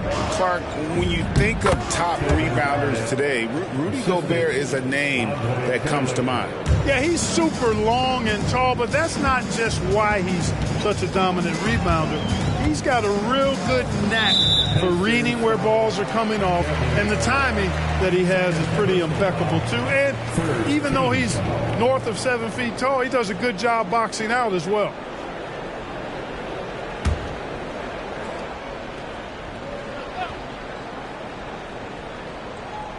Here's Thompson. Reed kicks to Strus. Fires from deep.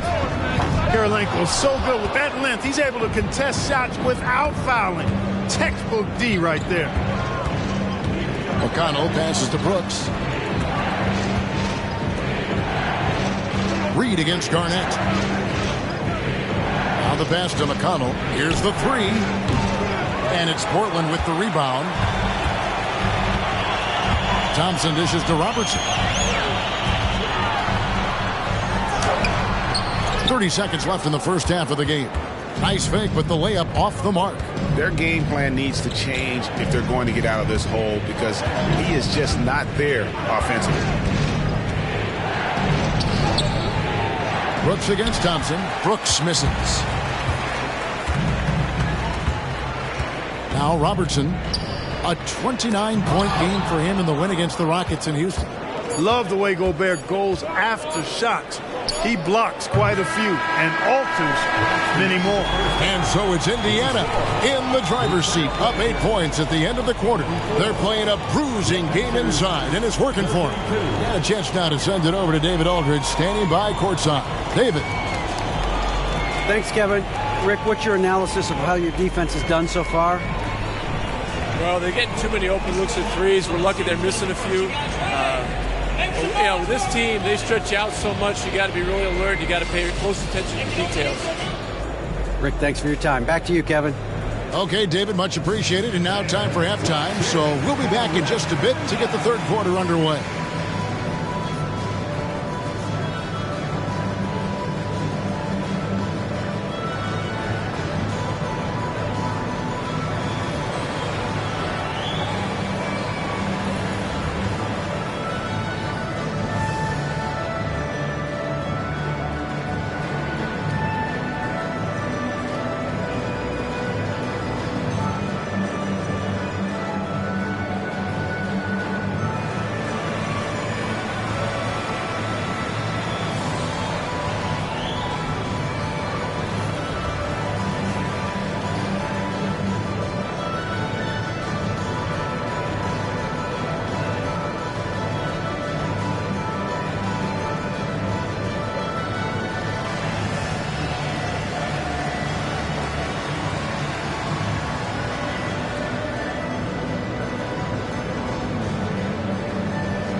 Hey everybody, we've seen plenty of action in that first half to chat about. But first, we're taking a look at the power rankings during this late season push.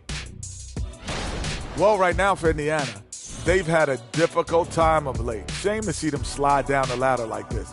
But deep into the season, you wonder, what can they really do right now? They're sort of in a quandary. And now we look back at the first half. Guys, some adjustments needed for the Portland Trailblazers. Hey, Ernie, it's not hard to see why they're down at this point. They're not even shooting 35% from the field. They've got to come up with some new wrinkles. If they could create better shots, then they have a better chance.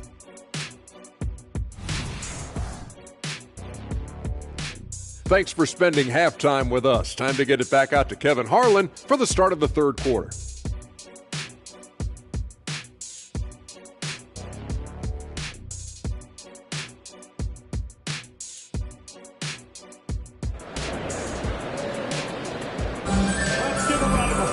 And we hope you've enjoyed the broadcast so far. We're halfway through the game.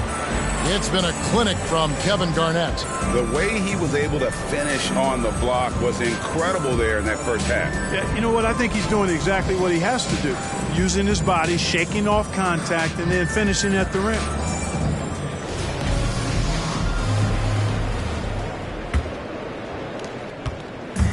And so it's Wade. He'll bring it up for Indiana. Reed out there with Adams.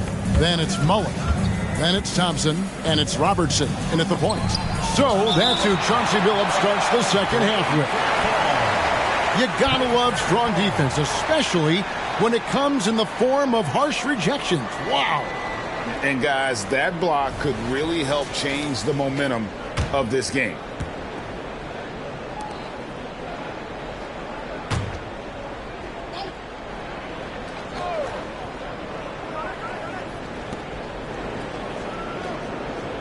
Brooks against Thompson.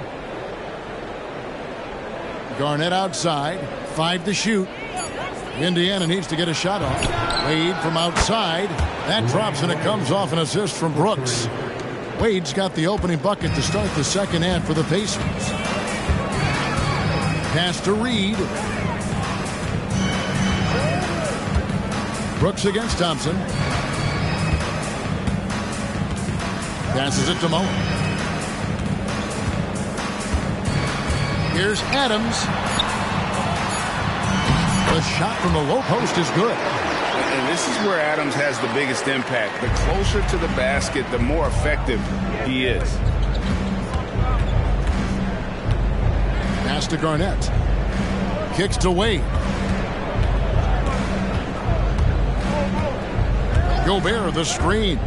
Wade bounce pass. The drive by Gobert. And slam dunk by Gobert. On the drive, Gobert covers a lot of ground quickly. Guys are looking for a spark here. Yeah, a cold stretch offensively for sure. Thompson outside.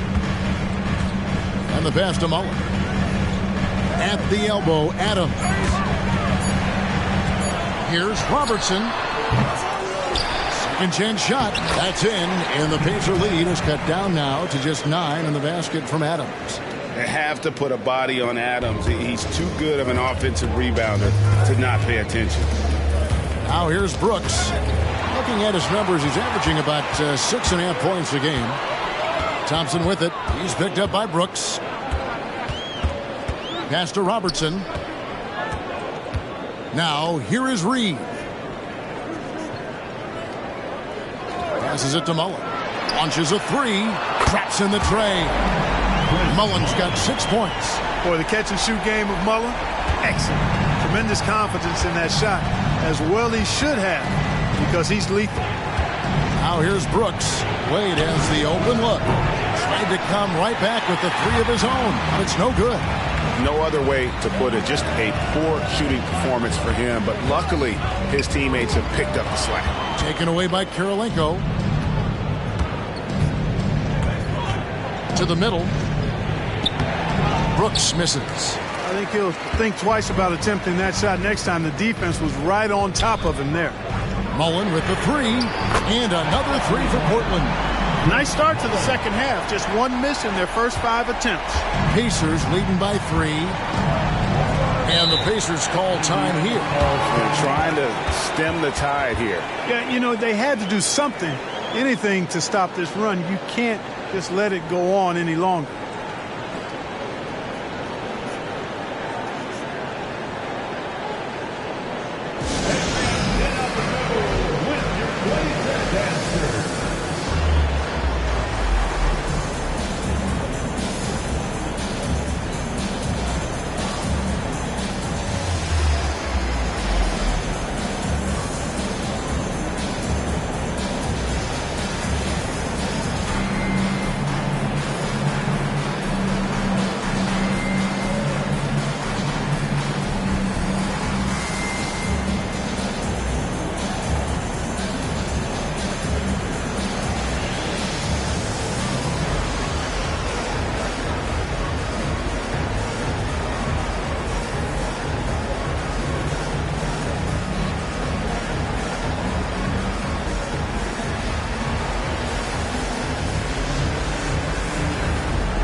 symbolism in the start of the playoffs. Let's see how the West is stacking up.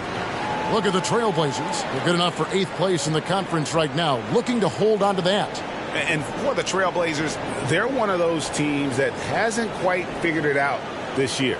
A lot of talent, a lot of heart, but nothing to put them up on that next level. You know, it's really hard to figure out exactly what's been missing, but there is something missing. It perhaps could be the system they're playing in.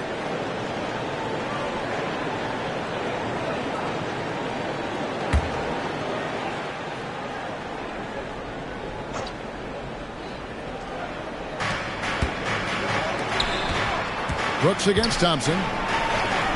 Brooks kicks to Gobert. Outside Kirilenko. Brooks, the pass to Garnett. Down to 5 on the shot clock. Kirilenko. And the Pacers can't get it to go. And here's Portland. They've outscored him 10 points to 2 during this run. Pass to Reed. Pulls from the top of the key. And with that shot, the Indiana lead is cut to just 1 on the basket from Thompson. Well, they're getting stops, and they're attacking on the offensive end. You know, it's taken a big run, but they were able to get back into this one. Very impressive. No quitting these guys.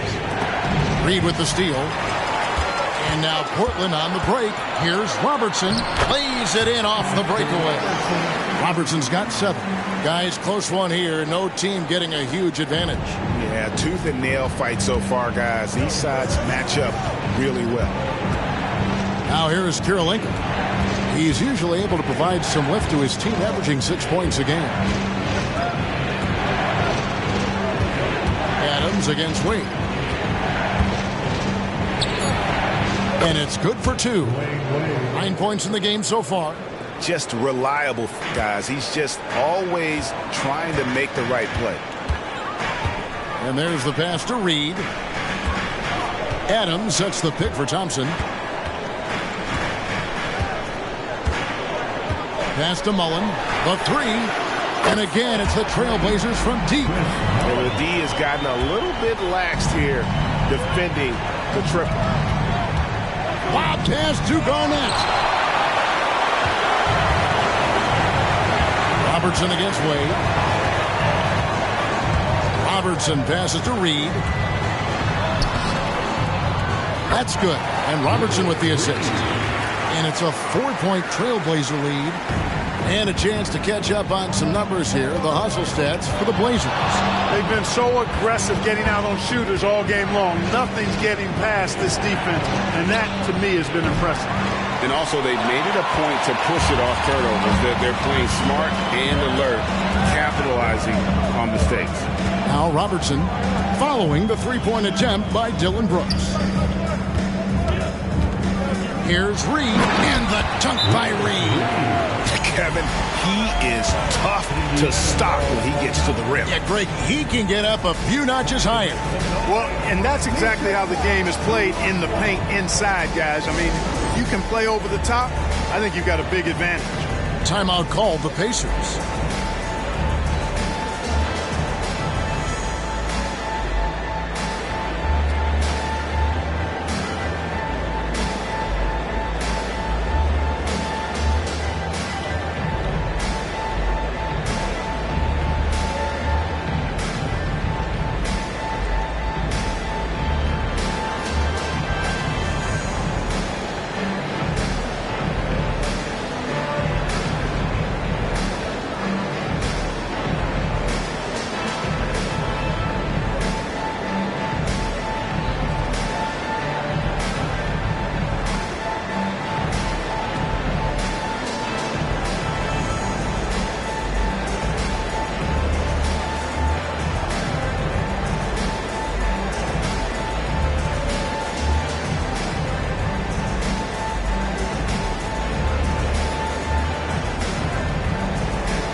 Jamal Murray, he's checked in for Thompson.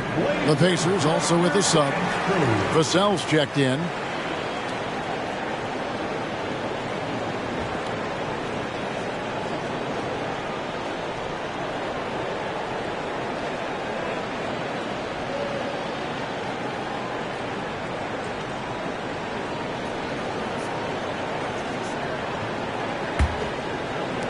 Pacers trail by 6.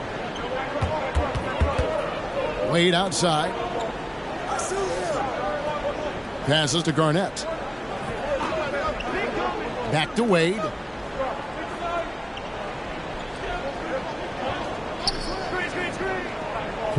Pass to Garnett. That falls. Nice feed that time from Dwayne Wade. Wade's got his 4th assist in this one.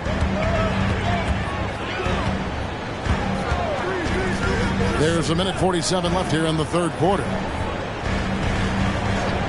The pass to Mullen. There's the 3. And the 3 ball is good. Mullen's got the lead up to 7 now for the Trailblazers. Tell you what, guys, the aggressiveness on defense just hasn't been there this half. Not like it was in the first. Pass to Gobert. He kicks it to Wade. Here's Vassell. A 3-pointer off the mark. A slight advantage for them in the rebound department, but that oftentimes is all it takes. Especially when you're scoring the ball at a decent clip the way they have. I mean, they've done exactly what's necessary to take the lead. Now here is Mullen. Murray outside. Lets it go with the 3. And it's Kurylenko with the rebound. Pacers trail by 7. Wade outside. 51 seconds left in the 3rd. Garnett is doubled. Out to Wade. Passes it to Vassell. No good on the triple. And if they know what's good for them, that's the way they'll defend against him every time he takes the ball in the 3-point lane. Reed against Gobert. Pass to Mullen. It's up a 3. And the rebound goes to the Pacers. Gobert's got his 7th rebound of the game with that last one.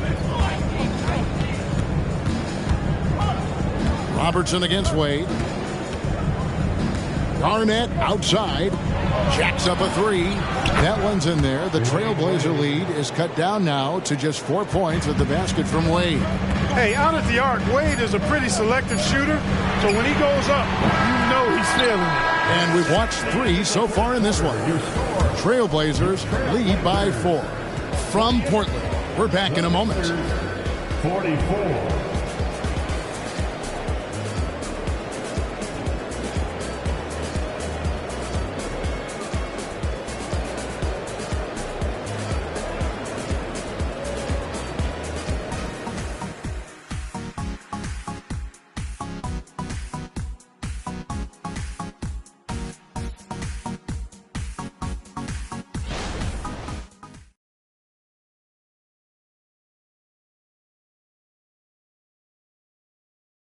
And let's take this chance now to show you the State Farm assist of the game.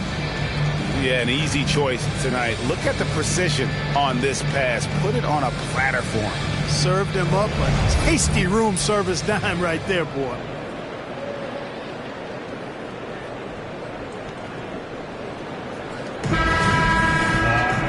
Well, this has been a great contest so far, and I imagine the 4th quarter could have even more action in store for us. So with Wade on the bench, here's who Rick Carlisle's going with. Dylan Brooks out there with T.J. McConnell. Then it's Garnett. Then it's Isaiah Jackson. And it's Podziemski in at the 3, the small forward. And offensively, they seem to have turned a corner. Yeah, I don't know if it's coincidence or not, but a much better half since they changed hoops. They're really looking strong here. Oh, just a soft touch on both ends of that pretty alley. I got to say, when he threw the pass, I didn't know where it was going. Neither did the defense. Banchero dishes to Murray. Outside, Mullen, and the Trailblazers, another 3. The defense a step slow, and you can see the results. That's 3 in a row from out there now, so they've got to do a better job contesting. Brooks kicks to Garnett. Now the pass to McConnell. Takes a 3. Rebound by the Trailblazers. I'd love to see them impose themselves a little more on the backcourt. That's a great way to find confidence. Always a surefire way to get back in the game. Well, guys, they need to do something to reduce this deficit. We'll see if that's the answer. Pass to Jackson. Here's Podziemski. Garnett inside. Banchero's there. Puts up a deep three. Shot by Podziemski, no good. Trailblazers leading by 8. Murray, the pass to Mullen. A chance to extend the lead to double digits, but it's no good. Brooks kicks to McConnell. Last quarter of play, about 2 minutes in now. Garnett with a screen on Thompson. Here's Brooks. Uses the glass to finish the layup. Oh, nice play from Brooks down in the paint. Not afraid to get physical on the inside. Outside Mullen. Garnett comes over to help. Banchero passes to Thompson. Again, the miss by the Trailblazers. You know, even though they're on top in this one, you'd like him to be better out there because he's capable of being better. It sure would make things a lot easier, too. And the whistle blows. It's going to be on Asar Thompson. That is his first foul of the game. Timeout called the Pacers.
Adams, he's checked in for the Trailblazers. Indiana also making some changes.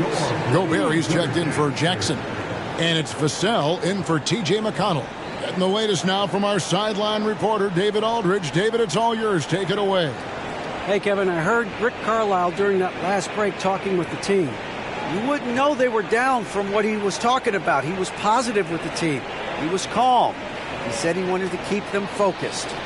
It's a pretty good approach, guys. Back to you. Thank you, David.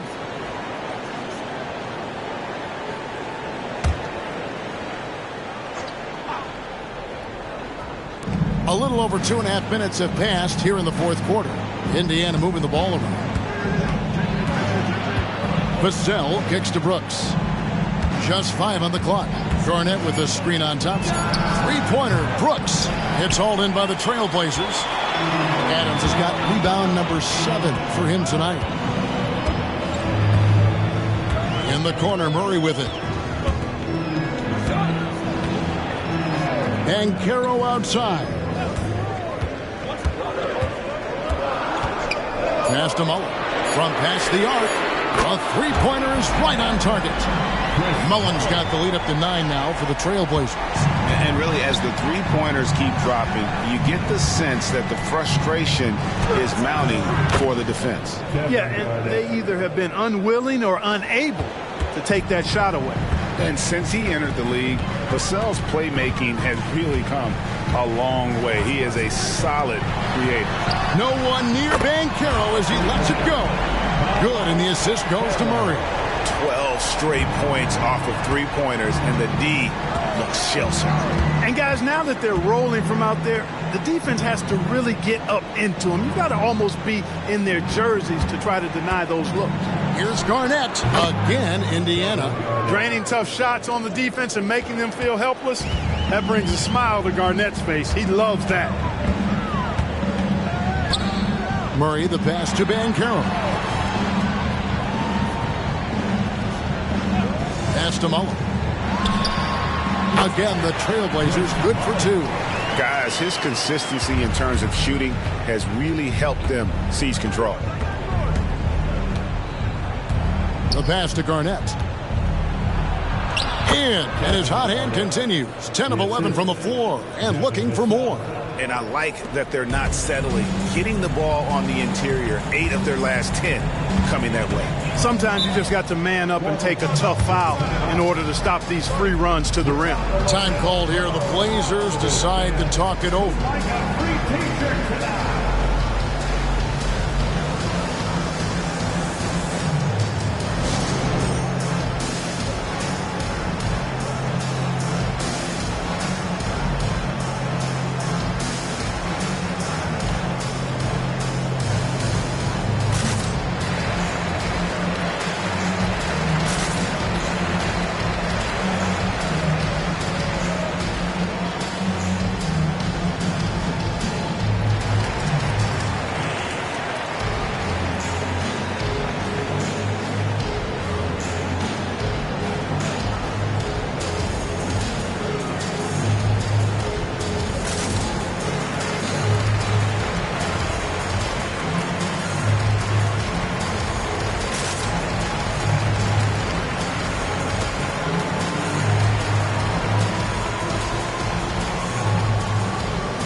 Checked in for the Trailblazers. Robertson comes in for Murray. Andre Kirilenko's checked in for Indiana. Wade comes in for Devin Vassell.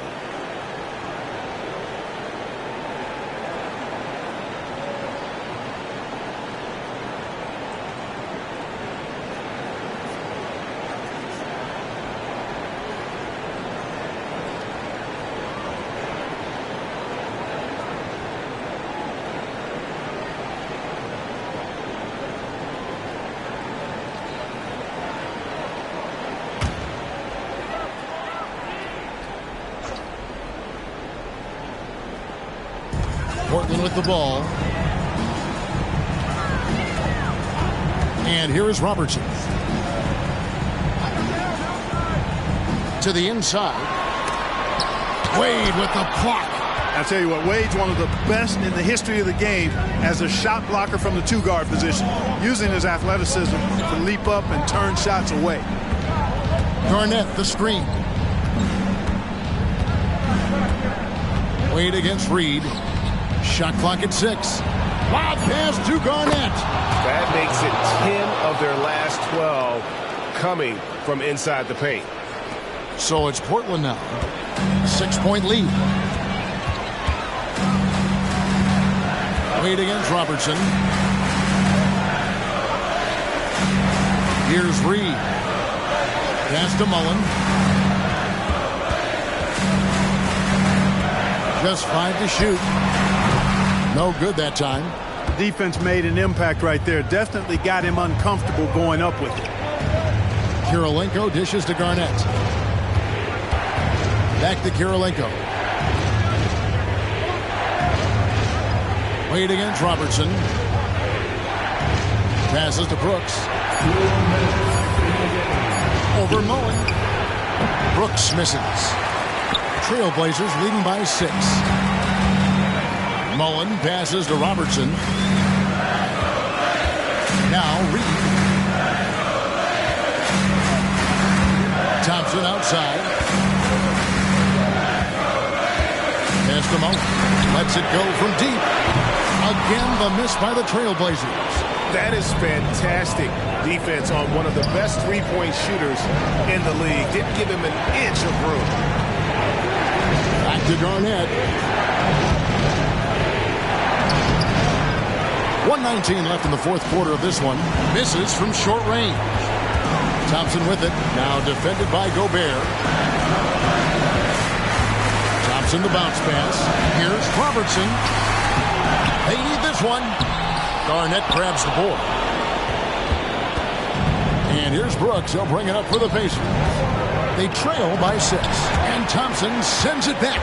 He has the potential to be an elite NBA defender for a long time. Thompson can guard anybody. I mean, already hot coming into the game. Is it fair to say he's hotter? Well, that might be fair, but I wouldn't want to take away from what he did in that last game. I mean, let's just say it's a pretty nice run he's on, no matter how you decide to frame it up. And the Pacers call time here. They're down by 8. There's 49 seconds left in the fourth quarter.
There's 49 seconds left in the fourth. Wade against Robertson. Wade kicks to Garnett. Garnett is doubled. Here's Wade. And the Pacers can't get it to go. Portland with the ball. Robertson outside. The pass to Reed. Now 8 seconds separating the two clocks. Mullen, and he gets the jumper to drop. And now it's a 10-point Portland lead. And it's just competing, you know, giving your best when it matters most. Yeah, you know, once they got victory in their view, a huge injection of energy and a great run to finish it off. Just in a perfect position to grab that rebound and then get the putback. And so it's Portland winning this one. Some good moments throughout this one, but they have the clear advantage down the stretch. Yeah, I mean, I love the way they executed on both ends of the floor, completely under control for the vast majority of the game. And whenever there was a misstep, they just didn't allow it to fester, and that's why they're going to walk away with the win. Well, folks, that's going to do it for now. For David Aldridge, Greg Anthony, and Clark Kellogg, this is Kevin Harlan saying thanks for being with us. Now, let's check out our New Balance Player of the Game, Chris Mullen.